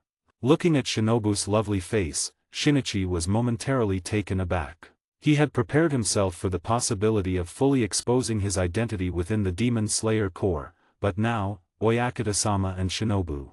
After a long pause, Shinichi sighed softly and said, "Thank you." Once again, silence fell as both Shinichi and Shinobu gazed up at the bright moon in the sky. Shinobu stole another glance at Shinichi and then quietly broke the silence. "The moonlight tonight is really beautiful." Unexpectedly, Shinichi nodded seriously. "It really is nice, big and round." Shinobu's beautiful brows furrowed slightly. This wasn't like what she had read in books. She quickly changed her tone. "Shinichi-kun, I want to thank you. Thank you for saving me and my sister, whether in the medicine house or in Osaka. I'm really grateful." Shinichi smiled slightly. He never regretted saving the Koko sisters. "It's nothing, Shinobu. I've always considered you and Connie as family, especially you, Shinobu. You're different from Connie, I see you as my." With each word Shinichi spoke, Shinobu's eyes sparkled and her smile grew sweeter, especially when Shinichi finally said he saw her as his. Shinobu's expression was like this. "Little sister." Crash. Lighting SFX. Shinobu. The onlookers in the shadows. No, this was not the outcome she wanted to hear. However, completely oblivious to the sudden shift in atmosphere, Shinichi stood up joyfully and waved at the sky. Soon, a Kashigai crow adorned with wisteria flowers deftly landed on his arm. It was Shinobu's crow. Seeing the crow made Shinichi very happy. He reached out to playfully poke the crow. "Long time no see, Yen. How has Izo been lately?" Yen was also excited to see Shinichi again. Since Shinobu had been accompanying Shinichi on missions, Yen had developed a good relationship with him. Even Shinichi's crow, Izo, got along well with Yen, and Shinichi had even sensed a budding ship between the two crows. However, Izo had been in a poor state lately, having stayed at the crow's home since he thought Shinichi had passed away. He had been listless and hadn't flown in a long time. Now that Shinichi had returned safely, Yen was overjoyed and couldn't wait to fly back to the Demon Slayer Corps headquarters to share the good news, hoping Izo could regain his spirits. Caught up in excitement, Yen completely overlooked the slightly mad expression on her owner face. Read 40 chapters ahead and support me on Patreon. 131, Chapter 131. The news of the forest Hashira return quickly spread throughout the Demon Slayer Corps. This sudden good news brings joy to many demon slayers, and even the members of the Kakushi Corps in the logistics division were so overjoyed that they added 2 extra pieces of meat to their lunch dishes. Goto patted Maru and I head with both emotion and relief. "I knew it, your master is a tough guy. Really, now I'm at a loss on how to explain your current appearance to Shinichi." Goto rubbed his temples as he looked at the vehicle that was now a Shiba Inu. "Maru and I, woof woof. Food." The 2 Hashira stationed at headquarters, Flower Hashira Kani Koko and Wind Hashira Sanemi Shinazugawa, soon learned of Shinichi's return at the Butterfly Mansion. A look of surprise mixed with faint admiration crossed Sanemi's face as he remarked in his rough voice, "To face an upper-rank demon and return unscathed, that's truly remarkable." Kani, on the other hand, clasped her hands together excitedly and said cheerfully, "This is wonderful. Shinichi-kun is safe, thank the gods. Shinobu won't have to keep suppressing herself anymore." At the mention of Shinobu Koko, a small dark head cautiously peeked out from behind Kani. "Era, it's Kaneo. How wonderful, Shinichi-kun is back." Kani happily picked up the little girl behind her and spun her around. This child was the one she and Shinobu had rescued from a human trafficker. Back then, Shinobu had been emotionally unstable due to Shinichi's supposed death, and as luck would have it, the greedy trafficker had crossed paths with the Koko sisters. That guy might have gotten a hefty sum of money, but he probably still couldn't walk properly by now. The little girl saved by Connie and Shinobu Koko had essentially become their disciple, with Connie naming her Kaneo Tsuyuri. However, perhaps due to the deep trauma she suffered as a child, Kaneo had developed an almost mute, doll-like demeanor. Only after spending time with Connie did she show slight improvement. Even as Connie spun her around, Kaneo remained silent, lips pressed together obediently. Meanwhile, on the other side of headquarters, at the Yubayashiki estate, the beautiful Lady Amina gently helped the Demon Slayer Corps' leader, Kaguya Yubayashiki, rise from his seat on the tatami. The purple curse marks had now spread to Kaguya's other eye. In less than half a year, the vision in his right eye had deteriorated rapidly, leaving him able to perceive only blurry shapes and light. Seeing her husband in this state pained Amina deeply. To comfort Kaguya, who tirelessly worried about the future of the Demon Slayer Corps every day, she quickly shared the news she had just received. Is that so, Shinichi? Good, this is truly wonderful. Amina, this news is a blessing indeed. Just as expected, upon hearing of Shinichi's safe return, Kaguya's face lit up with both relief and joy. This is a milestone. For centuries, almost no Hashira of the Demon Slayer Corps has ever slain an upper rank. But now, Shinichi has fought upper rank too and survived. This proves our efforts have not been in vain. Yuzan and his upper ranks are not invincible. The day will come when our Demon Slayer Corps eradicates all demons. Cough cough. Overcome with emotion, Kaga began coughing violently, prompting Amina to quickly bring him a cup of water. After drinking the tea, Kaga gradually calmed down. Seizing this moment, Amina shared another matter with him. We've located that family's residence. However, only 2 helpless children remain now. Their parents passed away recently. Master, what should we do? Upon learning about the brothers' situation, Kaguya Yubayashiki remained silent for a long time before finally speaking in a soft tone. This is our Demon Slayer Corps' oversight. The descendants of Yoriaki Tsujikuni living in such poverty. Amina, I wish to invite those 2 children to join the Demon Slayer Corps. Amina nodded solemnly and said, Understood. I'll go personally, representing both you and the Demon Slayer Corps. Kaguya smiled and reached out to hold Amina's hand, deeply grateful for his wife's understanding. In truth, if possible, Kaguya would have preferred to invite the brothers himself, but the deterioration of his health had progressed faster than he'd anticipated. Meanwhile, the Hashira on missions elsewhere gradually received news of the Forest Hashira return. Stone Hashira Heimjima Jiome, Sound Hashira Uzui Tengen, Water Hashira Tomioka Jiyu, Wave Hashira Sabato, and Flame Hashira Rengoku Shinjiro. However, Rengoku Shinjiro, currently within Tokyo's jurisdiction, was in poor condition. His eyes bloodshot and reeking of alcohol, he now slaughtered demons without a word, his demeanor growing increasingly violent. Not long ago, he had even harshly berated his own son, Kyojuro. Perhaps only Shinjiro himself knew why he had become like this. While most might attribute it to the loss of his wife, that was only part of the reason. The greater cause was Shinjiro's own despair, the despair of learning what had happened centuries ago. Shifting focus to the Moriki estate 100 kilometers away. After Ryakawa Chinatsu departed once more, the residence, now inhabited solely by elder Moriki. On the grassy steps of the backyard, an aged figure sat as still as a statue. The breeze gently ruffled the old man's white hair as his clouded eyes reflected scattered starlight. No one knew how long the old man had been sitting there when a Kashigai crow frantically flapped its wings and landed before him. The crow was thin, its feathers no longer glossy, but its spirit was exhilarated. The old man immediately recognized it as Shinichi's Kashigai crow, Izo. Why is Izo here? The old man's murky eyes flickered. Sure enough, the next moment, the Kashigai crow Izo began shouting excitedly, over and over. Shinichi has returned safely. Shinichi has returned safely. The crow's fervent cries echoed endlessly through the silent estate. Suddenly, a gust of wind arose, causing the willow tree in the courtyard to dance and rustle melodiously. The old man also smiled, sensing the pulse of life force around him. His voice, aged yet powerful, slowly spoke. I knew it. This child is more outstanding than any of us. After a long absence of over half a year, Shinichi stepped into the Demon Slayer Corps headquarters once again.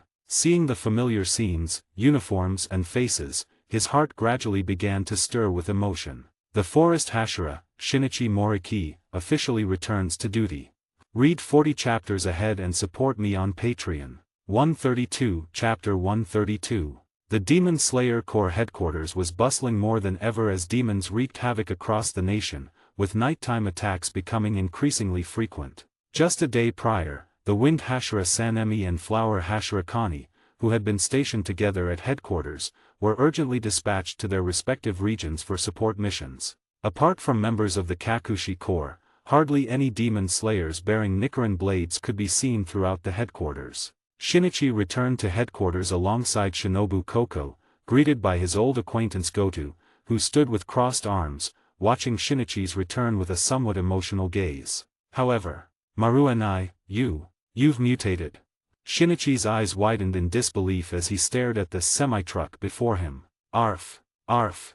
Ignoring his master's astonished look, Maru and excitedly barked twice before pouncing onto Shinichi in a flash. Feeling the hefty weight of Maru and Shinichi could only endure the discomfort, shooting a questioning and reproachful glance at Goto. But with the Kakushi Corps' striped mask covering his face, Goto's expression remained hidden, though his slight retreat betrayed a hint of guilt. After playing with Maru and for a while, Shinichi reluctantly bid farewell to Goto and Shinobu. Goto needed to return to the Kakushi Corps for various logistical tasks, while Shinobu had to hurry back to the Butterfly Mansion. With her sister, the Flower Hashira Kani, away on a mission, the Butterfly Mansion now fell under her temporary leadership. Like any other department, the Butterfly Mansion needed its pillar of strength. Though Shinichi couldn't help but notice something odd about the way Shinobu looked at him before leaving, hard to describe, but if he had to put it into words, there was a faint, lingering tension in her gaze. But now wasn't the time to dwell on that.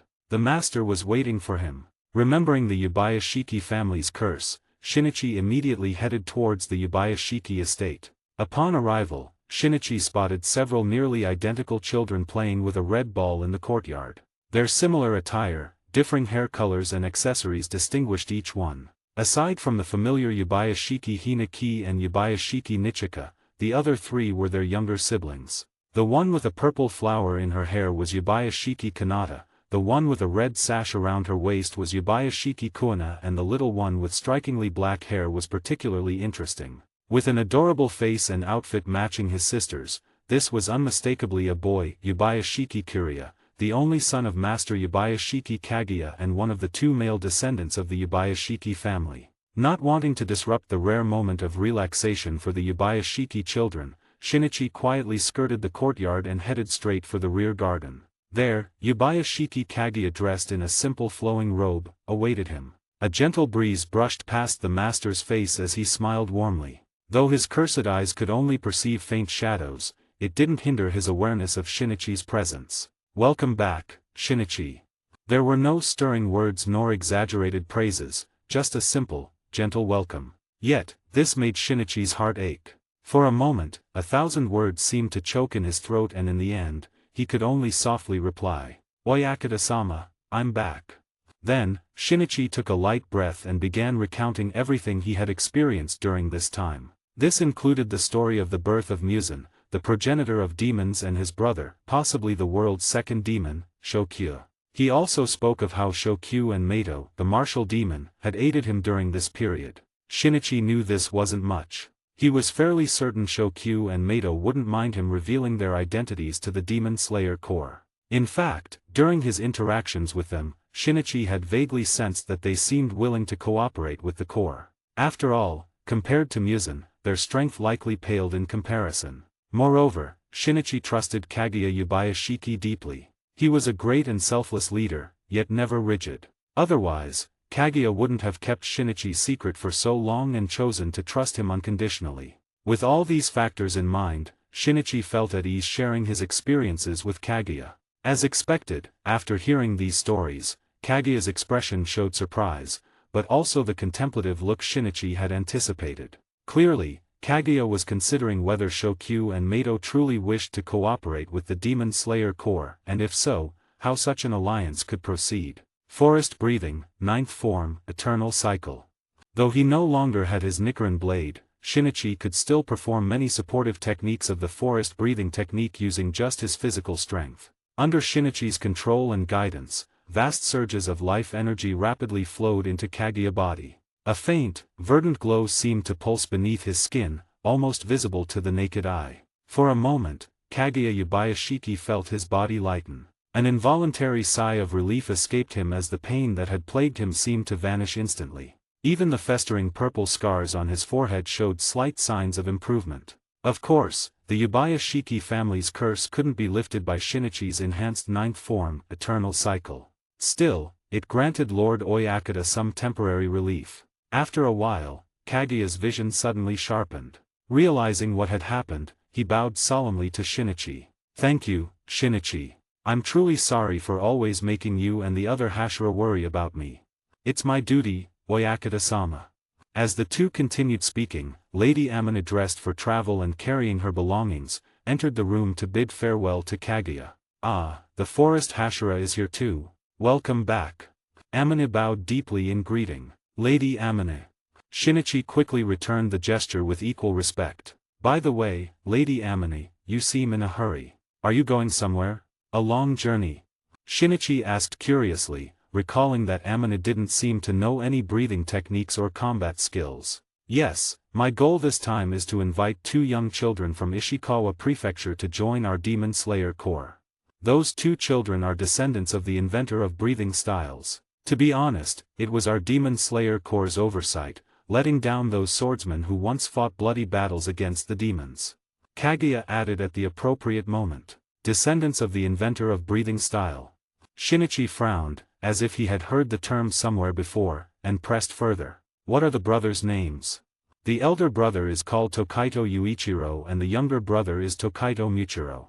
Read 40 chapters ahead and support me on Patreon." 133, Chapter 133. At noon, in the quiet forest path, 2 figures walked beneath the dappled shade of the trees. Yubayashiki Amini, dressed in simple kimono with a straw hat and holding a wooden staff, looked as beautiful as a birch tree spirit. Beside Yubayashiki Amina stood Shinichi, arms crossed and a thoughtful expression on his face. He now wore a new blue-green battle robe, with an additional short sword at his waist. The Nichiren short sword Mori no Ryuo. During the battle against Upper Moon 2 Doma, Shinichi's dual-colored Nichiren blade had been broken. However, his short sword, Mori no Ryuo, had fortunately remained intact and was later retrieved from the ruins by members of the Kakushi Corps who arrived at the scene. The master personally returned Mori no Ryuo to Shinichi. However, upon learning that Yubayashiki Amine was heading to Ishikawa Prefecture to invite a pair of brothers, Shinichi volunteered to escort Amine along the way. Firstly, Yubayashiki Amine didn't know any breathing styles, so encountering a demon would be extremely dangerous. Secondly, after arriving in Ishikawa, Shinichi could make a detour to the Moriki residence. It had been a long time since he'd seen the old man and he wondered how he had taken the news of his death half a year ago. Additionally, Shinichi also planned to visit the swordsmith village, as he was, after all, a swordsman who practiced the two-sword style. Thus, Shinichi escorted Yubayashiki Amine all the way from headquarters to Ishikawa Prefecture. Along the journey, curiosity got the better of him and he asked Amine about the brothers they were seeking. Tokito, an uncommon surname. But the most crucial detail was that these Tokito brothers were descendants of the inventor of breathing styles. The inventor of breathing style? The first-generation demon slayer? Who were they? A breeze ruffled Shinichi's black hair, revealing his puzzled expression. Hearing Shinichi's question, Yubayashiki Amine fell silent for a moment before carefully responding. Apart from the most basic flame, stone, water, thunder and wind breathing styles today, that original breathing style has likely been lost. But one thing is certain, the breathing styles created by the first-generation swordsmen of the Demon Slayer Corps must have been incredibly powerful. Is that so? What a shame.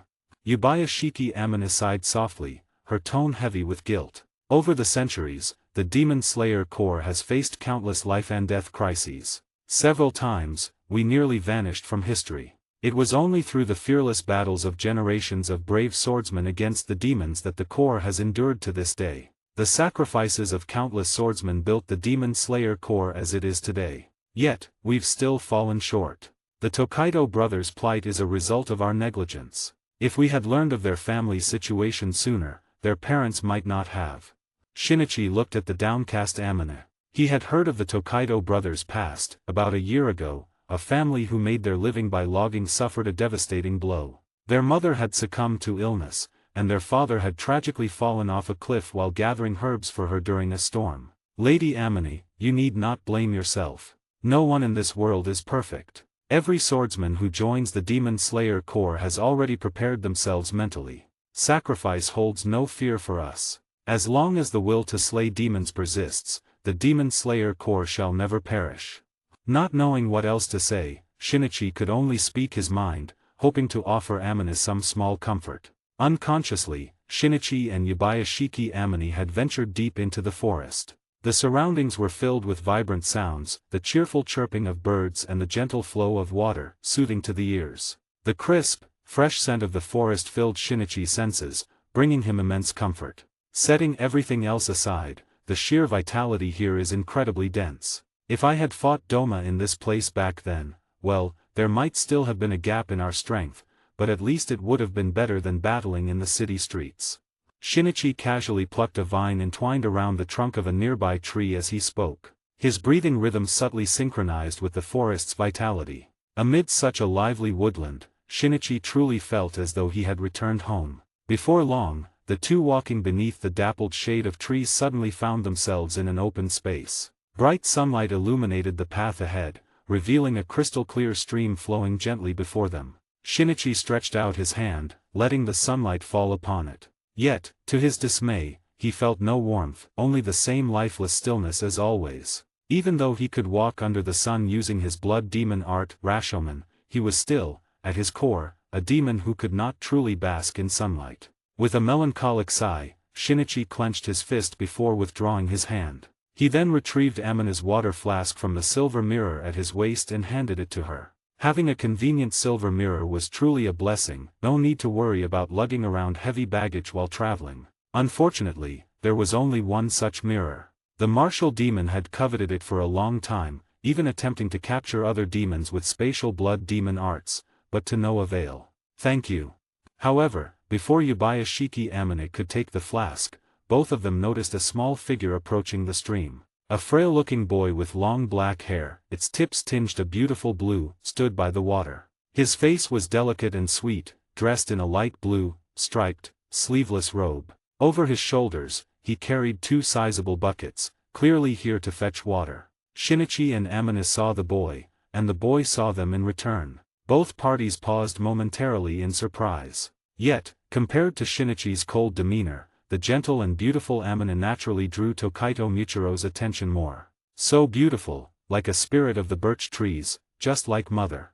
Where did this child come from? Shinichi frowned, eyeing Tokaido Muchiro. He didn't recognize the Tokaido brothers, but his instincts told him that a lone boy appearing in the depths of the mountains was somewhat eerie. However, Yabayashiki Amane quickly dispelled Shinichi's concerns. Removing her straw hat, she bowed slightly to Tokaido Muchiro with utmost sincerity and spoke softly. It's a pleasure to meet you. I am Yabayashiki Amane, wife of Yabayashiki Kaguya, the current leader of the Demon Slayer Corps. I'm delighted to encounter you here, descendant of the first-generation Demon Slayer. The descendant of the first-generation Demon Slayer? This little guy. Hearing this, Shinichi couldn't help but scrutinize the bewildered Tokaido Muchiro up and down. He didn't seem particularly special, did he? Well, at most, he was just a bit cuter and fairer than the average lumberjack's child. Tokaido Muchiro was indeed confused. He had no idea what the beautiful woman before him was talking about, descendant of a demon slayer. He'd never heard of such a thing. But since they seemed to know him, maybe he should take them back to meet his brother. The thought of his brother's perpetually stern face made Muchiro jolt. That's right. His brother had told him to fetch water. Oh no. It was already late, and now he'd wasted even more time. Frustrated, Muchiro immediately crouched down in front of Shinichi and Yabayashiki Amane, hurriedly scooping water from the stream. Read 40 chapters ahead and support me on Patreon. 134, Chapter 134. Inside an ordinary little wooden cabin, Shinichi quietly leaned against the wall, his heterochromatic eyes occasionally glancing at the nearly identical Tokaido brothers. Unlike the somewhat shy and gentle Tokaido Muchiro, his older brother Tokito Yuichiro's face remained stern. Despite being only 11 years old, he carried an air of severity that didn't belong to a child. Not only did the Tokito brothers look alike, but their clothing was also similar, except that Yuichiro's attire was dark green. Meanwhile, Yubayashiki Amane sat properly across from the Tokito brothers, explaining in detail about their ancestors, the stories of the Demon Slayer Corps and various tales of demons that seemed like legends but were actually real. Muichiro listened with sparkling eyes, especially when he learned that Amane had come to invite them to join the Demon Slayer Corps. His face lit up with excitement. However, Yuichiro's expression was far from pleased. He looked impatient and his gaze towards Yubayashiki Amane and Shinichi was filled with clear dissatisfaction and disdain. Interesting kid, Shinichi thought silently, observing Yuichiro's reactions. Sure enough, while Amane was still speaking, Yuichiro couldn't hold back any longer. He slammed his hand on the low table in front of him and shouted loudly at her. "Get out! Shut up!" With that, Yuichiro jumped off the bed platform, yanked open the door of their house, and pointed outside. Turning back, he glared fiercely at Shinichi and Amane, cursing. "Our house doesn't welcome you. Get lost. We're not joining any damn Demon Slayer Corps, it's all lies. Your sweet talk is disgusting. Don't think I don't know, you two don't look like decent people at all. Get out." "Brother." Muichiro was startled by his brother's sudden outburst, turning to stare at Yuichiro in shock. Even though she was being verbally attacked, Amane showed no trace of anger. Her smile remained perfectly composed. Seeing Yuichiro's anger, she simply nodded, bowed slightly to the brothers, and said, "My apologies for disturbing you. We can talk another time." "Talk? Talk my ass. Damn woman." Yuichiro muttered under his breath. He couldn't care less about the Demon Slayer Corps and had no intention of being polite to Yubayashiki Amane or Shinichi. The truth was, Yuichiro hadn't always been like this. Over a year ago, the Tokito family, though poor, had lived a happy and peaceful life. But after their parents passed away one after another, Yuichiro gradually changed. It wasn't entirely his fault, after all, he was just a child left to care for his younger brother alone. A shift in personality was only to be expected. And so, amidst the grumbling of Tokito Yuichiro, Yubayashiki Amane and Shinichi were driven out of the Tokito household. Though Tokito Muichiro felt this was wrong, seeing his brother's furious expression left him speechless, only able to watch with apologetic and regretful eyes as Shinichi and Yubayashiki Amane disappeared into the forest. However, when night fell, Yubayashiki Amane and Shinichi did not simply leave. Instead, they found a relatively open area by the daytime stream and set up a small makeshift camp there.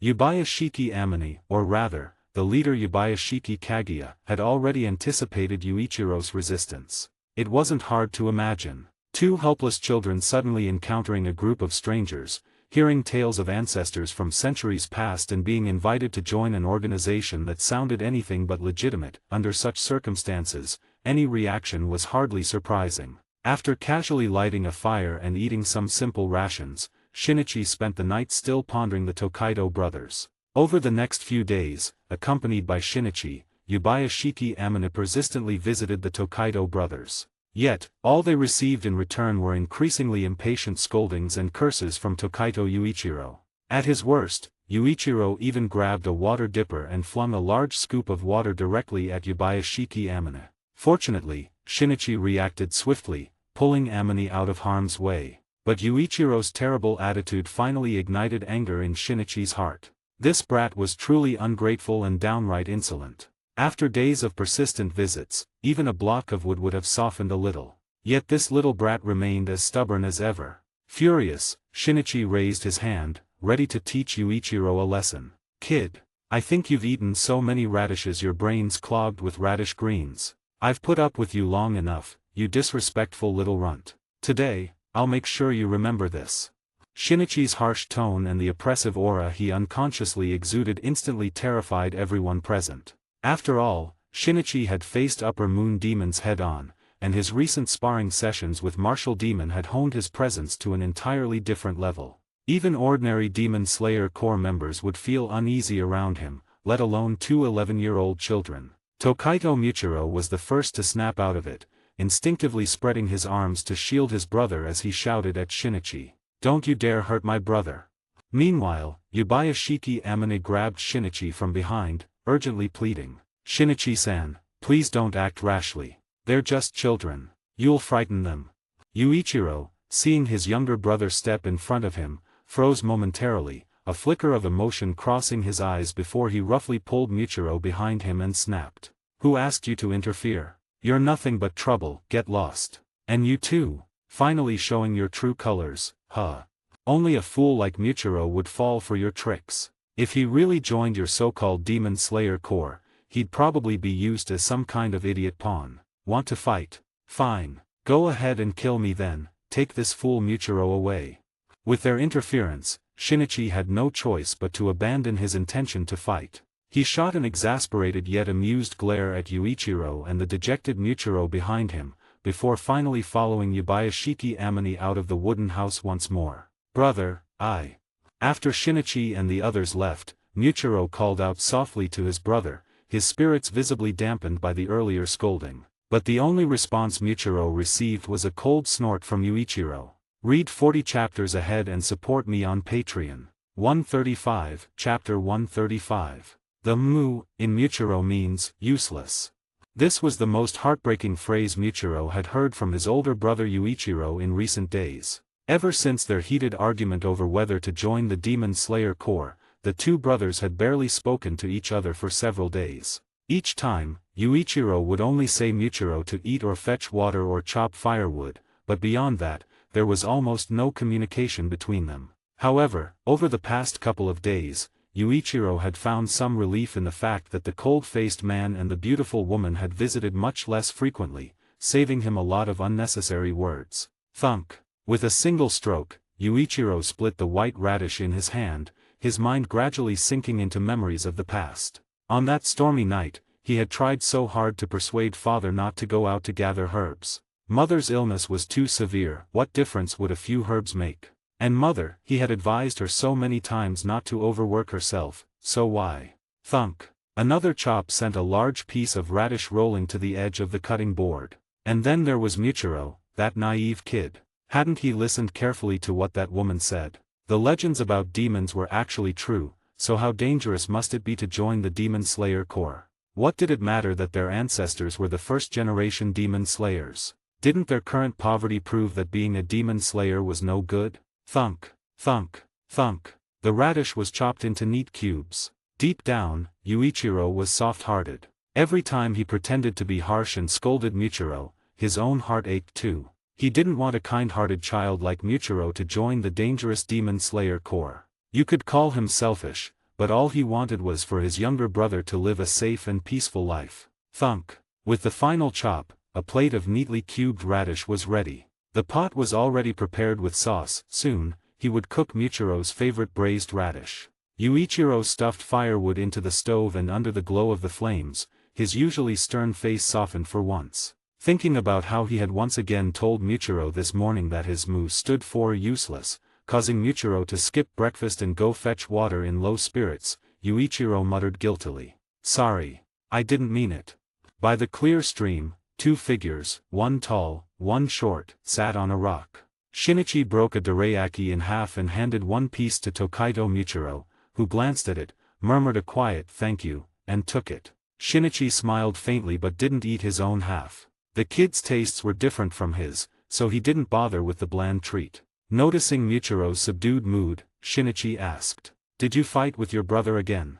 Michiro hesitated but eventually nodded dejectedly. "Brother's right," he said with a hint of self-loathing. "I really am useless sometimes. Back when father and mother were still around, brother was always the one helping them. He always said I was too clumsy to be of any use. Even after they passed away, he still treats me the same way, always saying I can't do anything right. Shinichi, do you think someone like me really is useless?" Hearing this, Shinichi couldn't help but chuckle. He reached out and patted Michiro's shoulder, saying meaningfully, "Some people have sharp tongues but soft hearts. Their kindness comes out as piercing words. Michiro, remember this, sometimes your best friends may not be your family, but those who care for you most are surely your family." "I don't understand." At noon, Michiro carried water back home to find a plate of fragrant soy-glazed radishes on the table. Yuichiro's expression had been gentle, but the moment he saw the dorayaki Muichiro handed him, his face twisted in anger. Almost losing control, he roared at his younger brother. "Didn't I tell you not to interact with them? What the hell are you doing, you idiot? Stupid Muichiro. Useless Muichiro. You'll get yourself sold and still count the money for them." Muichiro, who had been enduring it all, finally snapped. Tears welling in his eyes, he kicked over the water bucket, spilling water everywhere, and shouted at Yuichiro. "I hate you, brother." Tensions rose between the brothers again and they stopped talking to each other, a silence that lasted until late at night. Night fell, but the summer heat remained oppressive. Even the breeze felt warm against the skin, and the sticky sweat made it hard to sleep. Splash! Unable to bear the heat, Muichiro got up from his futon and went to the water jar to cool down, only to find it empty. He then remembered that the water he had fetched earlier had been spilled during the argument with his brother. After a moment's hesitation, Muichiro glanced at his motionless brother before gritting his teeth and lying back down, though the sound of his dry swallowing was still noticeable. Swish! After Muichiro had drifted back into a restless sleep, Yuichiro suddenly sat up. He looked at his sweating brother, then at the empty water jar and without a word, carefully got up and stepped out of the wooden house. Picking up a carrying pole and buckets, he headed towards the stream. Meanwhile, in the darkness, a pair of green, hunger-driven vertical pupils snapped open. A hoarse, eerie voice rasped. "So fragrant the scent of human flesh, ah, so delicious slurp." Yuichiro walked silently with the buckets, soon reaching the stream. As he crouched to fill them, an irritating voice suddenly reached his ears. "Well, if it isn't what's his name's kid. What are you doing fetching water so late at night?" Yuichiro looked up to see Shinichi perched cross-legged on a rock in the dark, his heterochromatic eyes gleaming as he grinned down at him. Ignoring Shinichi, Yuichiro finished filling the buckets and turned to leave. But at that moment, Shinichi leaped down from the rock, landing gracefully beside him. "Hey, you little brat, do you have to be so rude? It's one thing with us, but treating your own brother like that. You have no idea how depressed Muichiro got after what you said. Not to nag, but you really should learn how to be a good brother. Constant disapproval isn't the way, encouragement is what matters more." Shinichi kept chattering beside Yuichiro like a nagging old man. Finally, a vein popped on Yuichiro's forehead as he shouted at Shinichi. "Get lost. You're so annoying." TCH. Shinichi stopped in his tracks. He shrugged and didn't say anything more, watching as Yuichiro walked away before muttering, "Stubborn kid." But Shinichi hadn't gone far when he paused, his brow furrowing slightly as he looked in the direction Yuichiro had gone. "Something feels off." Read 40 chapters ahead and support me on Patreon. 136, Chapter 136. Thud. Gently placing the bucket on the ground, Yuichiro glanced at his younger brother still lying in bed before carefully pouring the water from the bucket into the storage jar. Though his movements were already quiet, the sound still stirred Muichiro awake. Seeing Muichiro rubbing his eyes as he sat up, Yuichiro abandoned caution altogether. Deliberately adopting a cold expression, he dumped the remaining stream water into the jar with a loud splash. "Brother." Muichiro blinked sleepily at Yuichiro, who merely snorted. "Useless idiot. Can't even fetch water properly. I was thirsty and there was nothing to drink. Go back to sleep." With that, Yuichiro crawled back under the covers while Muichiro silently stared at the now full water jar. He recalled what Shinichi had told him earlier that day, "The ones who care about you the most will always be your family." "Thank you, brother," Muichiro murmured softly. Yuichiro kept his back turned, but in the shadows where Muichiro couldn't see, the corner of his mouth curled up slightly. Just as Muichiro got up to drink, a series of faint footsteps suddenly sounded from outside the house, clear enough for both Tokaido brothers to hear. Muichiro was still confused, but Yuichiro reacted first, angrily stomping out of bed. He assumed it was that annoying, cold-faced man from earlier, coming to bother them again. How infuriating. With a sharp yank, he flung the door open and roared, "Get lost. You pest. Weren't you annoying enough during the day? Who disturbs people in the middle of the night?" GRRRL. Instead of a reply, a low, guttural growl rumbled from the darkness, a sound like a beast snarling from deep in its throat. Yuichiro froze, his gaze lifting to the towering figure before him. Sickly green eyes streaked with bloodshot veins. Grayish skin like rotting flesh. Razor-sharp black claws glinting coldly. Filthy clothes reeking of something foul, stained with dark red patches. Veins bulging across its forehead and face, a visage of pure horror. Just one glance made Yuichiro's breath hitch. What kind of monster was this? But the demon before him had no such hesitation. It had been starving for far too long, and the two young human boys in this cabin were nothing less than a rare feast. Slurp. How lucky. Two woodcutter brats in the mountains, no one would even notice if they disappeared. Keh. Such insignificant little bugs might as well do me the favor of filling my belly. The green-eyed demon cackled, bearing its grotesque grin before swiping its claws straight at Yuichiro. In that critical moment, a jolt of electricity seemed to shoot through Yuichiro's brain. Reacting instantly, he twisted around and sprinted back inside, not to save himself, but to scream, "Michiro! Run! SSSSHHK!" Blood sprayed. A searing pain tore through Yuichiro's back as his body lurched forward uncontrollably, crashing into Michiro, who still hadn't grasped what was happening. Warm blood gushed continuously from Yuichiro's back wound, quickly soaking through his clothes. At that moment, the green-eyed demon stepped into the wooden house, licking the blood from its claws with a disgusting, slimy tongue while eyeing the Tokaido brothers mockingly. Gritting through excruciating pain, Yuichiro staggered to his feet, his face pale as he faced the demon. Michiro had now seen the terrifying creature that had suddenly appeared. Crash! Suddenly, Yuichiro grabbed a wooden bucket from the ground and lunged at the demon, shouting with all his might as he ran. "Michiro! Run! Head for the stream! Now!" The cold-faced man was by the stream. He'd said he was a swordsman of the Demon Slayer Corps, that his job is to slay demons. Then he could definitely protect Michiro. Michiro couldn't be hurt. Absolutely not. The green-eyed demon watched Yuichiro's charge with amusement. "Run. None of you are escaping tonight. Since you're so eager to die first, I'll grant your wish." A razor-sharp claw effortlessly shattered the wooden bucket and shot straight toward Yuichiro's chest. Too fast. No time to react. This is it. I'm sorry, Michiro. Big brother can't protect you anymore. Brother.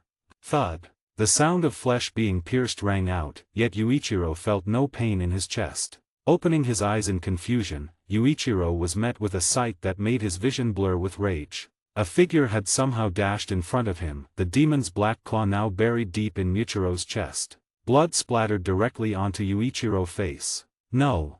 A desperate roar tore through the silent night. Swish! A bluish-green streak flashed through the dense forest. Shinichi advanced swiftly, his expression icy, one hand already gripping the hilt of his Nichiren shortsword. Suddenly, as if sensing something, his left eye glowed with a verdant light. Forest breathing, 8th form, whispering forest eye. Instantly, the distant pulse of life reflected clearly in Shinichi's vision. Bastard! Rarely did Shinichi raise his voice in anger. His speed increased dramatically as a faint bluish-green aura enveloped him, making him resemble a streaking comet. When the Tokaido family's cabin came into view, Shinichi's deerskin boots slammed against the ground. In an instant, he was there, crash, kicking the wooden door to splinters as his Nichiren blade left its sheath. Forest breathing, 5th form, soaring bamboo slash. Thud. A grotesque, ashen head soared into the air as foul demon blood sprayed from the severed neck.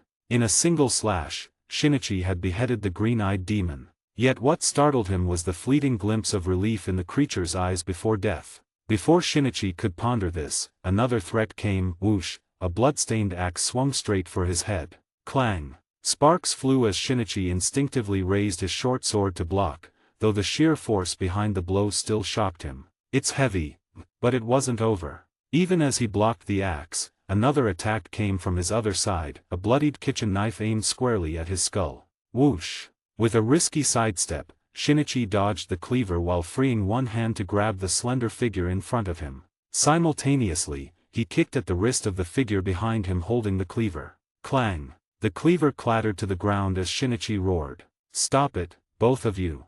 At his shout, the two figures ceased struggling. Under the faint moonlight, Shinichi could now clearly see the faces of the Tokaido brothers. Their bodies were smeared with blood, both the demons and their own. Their axes had just been raised, and before Shinichi arrived, they had nearly hacked the demon to pieces. Yet, their eyes were unfocused, as if their bodies were being controlled by a combat instinct triggered in the face of danger. Thud! Before Shinichi could say another word, the pale-faced Michiro collapsed to the ground, blood still seeping from the wound on his chest. Michiru. Read 40 chapters ahead and support me on Patreon. 137, Chapter 137. Forest Breathing, Second Form, Willow of Life. Under the surge of life force, Michiru's pale face finally showed faint traces of color. Meanwhile, his blood-soaked brother Yuichiro knelt beside him in self-reproach, gripping his hand tightly as tears of apology streamed down his face, completely ignoring his own still-bleeding wounds. Shinichi sheathed his Nichiren blade and retrieved some medical supplies and bandages from his silver mirror, quickly tending to Yuichiro's injuries. Throughout the process, Yuichiro remained like a soulless puppet, refusing to let go of his brother's hand. Fortunately, Shinichi had arrived in time. At least the Tokaido brothers were out of immediate. Otherwise, even if the two boys had miraculously unleashed incredible power, without timely treatment, the severely wounded Michiru might not have survived. Shinichi and Yabayashiki Amane, who arrived later, sat silently outside the wooden cabin through the night. At dawn, Shinichi's Kashiguai Crow finally returned with reinforcements from the Kakushi Corps and Shinobu. As one of the owners of the Butterfly Mansion within the Demon Slayer Corps, entrusting the critically injured Michiru to Shinobu allowed Shinichi and Yabayashiki Amane to finally breathe a sigh of relief. While the Kakushi Corps worked to restore the battered Tokaido household, Goto of the Kakushi approached Shinichi, leading a fat Shiba Inu. "Hey, did you forget you even own a dog? People might start thinking I'm Maruenai owner at this rate. You never take him on missions, look how sad he is." Goto scolded, hands on hips. It was rare for a Kakushi member to yell at a Hashira, but Shinichi and Goto had always been an exception. True to Goto's words, Maruenai's round face drooped pitifully, his fluffy ears sagging in dejection. Shinichi had no choice but to raise his hands in surrender, admitting his fault and apologizing. But if he were honest, his reluctance to bring Maruenai on missions wasn't out of heartlessness, it was out of caution. As the Forest Hashira, the demon hunting missions he undertook were the most dangerous in the Demon Slayer Corps. The demons he faced were never ordinary, some were even members of the 12 Kazuki, like the former Upper Moon 2, Doma. Against such formidable foes, Shinichi couldn't guarantee his own survival, let alone Maruenai's safety. But after facing life-and-death situations, Shinichi had come to accept that he wasn't a god, he couldn't make decisions for everyone. Just as Shinichi ruffled Maruenai's fluffy head, Shinobu's petite figure, clad in her butterfly-patterned haori, landed gracefully beside him. Her beautiful violet eyes sparkled and the faint scent of wisteria clung to her as she sat down quietly next to him. "Shinichi-kun, you seem troubled." Even after all these days, Shinichi still wasn't used to Shinobu's sudden gentleness. As adorable as this side of her was, he still preferred her old fiery, straightforward self. "Huh, do I? Oh, right, how are the two kids doing?" "The situation is stable. The younger brother injuries are quite severe and he's still unconscious. He'll need further treatment at the Butterfly Mansion. The older brother injuries aren't serious, just some external wounds." "That's good." An awkward silence fell between them again. This might be the peculiar way the Forest Hashira and the Insect Hashira interacted. Often, with just a glance, they could understand what the other wanted to say. This led to moments where they would try to speak, only to lock eyes, pause for a few seconds, then quickly look away and lapse back into silence. "So, Shinobu, have you eaten?" "I have. A purple rice ball. Skipping breakfast isn't good for the body." Then, are you cold?" "Not at all. Maintaining total concentration breathing helps with blood circulation, so I'm actually a little warm." "Warm? Good, warmth is good."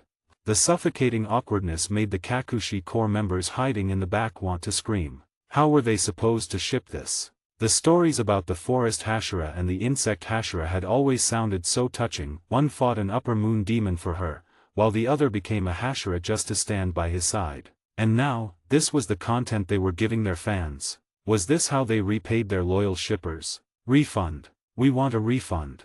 Shinobu Koko always called Shinichi a blockhead, but she never realized she was just as blunt. Every one of her answers just killed the conversation. At least with the Forest Hashira, it was manageable. But when she went on missions with regular demon slayers, her gentle yet cutting remarks could shatter morale in an instant. While the Kakushi members were sulking, Yuichiro, who had been silent all this time, suddenly looked up with a resolute glint in his eyes. As if making up his mind, he stood and walked straight towards Shinichi. "Since you're here, Shinobu, I'll leave escorting Amina-sama and the two children back to the Demon Slayer Corps to you.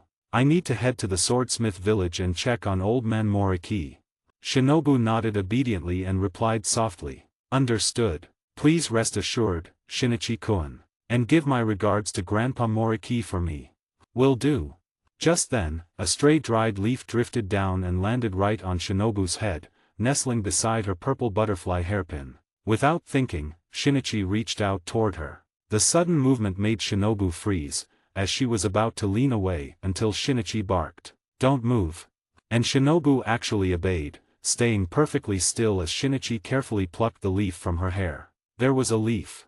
He tossed it aside casually, but when he turned back, his heterochromatic eyes met Shinobu's shimmering violet ones. At that moment, Shinichi's heart skipped a beat. It was a strange sensation, as if his consciousness had been sucked into those swirling violet depths. The atmosphere grew inexplicably intimate. Shinobu Koko also remained motionless, merely gazing gently at Shinichi with her eyes open. The momentary blankness in his mind made Shinichi instinctively reach out his hand. "It's happening, it's happening."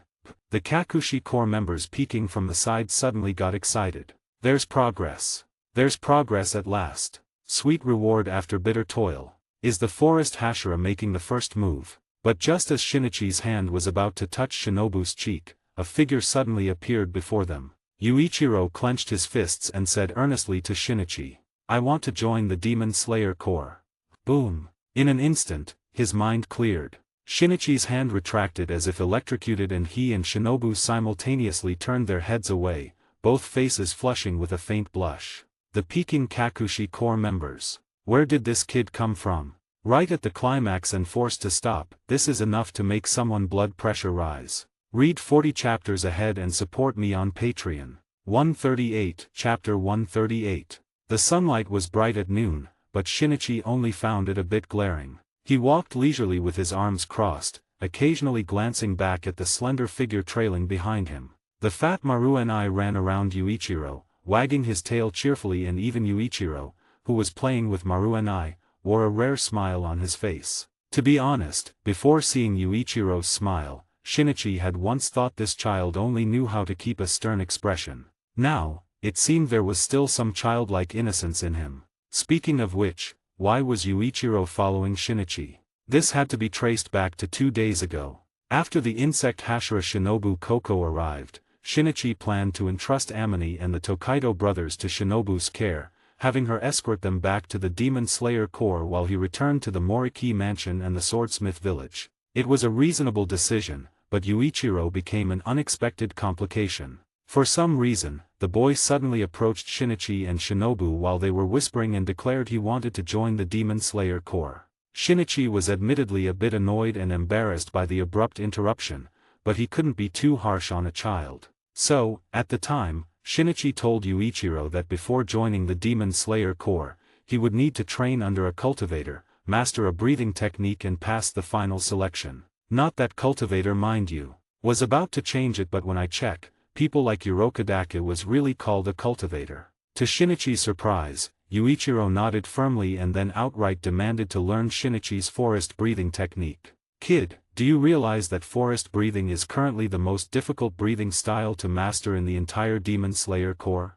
Dozens, even hundreds of outstanding members have tried and failed. Are you sure you want to learn it?" Yuichiro looked up at Shinichi, meeting his gaze with determination. "I want to learn forest breathing. That woman said it, didn't she? Our ancestors were the first-generation demon slayers and all the current breathing styles evolved from theirs. If my ancestors could master the original breathing, why can't I master forest breathing?" There was more Yuichiro didn't say aloud. His desire to learn forest breathing stemmed largely from the power he saw in it, the power to protect others. It was those illusory yet vibrant green willow branches, shimmering with life, that had saved his younger brother Michiro from danger. From that moment on, Yuichiro had yearned for that strength, the strength to shield those he cared about. He deeply loved and worried about Michiro. His refusal to let Michiro join the Demon Slayer Corps had only been out of fear for his brother's safety. But when the demon's claws tore through Michiro's chest that night, when despair forced their bodies to unleash that miraculous power, Yuichiro understood. There was no escape for them. Demons existed and they truly were descendants of the legendary first-generation demon slayers. If this was their fate, and if they possessed such talent, Yuichiro would no longer resist or refuse. Perhaps the demon slayer core was where he and his brother belonged. Ever since their parents died, Yuichiro had told Michiro that doing good deeds was foolish, that kindness was a weakness. But now, he saw things differently. In truth, it was merely the indignation of a child who had lost their parents. At his core, Yuichiro was just as kind-hearted as his younger brother Michiro. After all that was said, Yuichiro stubbornly clung to Shinichi, insisting on learning forest breathing. This gave Shinichi a headache. He wasn't a cultivator, he was the forest Hashira. Where would he find the time to teach Yuichiro breathing techniques? So he could only shoot a pleading look at Shinobu. Shinobu, don't you think Yuichiro's injuries are still quite serious? Maybe he should return to the butterfly mansion to recuperate first. Learning breathing techniques requires strict physical conditioning, doesn't it? The hint in Shinichi's tone was obvious, but Shinobu clearly didn't pick up on it. Instead, she shook her head earnestly and said, "Not at all. Yuichiro-san wounds are only superficial and with the healing from Shinichi-kun forest breathing, he'll recover quickly. It won't affect his training in breathing techniques." This girl. Why isn't she cooperating at all? Shinichi frowned at Shinobu, who responded with an innocent smile. Ahem. Since that approach didn't work, Shinichi tried promoting other breathing techniques to Yuichiro. How about learning water breathing? It's easy to pick up, versatile in its forms and serves as the foundation for many derivative styles. Training in water breathing makes it easier to find your own path. Can water breathing heal injuries? Then what about flame breathing? It's swift and powerful, with techniques as fierce as raging flames, capable of slaying countless demons. Can flame breathing heal injuries? Wind breathing, stone breathing, thunder breathing, flower breathing, sound breathing. Shinichi even brought up Shinobu's self-created insect breathing in the end. But Yuichiro remained unmoved, rebutting each one with the same question. Can it heal injuries? You won't learn this, you won't learn that, kid. If you're so fixated on healing, why not just join the Kakushi Corps and train to be a medic? Shinichi's expression turned cold, but Yuichiro seriously asked in return, "Can the Kakushi Corps wield swords to slay demons? I want to learn a breathing style that can both heal and kill demons." Whoosh! Shinichi's face grew even colder, living up to his reputation as the stone-faced man. Before long, their argument caught the attention of Amine Yubayashiki. After learning the details, she bowed deeply to Shinichi and earnestly requested that he either take Yuichiro under his wing or, when returning to the Moriki estate, ask Moriki Mitsuyo to train Yuichiro. Faced with Amine's request, Shinichi couldn't refuse. And truthfully, his heart wasn't as cold as his expression suggested. Yuichiro's persistence had actually impressed him. If forest breathing weren't so difficult to master, Shinichi would have long taken on many disciples. His initial reluctance stemmed from fear that Yuichiro would be discouraged upon encountering the challenges of forest breathing. But now, under these circumstances, Shinichi agreed to Amine's request. And so, the original party of one man and his dog became two men and a dog. Before leaving with Shinichi, Yuichiro sought out his unconscious younger brother, Michiro. Holding Michiro's hand, Yuichiro said firmly, "Michiro, whether now or in the future, your big brother will definitely protect you." "Absolutely. Absolutely." After walking halfway, Shinichi and Yuichiro stopped to rest. Shinichi took out 2 dorayaki, rice balls and a bamboo water bottle from his silver mirror and handed them to Yuichiro, receiving a soft thank you in return. Shinichi smiled slightly. "You've become much more polite now." He casually gave Maruenai a large piece of meat steak, while he himself took out a dorayaki covered in honey and sugar and began chewing on it. After finishing lunch, Shinichi watched Yuichiro getting along harmoniously with Maruenai and pondered silently. Currently, the users of forest breathing were only himself and the old man. He wondered if there would soon be another forest breathing swordsman in the near future. Read 40 chapters ahead and support me on Patreon. 139, Chapter 139. Creak. The slightly heavy gate was pushed open casually by Shinichi, immediately stirring up clouds of dust. Shinichi covered his nose with one hand while waving the other vigorously, shouting loudly into the empty Moriki residence. "Old man. I'm back. Where are you? Still kicking?"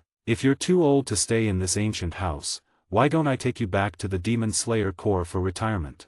Yuichiro, following behind Shinichi, curiously glanced around. Though the mansion appeared quite aged, there was no denying it was still an exceptionally luxurious residence, especially compared to the home he and Michiro shared. Old man, weird, where is he? Could Chinitsu have taken him away? Shinichi frowned. Having been missing for half a year, he truly had no idea about the current situation of the old man and Chinitsu. However, woof. Suddenly, Maru and I barked excitedly toward a direction, darting ahead of Shinichi and Yuichiro in a few quick strides. Wagging his tail non-stop, he kept barking and looking back as if urging them to follow. Sure enough, when Shinichi entered the mansion's backyard, an elderly figure clad in a blue-green battle robe sat quietly with his eyes closed. "TCH, so you're here. Listen, old man, are you getting so old you can't even hear me shouting? What kind of attitude is that? Still as stubborn as ever. What a waste to have such a big house all to yourself. Did you chase away the people Chinitsu arranged for you again? What if one day you're bedridden and helpless? Such a troublesome old geezer."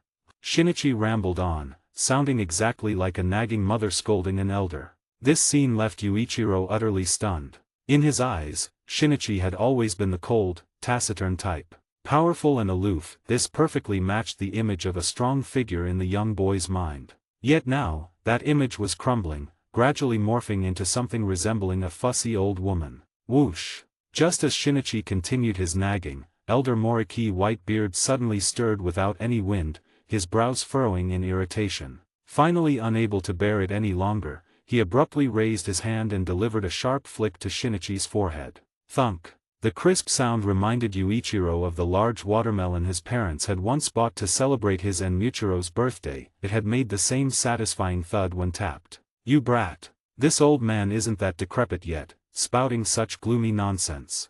Elder Moriki opened his cloudy eyes, grumbling in annoyance. Shinichi rubbed his forehead, unfazed, and smiled. "Just looking out for your health, that's all. By the way, old man, did my sudden disappearance half a year ago give you a scare?" Elder Moriki glanced at Shinichi and chuckled. "You? Not a bit. I knew you wouldn't die." As he spoke, the old man noticed the timid Yuichiro hiding behind Shinichi. The moment he saw Yuichiro, Elder Moriki paused slightly, a faint glimmer of green flashing through his murky eyes. "This child. Shinichi, where did you kidnap him from?" "What do you mean, kidnap? Can't you speak properly, old man? But since you've seen him, might as well check if this kid can practice forest breathing. At least it'll give our style another successor," Shinichi said casually, gesturing for Yuichiro to come over. After hearing the story of the Tokaido brothers, Elder Moriki's gaze toward Yuichiro softened with compassion and understanding, his tone becoming more affectionate. In many ways, the Moriki family was quite similar to the Tokaido family. But most importantly, Elder Moriki saw his younger self in Yuichiro, reminding him of his younger brother Moriki Mitsudo, who had sacrificed himself heroically. "He's a good kid," Elder Moriki murmured, his gnarled hands gripping Yuichiro's tightly. Despite his young age, Yuichiro's palms were already calloused from years of logging and menial labor. Noticing Yuichiro's nervousness, the old man reassured him warmly. "Don't be nervous, child. The Moriki family is just like yours, our ancestors were fearless demon slayer too. Make yourself at home here. And if you don't mind, I'll call you by your name. You can call me Grandpa Mitsuyo, alright." Perhaps moved by Elder Moriki's genuine kindness, Yuichiro finally nodded and earnestly called out, "Grandpa Mitsuyo." The address made the old man beam, the wrinkles on his face smoothing out with joy. "Awa." Maru and I, who had been ignored for too long, protested loudly, circling around Elder Moriki in agitation until he finally got the old man's attention. "Oh my, what's this? Maru and I, how did you get so fat? Shinichi, did you leave Maru and I in Chinitsu care? That won't do, that girl's been afraid of hunger since childhood, and she overfeeds animals without restraint. When she was little, she fed our entire pond of goldfish to death. Don't let Maru and I suffer the same fate."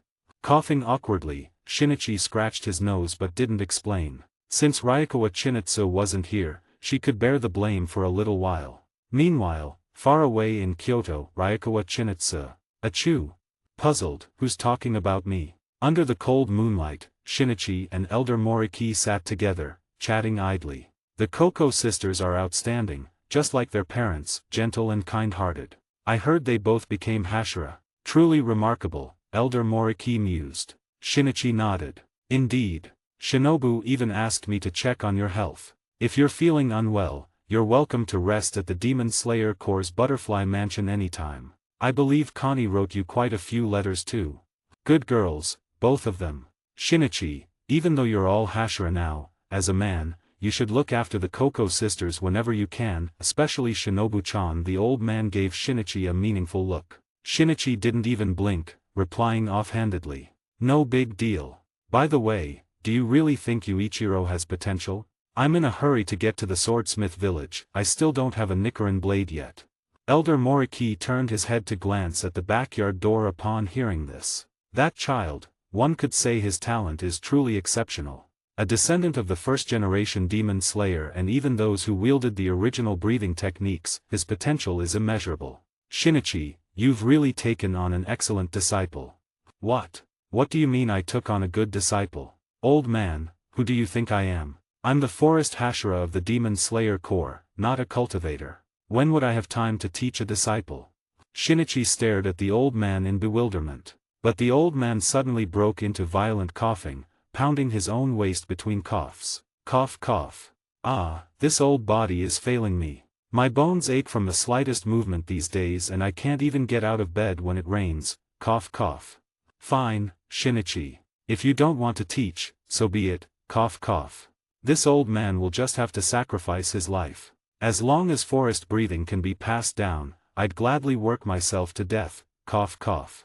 With that, the old man wobbled to his feet, staggering step by shaky step toward the backyard, groaning and wheezing with exaggerated effort. Shinichi.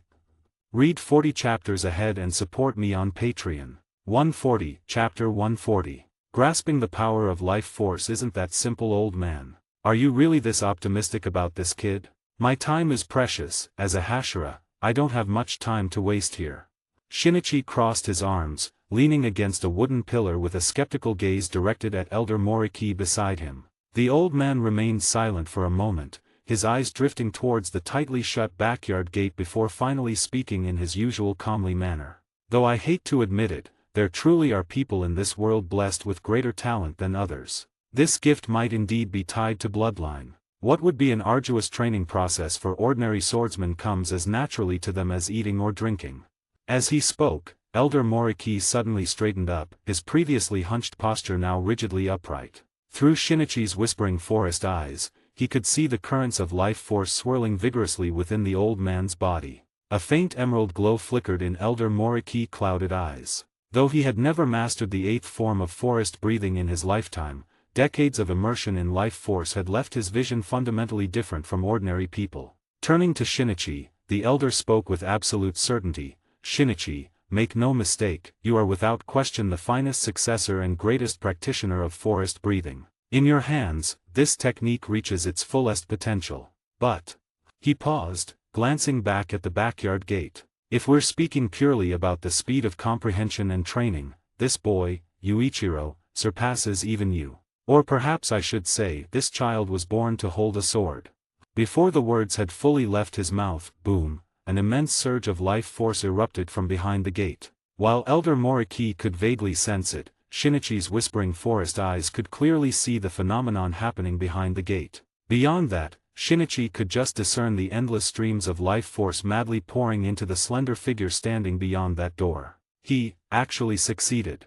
Shinichi murmured in disbelief. In just 3 days, that brat Yuichiro had truly sensed the life force. Were the descendants of the first-generation demon slayers really this monstrous? It had taken him a full 7 days back then. Shaking his head, Shinichi sighed. Each generation surpasses the last. I'm getting old.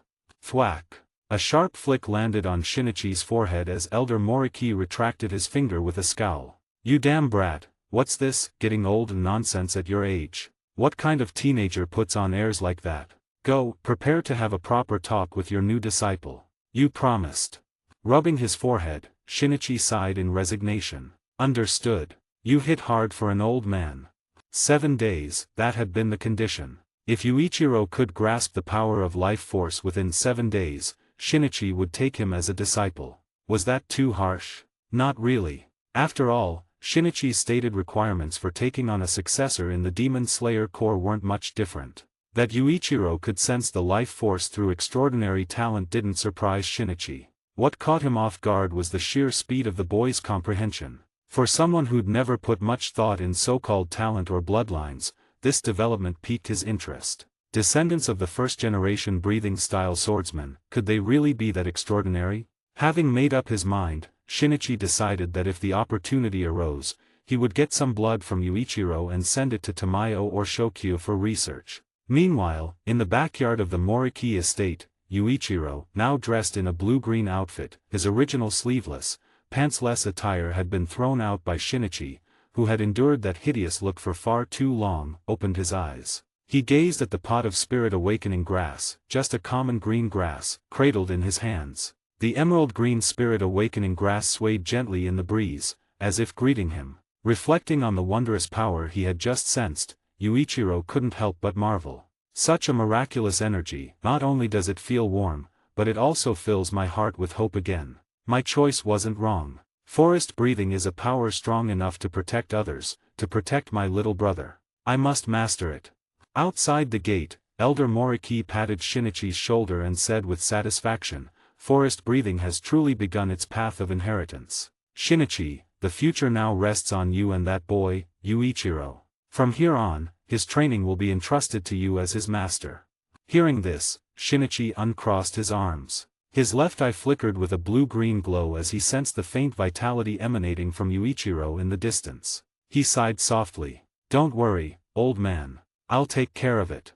A faint, unprecedented sense of honor blossomed in Shinichi's heart, a strange but not unwelcome feeling. To think that one day, he would become someone's teacher. The thought filled him with emotion. "Shinichi, how do you plan to train Yuichiro from now on?" Elder Moriki's expression suddenly turned odd as he hesitantly posed the question. Shinichi answered with utter simplicity, "How? The same way you trained me, of course. Let me think. Start with carrying 10 tons of rocks for 2 hours daily, then an hour of waterfall tempering. Rowing boats, blade splitting and body forging should all be part of the routine. Finally, a 50-kilometer run at night before resting. That should do it." Whoosh! For some reason, Yuichiro, who had been immersed in sensing the life force, suddenly felt a chill crawl down his spine. Elder Moriki's eye twitched as he stared at Shinichi's earnest face, unsure how to respond. "Well, Shinichi, about that training regimen. Oh, I know. Compared to the Moriki family's standards, it's a bit lacking. But Yuichiro's just a kid, so we'll start small and ramp it up later. Speaking of which, I've always wanted to say, old man, the fact that you guys could endure such training is truly remarkable." A trace of admiration flashed across Shinichi's face, but Elder Moriki's expression only grew more awkward. "Shinichi, that's not what I meant. What I'm trying to say is..."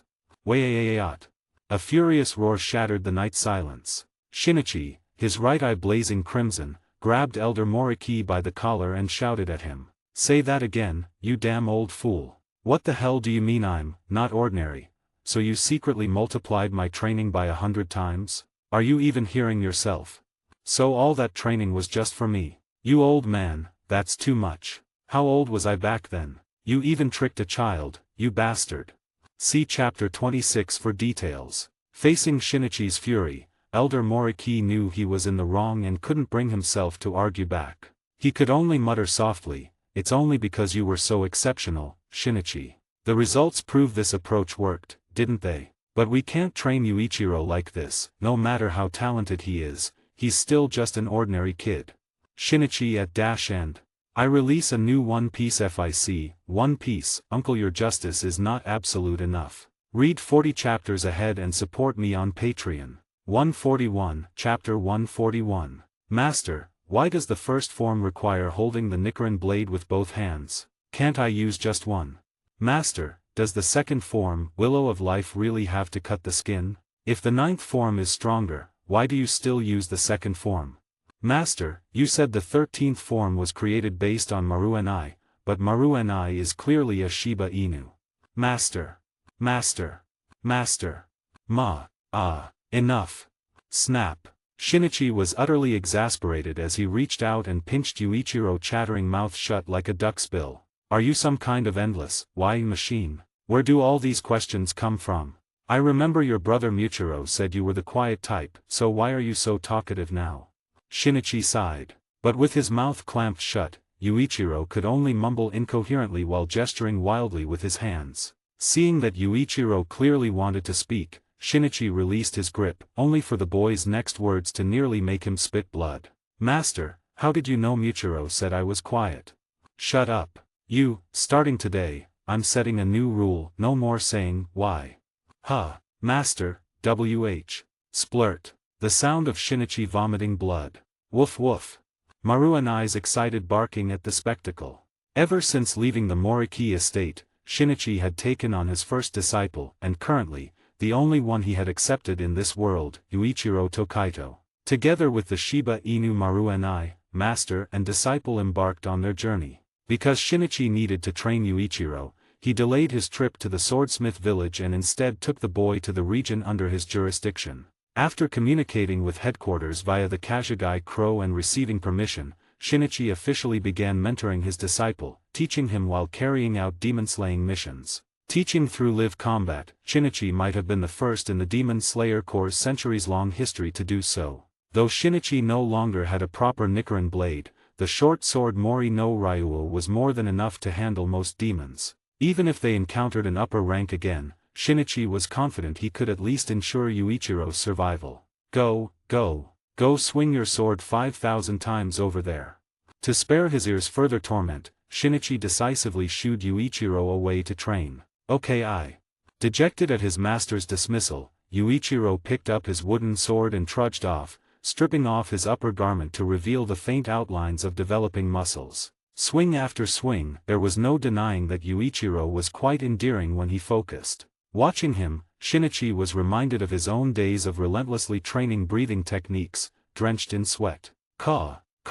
Shinichi. A demon has been sighted in the forest near the village to the southeast. Headquarters orders you to lead a team and eliminate it. The assigned demon's layers are already on their way to rendezvous with you.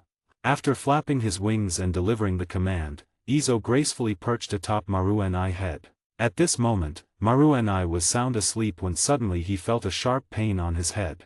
Confused, he opened his big round eyes and immediately spotted that annoying crow standing on his head, pecking at him with its pitch-black beak. Ow. Instantly, Maruanai puffed up like an enraged ball, leaping 3 feet into the air with furious howls as he lunged at Izo. But Izo merely flapped his wings a few times and effortlessly soared into the sky, watching the chubby Maruanai rage helplessly below. He even took the opportunity to mock him loudly. Caw, stupid dog, you can't catch me. Shinichi had no interest in mediating the feud between Maruanai and Izo. In his view, it was good for Izo to tease Maruanai, at least it got the latter moving more and helped him lose some weight. Right now, Shinichi was casually sitting on a rock, propping his chin on his hand as he watched Yuichiro train. A faint glimmer flickered in his heterochromatic eyes and his expression revealed a trace of awe. Talent was truly a strange thing, sometimes elusive, yet at other times utterly breathtaking. From the time they left the Moriki estate to now, barely a month had passed, yet Yuichiro had already grasped the first 5 forms of forest breathing. Though he hadn't mastered them completely, the mere fact that he could execute these 5 sword techniques within a month was nothing short of extraordinary. Even Shinichi himself had been no better at that stage. In some aspects, Shinichi back then had even been far inferior to Yuichiro now. And Shinichi's physique wasn't that of an ordinary human, he was a demon with inherently formidable physical strength. Yet Yuichiro was purely human. Could it really be the so-called bloodline at work? Shinichi thought back to the blood samples he had handed over to Tamayo and Shokyu a month ago, one from Lower Moon 6, Kamina and the other from Yuichiro himself. So far, neither had given him an answer, leaving Shinichi to speculate on his own. 4,997, 4,998, 4,999, 5,000. With the 5,000th swing of his wooden sword, Yuichiro exhaled sharply before gasping for breath. His upper body was drenched in sweat, his semi-long hair sticking to his back. Despite the exhaustion, Yuichiro didn't mind it at all. The more tired he was, the better the training, and the more it proved his master cared for him. He was thrilled that Shinichi took his training so seriously. "Master, I've finished my swings."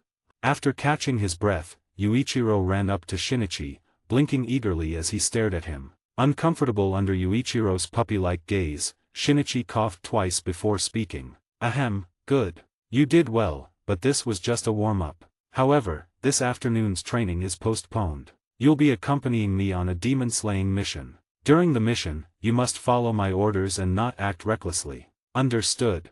A mission with you, really? That's amazing. Don't worry, Master, I won't hold you back." Yuichiro clenched his fists, excitement shining in his eyes. All right. If you could just ask fewer whys to your master in the future, you'd be saving me a lot of trouble. Here, have something to eat." Shinichi took out quite a bit of dry provisions from the silver mirror and handed them to Yuichiro, who politely said thank you before starting to eat voraciously. After the intense training, Yuichiro's appetite was quite substantial. Only at times like these could Shinichi catch a glimpse of childlike innocence in this 11-year-old boy. More often than not, Yuichiro's maturity was rather heartbreaking. Master, I heard from the doctor that eating too many sweets is bad for your health and teeth. Shouldn't you be more careful about that?" "Stop nagging. What does that doctor know? Your master has his own considerations, just eat your meat pie." "But why?" Thunk. The crisp sound of a flick to the forehead. "Don't say that word again. I release a new One Piece FIC, One Piece, Uncle, your justice is not absolute enough. Read 40 chapters ahead and support me on Patreon." 142, Chapter 142. The sun had just set when a group of Demon Slayer Corps members found Shinichi, a single Kino ranked and 3 Tsuchinoto ranked in total. "Shinichi-sama." The 4 members bowed respectfully to Shinichi, which piqued the curiosity of Yuichiro, who stood behind him. The leader, Kino-ranked Demon Slayer Arai Masahiko, appeared much older than Shinichi, yet his attitude towards the young man was one of utmost respect. Yuichiro knew little about the Demon Slayer Corps, as Shinichi had never explained it in detail. Yuichiro only vaguely understood that Hashira was a title reserved for the most powerful swordsman within the Corps, but he was unaware of the specifics. While Arai Masahiko and the others reported the situation to Shinichi, they also noticed Yuichiro hiding behind him. The other members didn't think much of it, assuming the rumors were true, that the forest Hashira had indeed taken on a disciple. However, Arai Masahiko was somewhat startled. Yuichiro's appearance was far too distinctive, almost instinctively reminding Arai of another boy. In his memory, the two youths' features overlapped almost perfectly. Had he not been certain that the boy named Muchiro had gone on another mission with the insect Hashira, Arai might have believed he had encountered Muchiro again. But soon, the forest Hashira's cough snapped Arai out of his daze. Right. This wasn't the time to dwell on such things, hunting demons was the priority. After briefly summarizing the intel, Shinichi stood up and called to Yuichiro behind him. "Let's go, Yuichiro.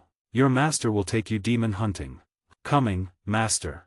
Yuichiro hurried to catch up with Shinichi. The other members exchanged glances before gripping their Nichiren blades and following the forest Hashira. As Shinichi rose, Maru and I, who had been snoozing nearby, woke up. After a big yawn, the fat creature shook off its plump body and nimbly dashed into the mountain forest. "Yuichiro? Even the name is similar. Could they really be twins?"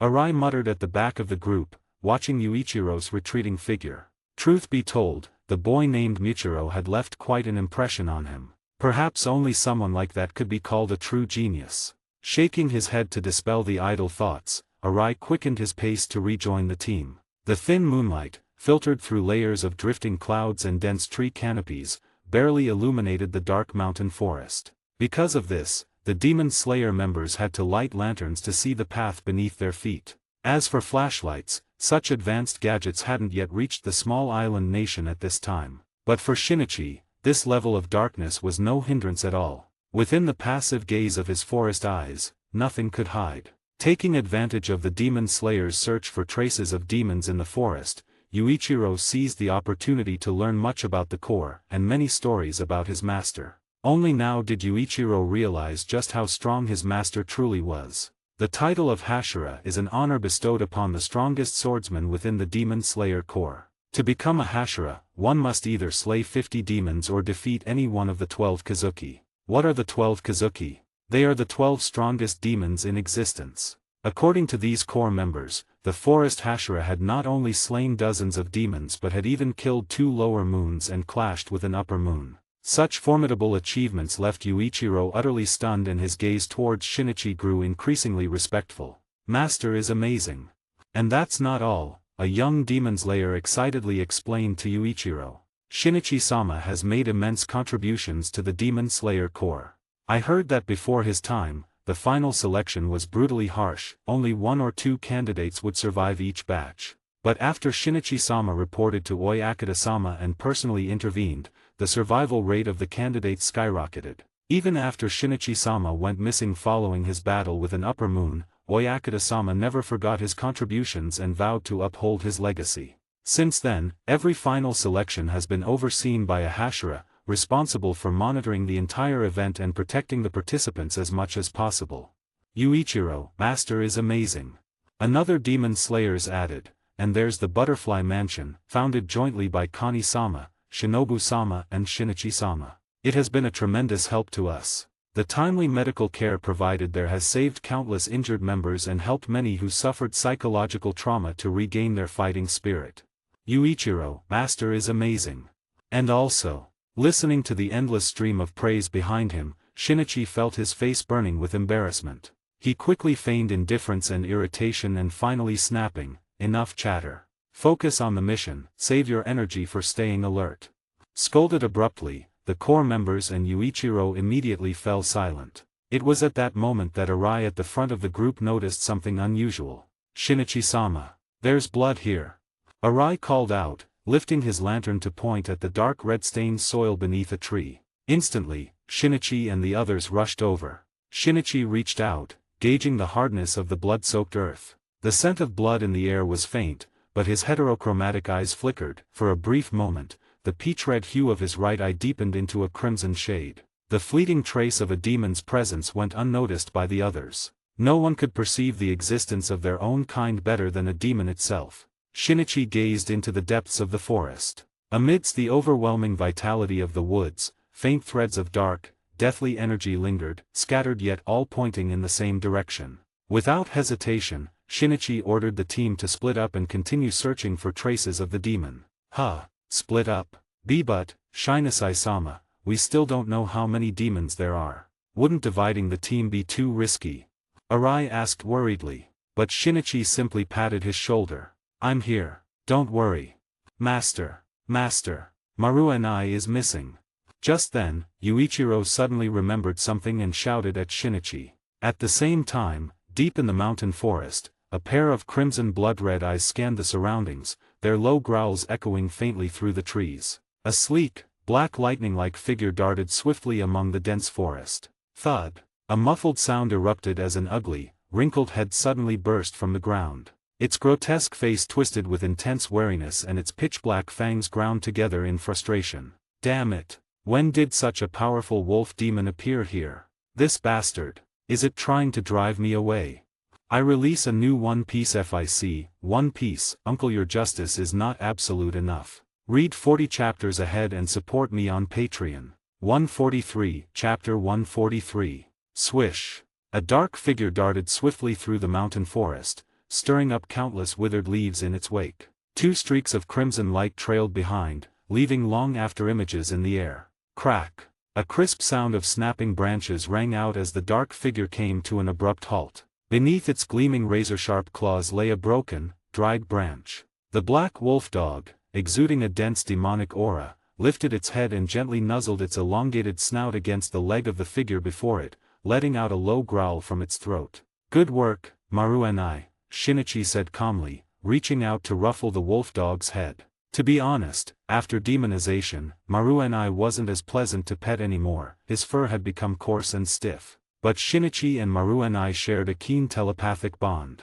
Whatever Shinichi muttered in his mind, Maru and I heard it loud and clear. The black wolf dog immediately butted its head against Shinichi's thigh in displeasure. Staggering slightly from the impact, Shinichi cried out, sorry. Maru and I, next time I'll block you before talking shit about you, alright. Leaving aside Shinichi's playful teasing of Maru and I, the Demon Slayer Corps members along with Yuichiro, had split into two teams and were carefully combing through the mountain forest for traces of the demon.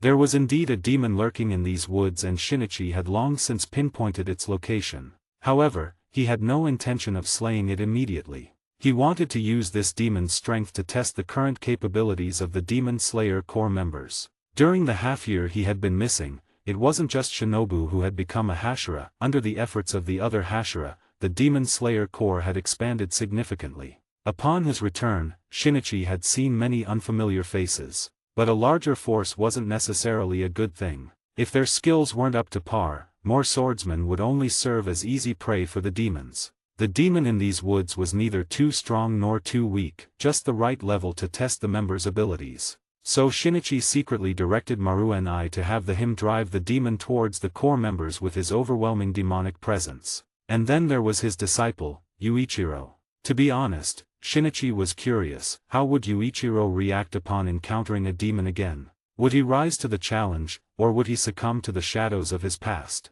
Whatever the outcome, Shinichi wanted to observe his disciple closely. As for safety concerns, Shinichi had none. With him and the demonized Maruenai present, even if that demon tried to turn the world upside down, it wouldn't pose a threat to the Corps members. Watch out!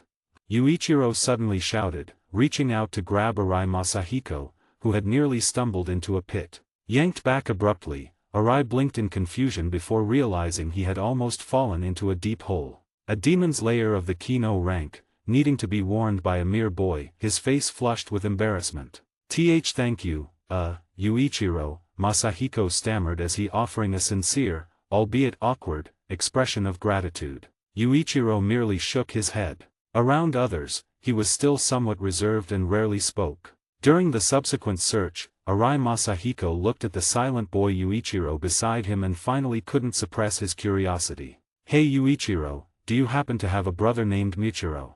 A cold breeze blew past as Yuichiro suddenly stopped in his tracks, turning to stare at Arai with wide eyes. Seeing Yuichiro's shocked expression, Arai knew he'd guessed correctly, they really were brothers. Just as I thought. When I first saw you, I wondered if you might be Michiro's brother. The resemblance is uncanny. Hearing his younger brother's name, Yuichiro could no longer maintain his usual restraint. Tears welled up in his eyes as he urgently pressed for information. Michiro. How is Michiro now? Is he alright? Have his injuries healed? Did he join the Demon Slayer Corps too? Has he mentioned me? The barrage of questions startled Arai, who took a moment before responding. Well. Michiro he's doing fine. A remarkably talented boy. The insect Hashira, Shinobu-sama even. Before Arai could finish, his pupils suddenly contracted. Every muscle in his body tensed instantly as his hand, already resting on his Nichiren blade's hilt, drew the sword in one fluid motion. Crackling electricity began sparking across his body. Thunder breathing, first form, thunderclap and flash. Whoosh! The lightning-wreathed slash momentarily illuminated the forest's darkness, revealing the grotesque demon lunging towards Yuichiro and Arai. Crunch! Arg! Arai's strike seemed to hit its mark, eliciting a howl from the demon, which then vanished before their very eyes. Swish! Arai immediately pulled Yuichiro behind him, gripping his Nichiren blade tightly as his eyes scanned their surroundings. Yuichiro, stay alert. The demon's still nearby. As he spoke, he swiftly retrieved a signal flare from his belt and launched it skyward. This signal would instantly alert other Corps members, and the forest Hashira, to the demon's presence. A demon. Yuichiro's eyes widened. In that instant, what felt like an electric current surged through his body, forcibly recalling that night, the night when his younger brother Michiro had been viciously attacked by those demons. I'll never let demons harm anyone before me again. Gritting his teeth, flames of fury seemed to ignite in Yuichiro's pupils as he stepped back, tightly gripping the wooden training sword he always carried.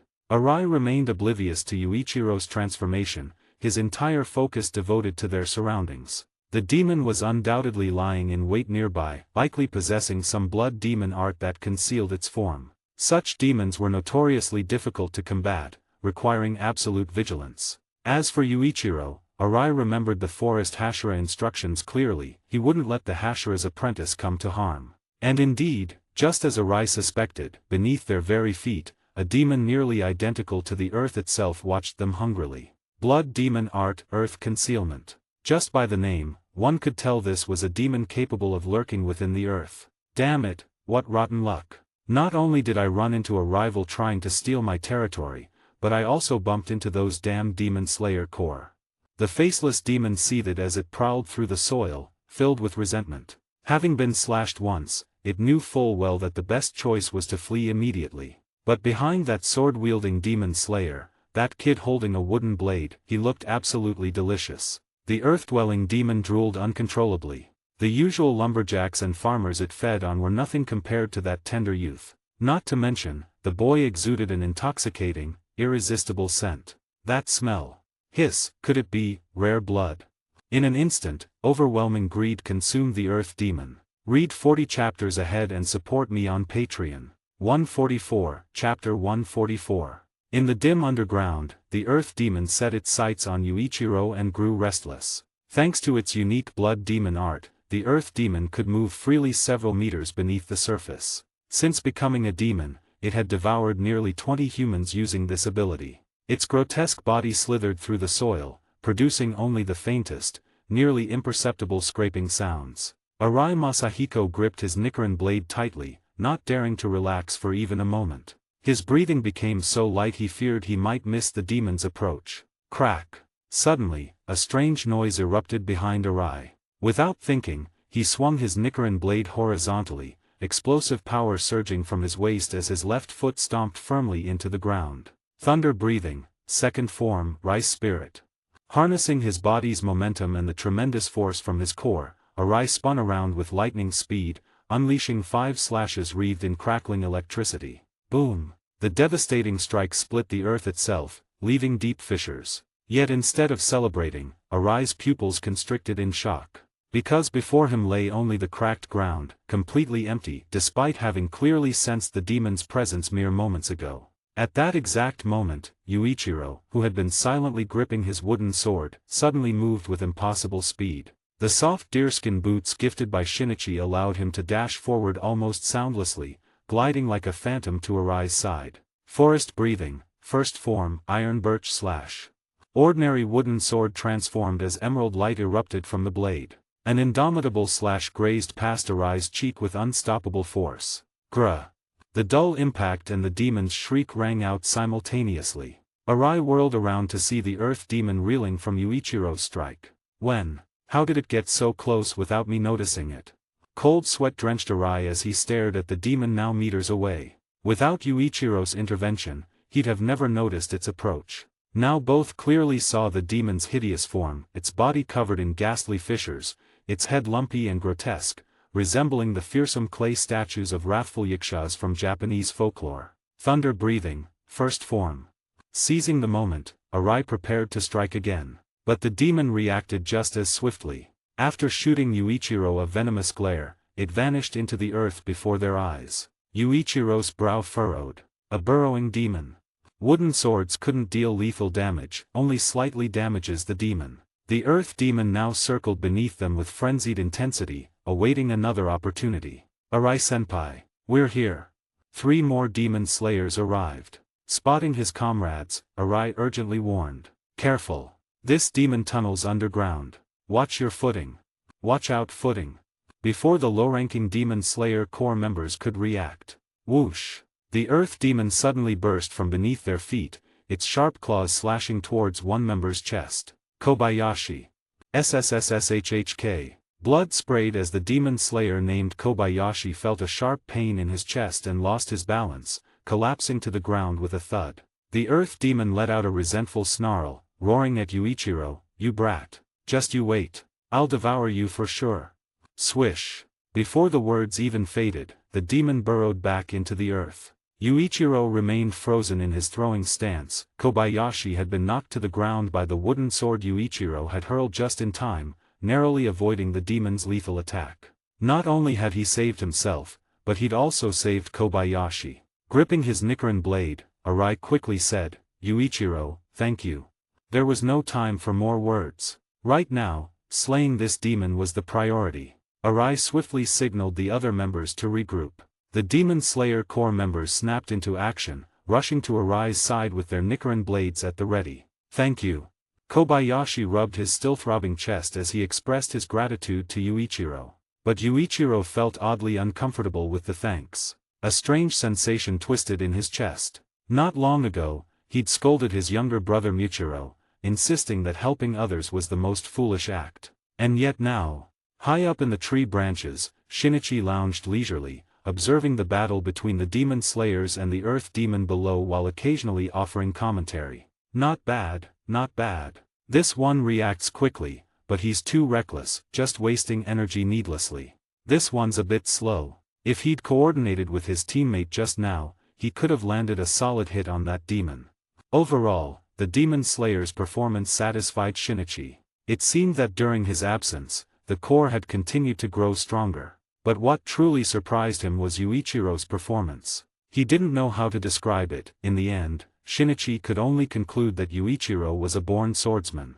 In the few exchanges with the earth demon, Yuichiro had displayed astonishing speed and reflexes. Every move he made precisely countered the demon's attacks while creating openings for his teammates. Keep in mind, Shinichi had never taught Yuichiro how to coordinate with others. His seamless teamwork now was purely innate talent. Even Yuichiro's initially unpolished forest breathing had grown more refined. Despite wielding only a wooden sword, he still managed to slash the demon into howling agony. Good job. Not embarrassing your master at all. But this can't go on forever. Maru and I, get ready. It's time to wrap things up. Shinichi patted the agile black wolf dog perched beside him on the branch. The wolf dog snorted twin plumes of white air, grumbling in displeasure before turning his crimson eyes towards the earth demon below, baring his fangs in a low growl. Arrrr. Bastard, bastard, bastard. That damn brat. How can he be so troublesome? I'm really pissed off. The earth demon, having its attack interrupted by Yuichiro once again, was truly enraged, letting out a furious roar from beneath the ground. At this point, the earth demon no longer cared about conserving energy to deal with that territory-stealing wolf demon. All it wanted now was to tear that damned brat to pieces and devour him bite by bite. Blood demon art, giant earth armor. Boom, boom. The earth trembled violently as Masahiko Arai shouted in alarm to the others. Watch out. Something huge seems to be coming up from underground. Read 40 chapters ahead and support me on Patreon. 145, Chapter 145. Boom. An ear-splitting explosion erupted beneath the feet of the Demon Slayer core members. In that moment, the solid ground beneath them suddenly collapsed as if splitting apart midair. The sudden weightlessness caught everyone off guard, but these were seasoned swordsmen who had weathered many battles. Thanks to Arai's timely warning, though startled, none of the Demon Slayers panicked. Instead, they all sought ways to stabilize themselves. Wait, what's that? Arai's jaw dropped as he stared at the massive, blurry silhouette emerging through the dust. A colossal giant standing over 3 meters tall, crawled out from underground.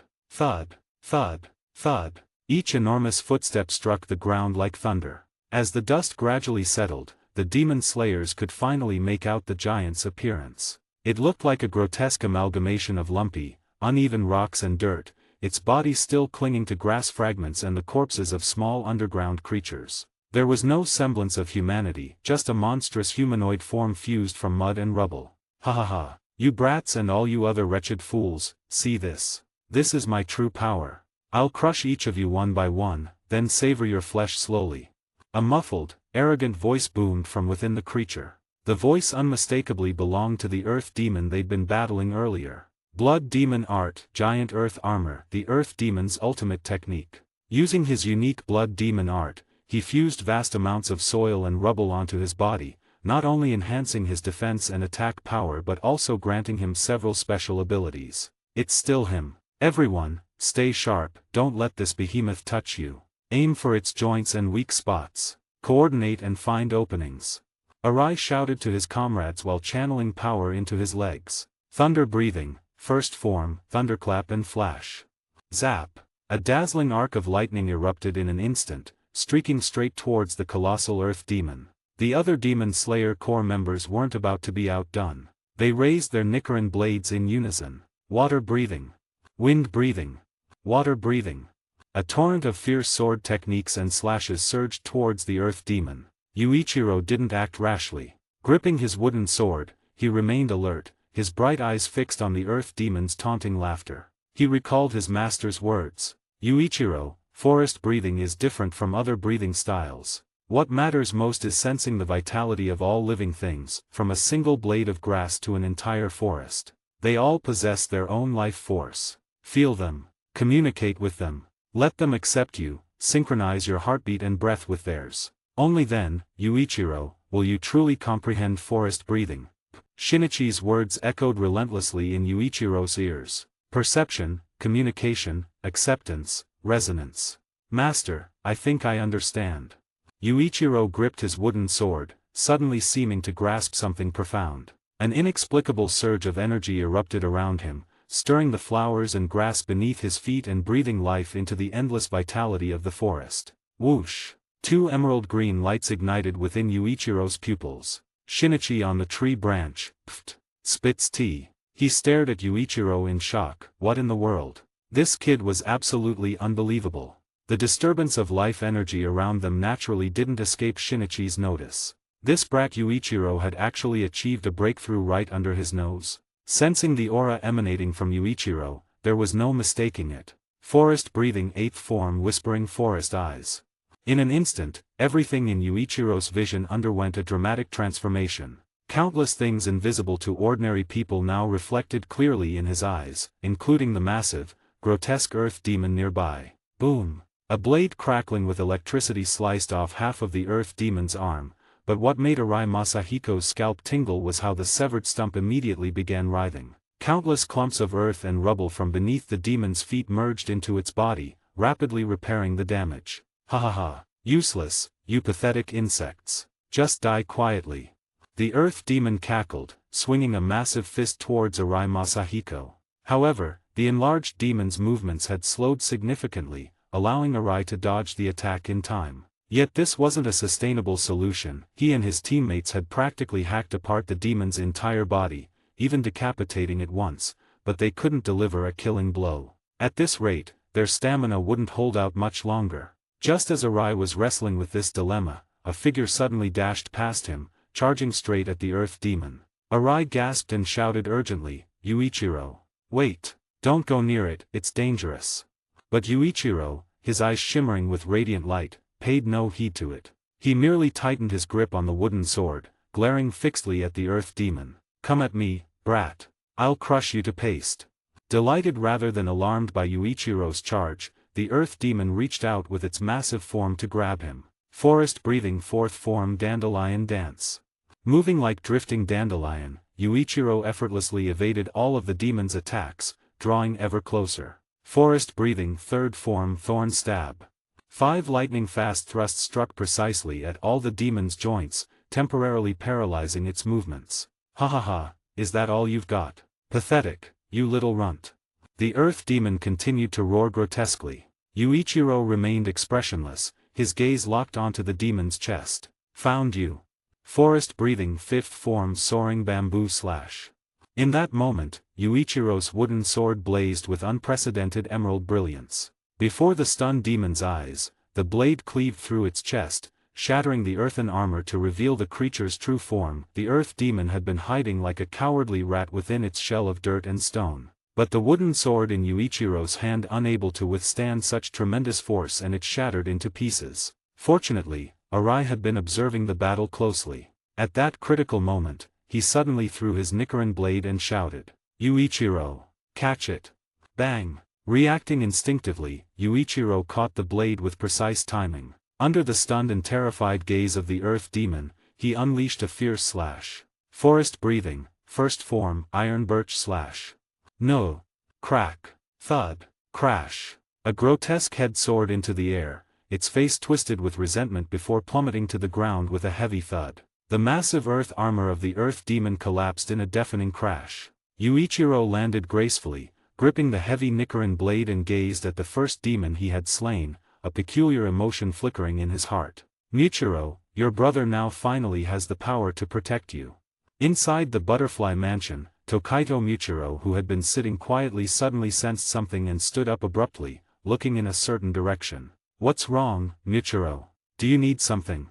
A gentle voice sounded behind him as Shinobu Koko walked by, carrying a tray of fragrant dorayaki. Noticing his unusual behavior, she inquired curiously. No, it's nothing, master. I just felt something. Muichiro shook his head, murmuring in confusion. Are you worried about your brother? Don't worry, with Shinichi-kun there, Yuichiro will be fine. By the way, Muichiro, how is your training with the mist breathing? I heard it's a long-lost breathing technique. Read 40 chapters ahead and support me on Patreon. 146, Chapter 146. Crack, crack. In the depths of the dark bushes under the night sky, faint friction sounds suddenly emerged from the flat muddy ground. Gradually, a small mound rose from the earth, as if something was about to burrow out from beneath. Whoosh! Suddenly, the mound burst open as a withered, ferocious black claw broke through the soil and quickly began scraping away the surrounding dirt. Soon after, a grotesquely small and hideous demon crawled out from underground. If Yuichiro and Arai Masahiko had been there, they would have instantly recognized this ugly demon. It was the Earth Demon. The Earth Demon had clearly been beheaded by Yuichiro, so how? This brings us to the true cunning of the Earth Demon. It was incredibly shrewd. When it first became a demon, it was extremely weak and its survival until now relied entirely on its deceitful and crafty nature. The Earth Demon's true form was exactly as it appeared now, a scrawny, less than 1 meter tall body. But to conceal itself, it had always encased itself within an earthen puppet armor roughly the size of a normal human, and it never removed this armor under any circumstances. The massive earth armor it had used to fight Yuichiro and the others was merely a deceptive tactic. The head Yuichiro had severed was nothing more than a decoy. Knowing it was outmatched, the Earth Demon's true body had long since escaped by merging into the ground unnoticed. Damn brats, how infuriating. My earth armor. Now I'll have to spend ages reforming it again. No, I've used up too much stamina. I need to find a couple of humans to replenish my strength. The scrawny Earth Demon spat venomously. Though it had survived, the Earth Demon was completely drained of energy. Just as it was about to flee, a black figure abruptly descended from above. An overwhelming, terrifying aura of a powerful demon crashed down on the Earth Demon like a tidal wave, instantly crushing its body. What's happening? The Earth Demon shrieked before catching sight of a majestic black wolf with sharp claws, fangs and crimson eyes slowly advancing towards it. It's you. Wait, don't come any closer. Let's talk this out. We're both of the same kind. I'll yield. I'll give up this territory, Wolf Demon. From now on, this land is yours.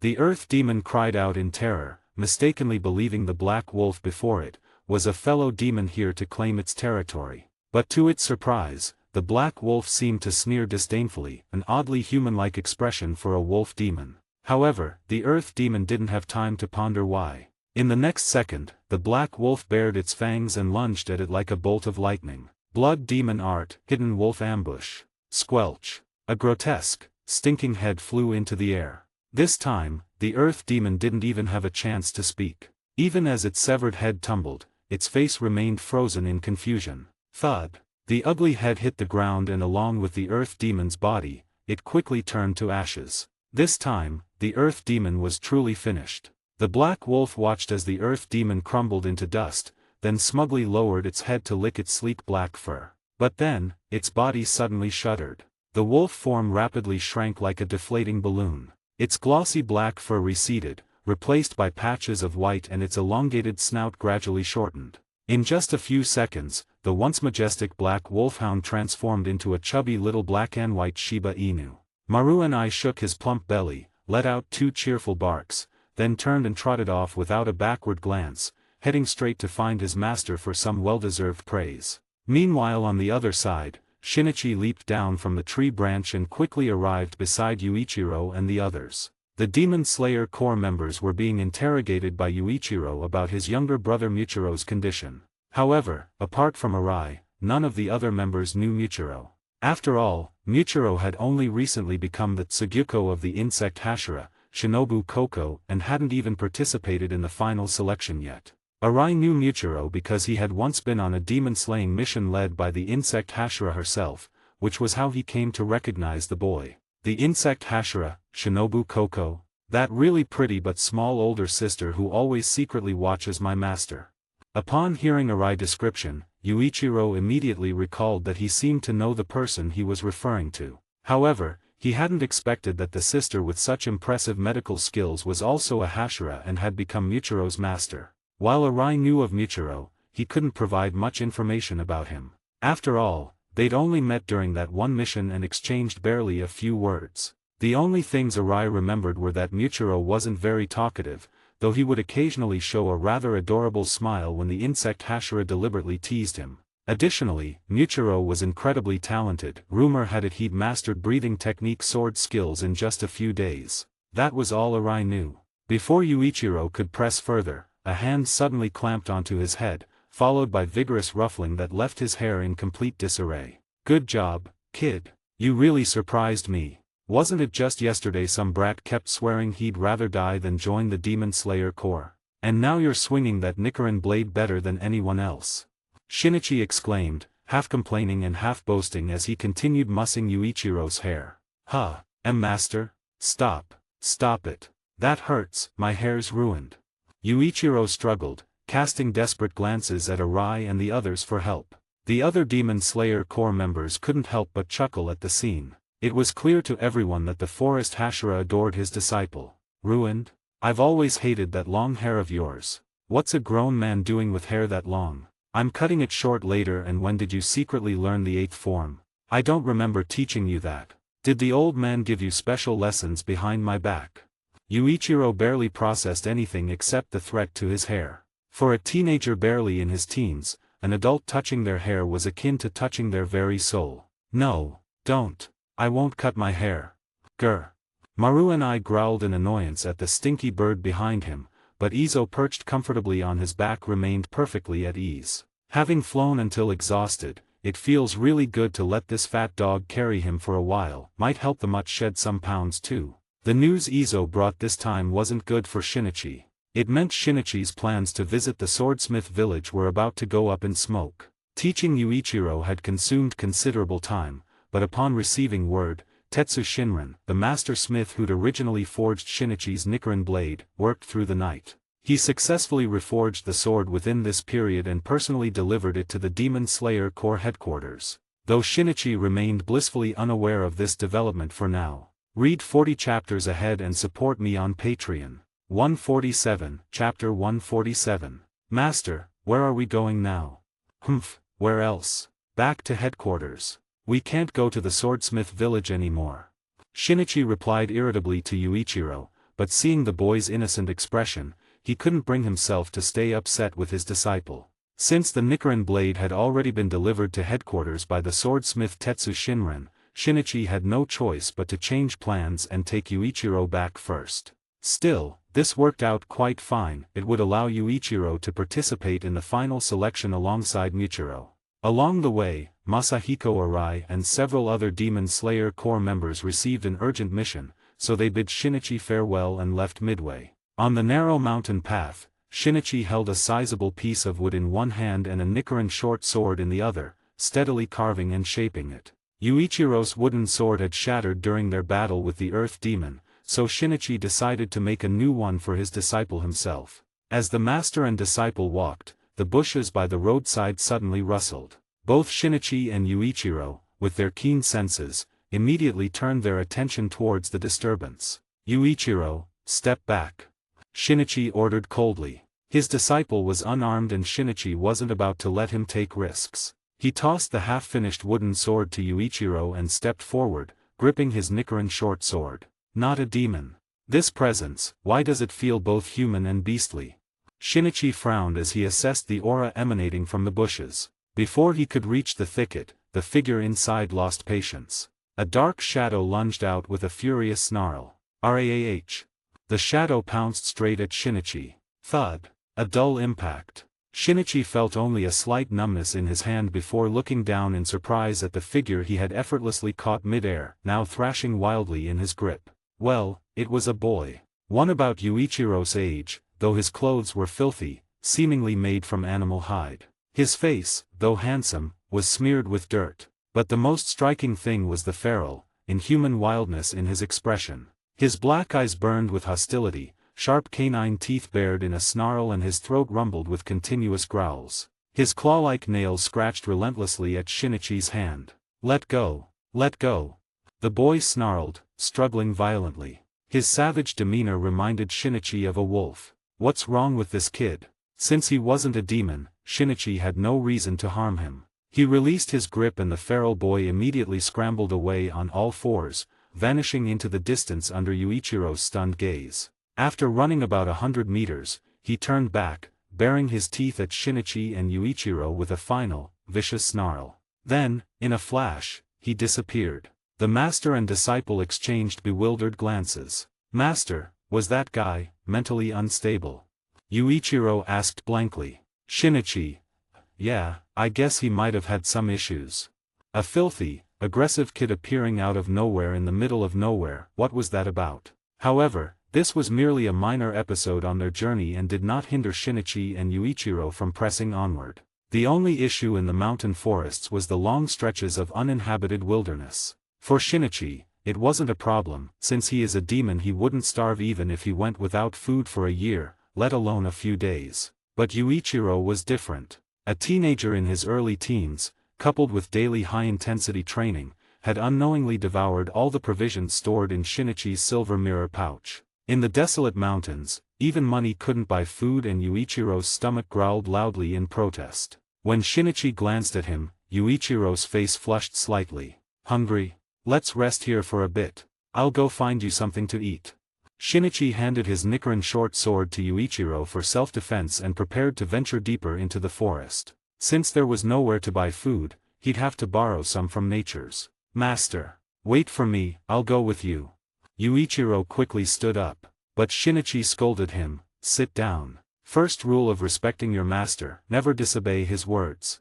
With that, Shinichi's figure flickered and vanished into the depths of the forest. Yuichiro's mouth hung open, his handsome face showing disappointment. Still, he obediently sat back down on a roadside rock, hugging the Nichiren short sword with his legs together, looking every bit like a well-behaved kindergarten child. The reason Shinichi didn't want Yuichiro following him was to save time. Once hidden in the dark depths of the forest, he immediately activated his demon transformation. Elongated fangs, a crimson right eye, a slightly ferocious expression and an intimidating demonic aura instantly startled the small creatures in the woods, exactly the reaction Shinichi wanted to flush out prey. Moments later, squelch. A sharp black claw withdrew from the neck of a dying wild boar, dripping with blood. Under Shinichi's gaze, the claw slowly reverted to its original form.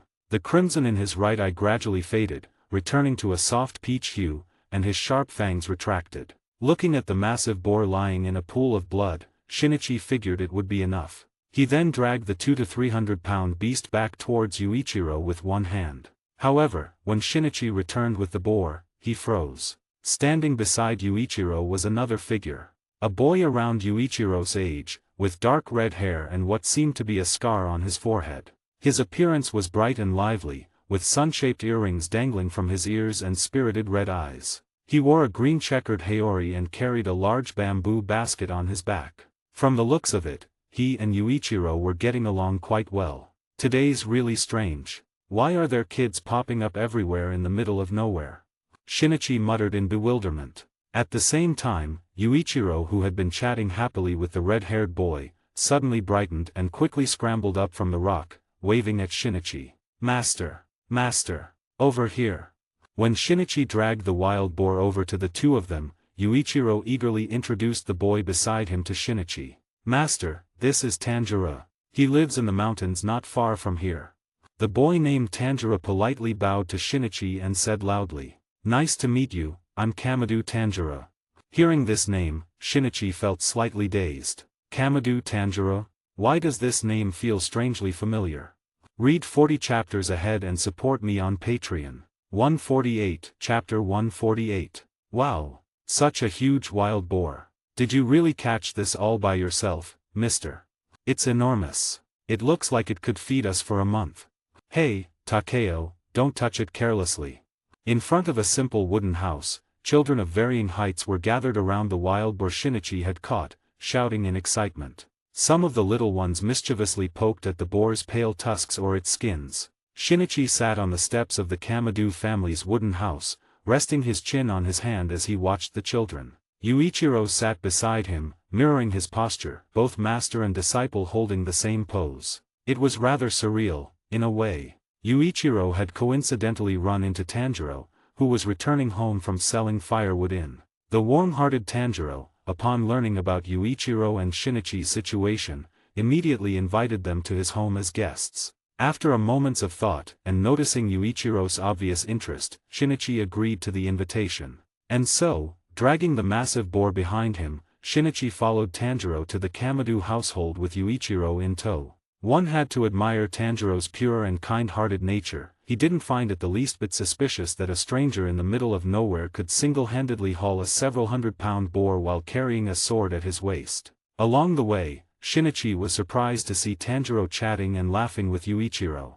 After all, his disciple was usually curt, even cold and sharp-tongued, towards anyone other than himself. The way Yuichiro constantly belittled Michiro was a prime example. Though this was due to the psychological scars left by his parents' deaths, expecting Yuichiro to suddenly change his manner of speech was unrealistic. Yet, as he spoke with Tanjiro, Shinichi could clearly sense Yuichiro's improved mood. The usual chill in his tone had softened considerably. There really was something healing about talking to someone so pure and kind-hearted. During their conversation, Yuichiro firmly rejected Tanjiro's use of Unii-san for Shinichi. While it wasn't technically wrong, after all, the 12-year-old Tanjiro was much younger. Yuichiro took issue with it. Calling his master Unii-san would make Tanjiro his senior by default, wouldn't it? So, at Yuichiro's insistence, Tanjiro settled on addressing Shinichi as senpai instead. Following Tanjiro home, Shinichi met the rest of the Kamado family. The Kamado household was lively, 7 members in total, including Tanjiro. Kamado Ki, Tanjiro's mother, was a gentle woman who warmly welcomed Shinichi and Yuichiro after hearing their story. She even grabbed a basket to gather fresh wild vegetables and mushrooms from the mountains to prepare a meal for them. Tanjiro's father had passed away due to poor health. A flicker of sorrow crossed Tanjiro's eyes when he mentioned this. Kamado Nezuko, Tanjiro's younger sister, was a beautiful little girl who greatly admired her brother. When Tanjiro wasn't around, it was Nezuko who took care of the younger siblings. On her back was the youngest of the Kamado children, Kamado Rokita.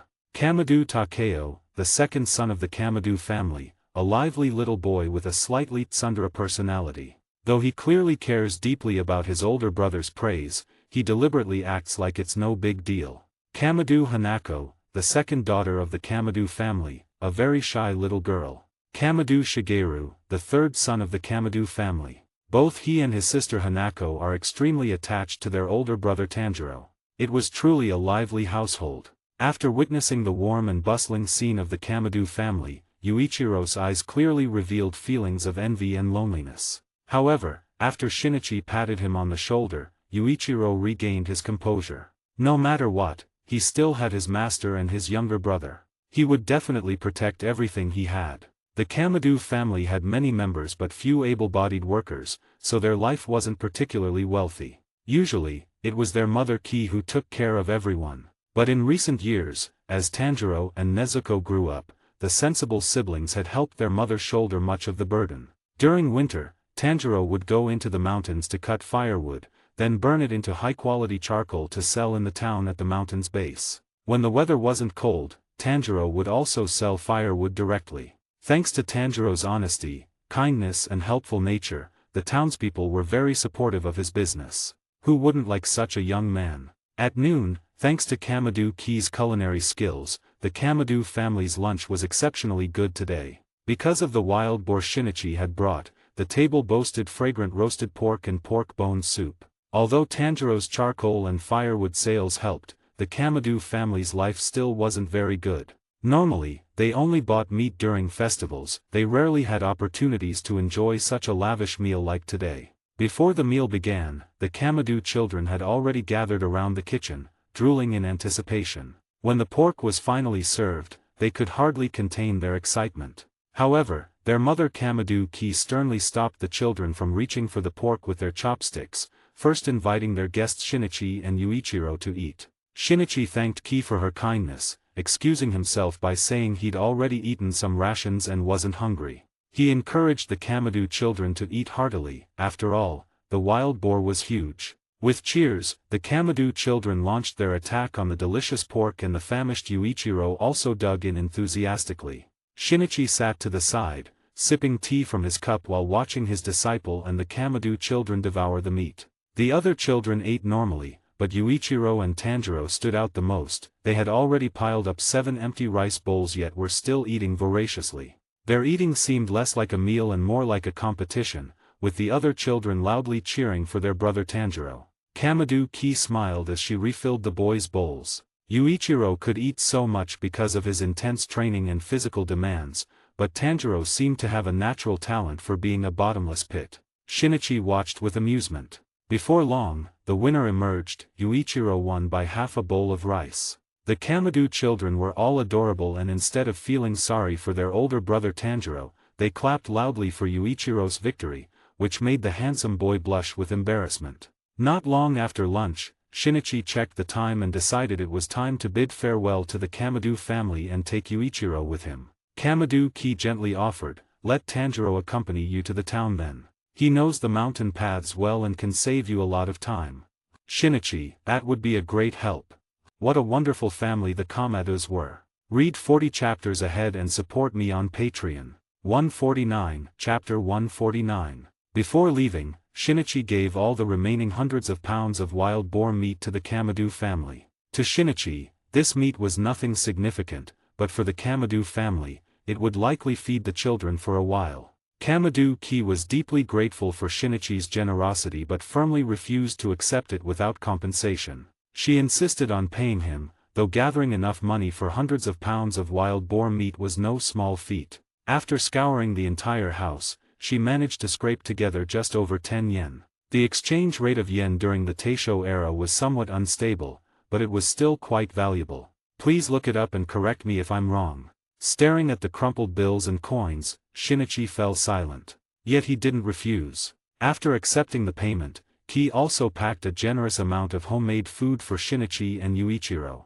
As Tanjiro led Shinichi and Yuichiro down the mountain, Ki and the rest of the children stood at the crossroads, waving goodbye. Shinichi, carrying a full bag of foods, felt a surge of emotion and waved back at the distant figures of the Kamado family. On the mountain path, Tanjiro chatted cheerfully with Yuichiro while carrying a heavy basket of firewood on his back. The responsible Tanjiro never missed an opportunity to help improve his family's livelihood. "So, Yuichiro, do you have a younger brother too?" "Yes. His name is Michiro. But, because of certain reasons, I might have said some harsh things to him before." Yuichiro's expression darkened slightly. Tanjiro smiled and patted Yuichiro's shoulder reassuringly. "It's all right, Yuichiro. There are no lasting grudges between brothers. Take me, for example. Sometimes I scold Takeo when he's being mischievous. He gets mad, but after cooling off, he still clings to me and calls me big brother. So don't worry. Even if you said something hurtful, as long as you're willing to talk openly with your brother, he'll definitely forgive you." Yuichiro blinked, looking at Tanjiro hesitantly. "Really? Of course." Shinichi walked alongside them, listening to the boys' conversation. Despite being the formidable Hashira known as the Forest Hashira, who had slain countless demons, a rare, gentle smile appeared on his face. Spending time with Tanjiro was unexpectedly pleasant. Laughing and chatting, the three soon arrived at the town at the foot of the mountain. "The carriage to the city passes by that little tavern over there every day, Shinichi-senpai. You can catch it there." Tanjiro pointed into the distance. Shinichi squinted in that direction, deliberately feigning confusion. "Where? I don't see it." As he spoke, he casually lifted the basket off Tanjiro's back. "With this basket on your back earlier, I couldn't see properly. Could you point it out again?" "Oh, of course. Look, senpai, it's right there." Tanjiro pointed again. Worried they still might not find it, he shouldered the basket once more and personally guided Shinichi and the others to the tavern. "Thank you, Tanjiro. You're such a good kid."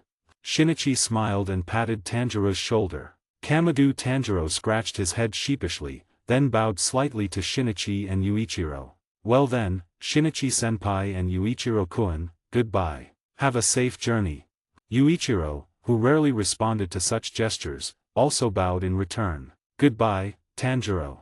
I'll bring my younger brother to visit you again when we have time."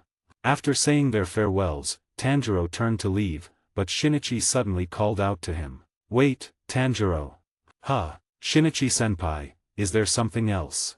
With a flash of the silver mirror at his waist, a small and exquisite porcelain bottle appeared unnoticed in Shinichi's hand. He personally placed it into Tanjiro's palm. Shinichi said meaningfully, "This is a small gift for you, Tanjiro. It's a fragrant wisteria flower perfume. Just one drop in a bottle of the same size will last a long time. You can also add a drop when drinking tea, it tastes wonderful. This is our little token of appreciation, so please accept it.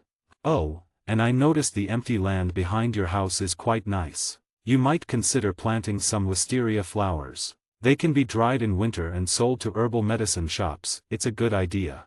Tanjiro took the bottle, a look of realization dawning on his face. "I see. That's a great idea. I'll discuss it with mother when I get back. Arigato, Shinichi-senpai, I'll remember that."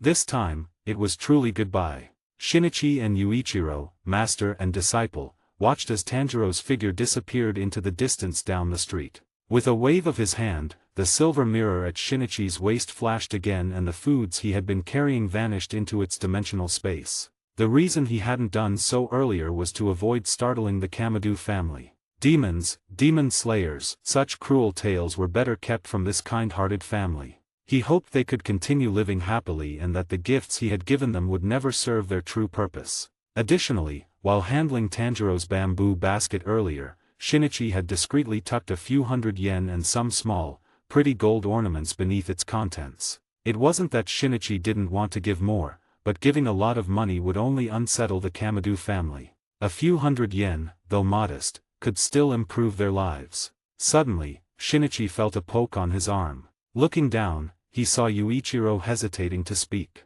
"What is it, Yuichiro? Do you have a question?" "No, nothing much. But, master, wasn't what you gave Tanjiro concentrated wisteria toxin? Is that really safe to consume?"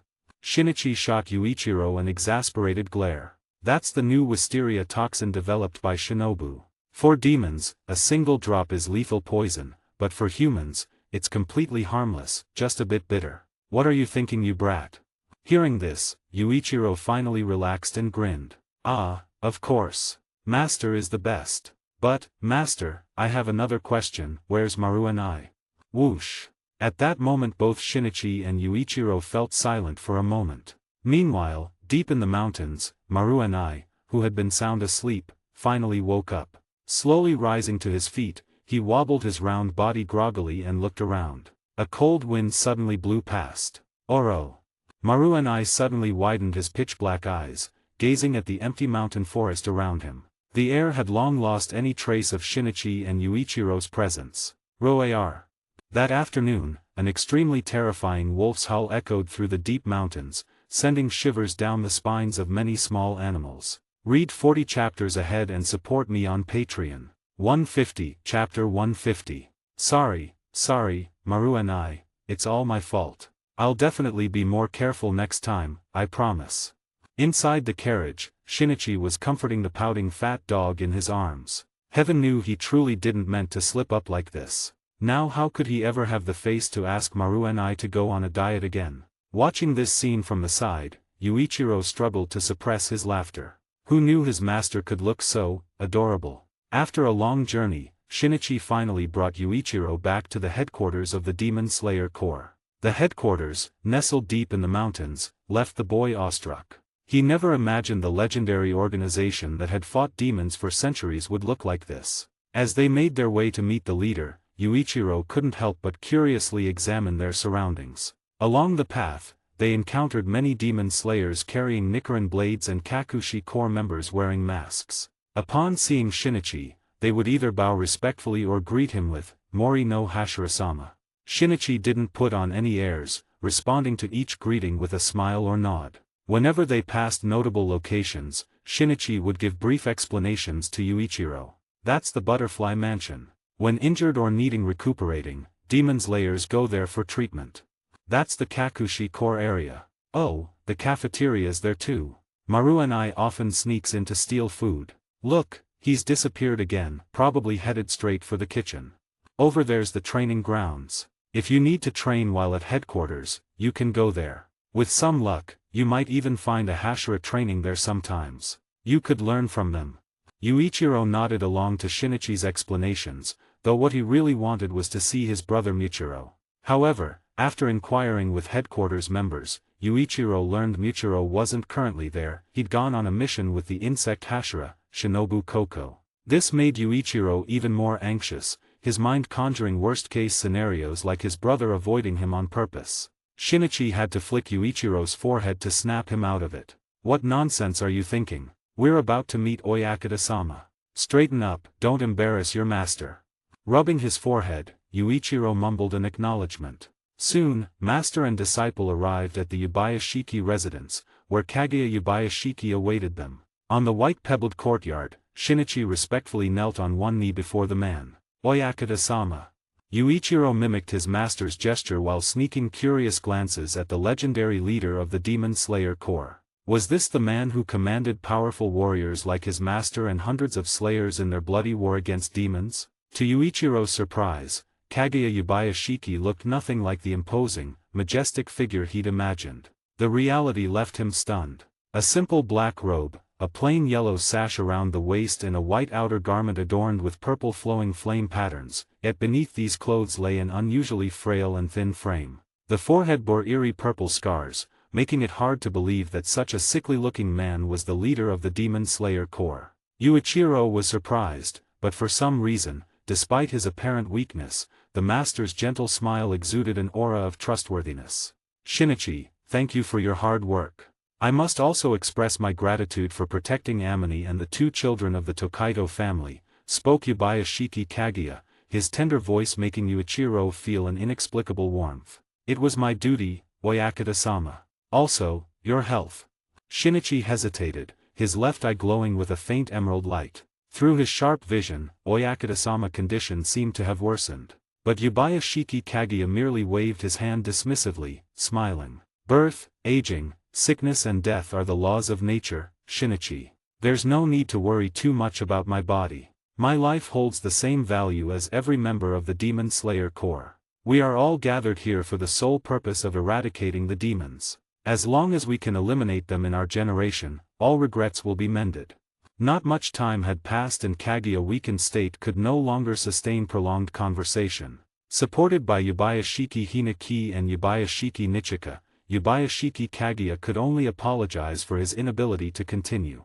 Naturally, neither master nor disciple minded, both wishing only for the master to rest and recover. On their way back to the Butterfly Mansion after leaving Yubayashiki residence, Yuichiro turned to his teacher and said, Oyakata-sama words were so comforting. But, master, why does he seem so gravely ill? Even with his sickness, why he still leads the Demon Slayer Corps. Yubayashiki Kaguya's appearance reminded Yuichiro of his own mother. Shinichi glanced back towards the master's residence, his voice soft but resolute. That is precisely why, with such a man leading us, the demons will surely be vanquished.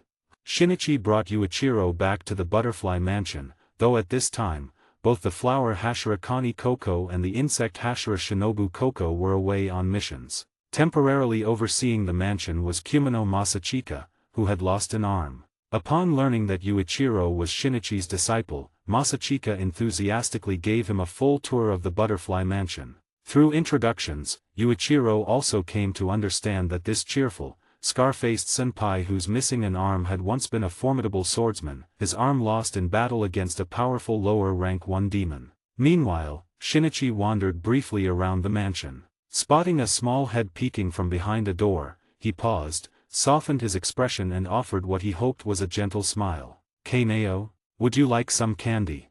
Kaneo, her hair tied in a single ponytail, stared silently at Shinichi, her eyes devoid of emotion. Shinichi's smile was beginning to stiffen from the awkwardness. Elsewhere, upon hearing of Shinichi's return to headquarters, a figure came sprinting at full speed towards the Butterfly Mansion. A not-so-tall figure was wrapped in a large green-patterned robe, carrying 2 long wooden boxes on his back and wearing his signature Hanya mask. Such attire unmistakably marked him as a swordsmith from the village. And indeed it was. The one who rushed into the Butterfly Mansion was none other than Tetsushinren, the blacksmith who had once forged Shinichi's Nichiren blade. Upon seeing Shinichi, Tetsushin Ren's eyes behind the Hanya mask seemed to blaze with fire. Shinichi-san. Made a mistake on Tetsushin Ren name was written, I write Tetsu Shinran before. Every novel listed in the description comes with permanent access to the audiobook on Telegram. You pay once, and if the novel is still ongoing, you'll receive all future updates automatically. No extra cost. Choose your novel from the description, then DM me on Telegram, WhatsApp, or Discord. After payment via PayPal, Ko-Fi, or Patreon, you'll get instant access. Simple, secure, lifetime listening. Guys, make sure to like, subscribe, and hit the notification button. Your support means a lot.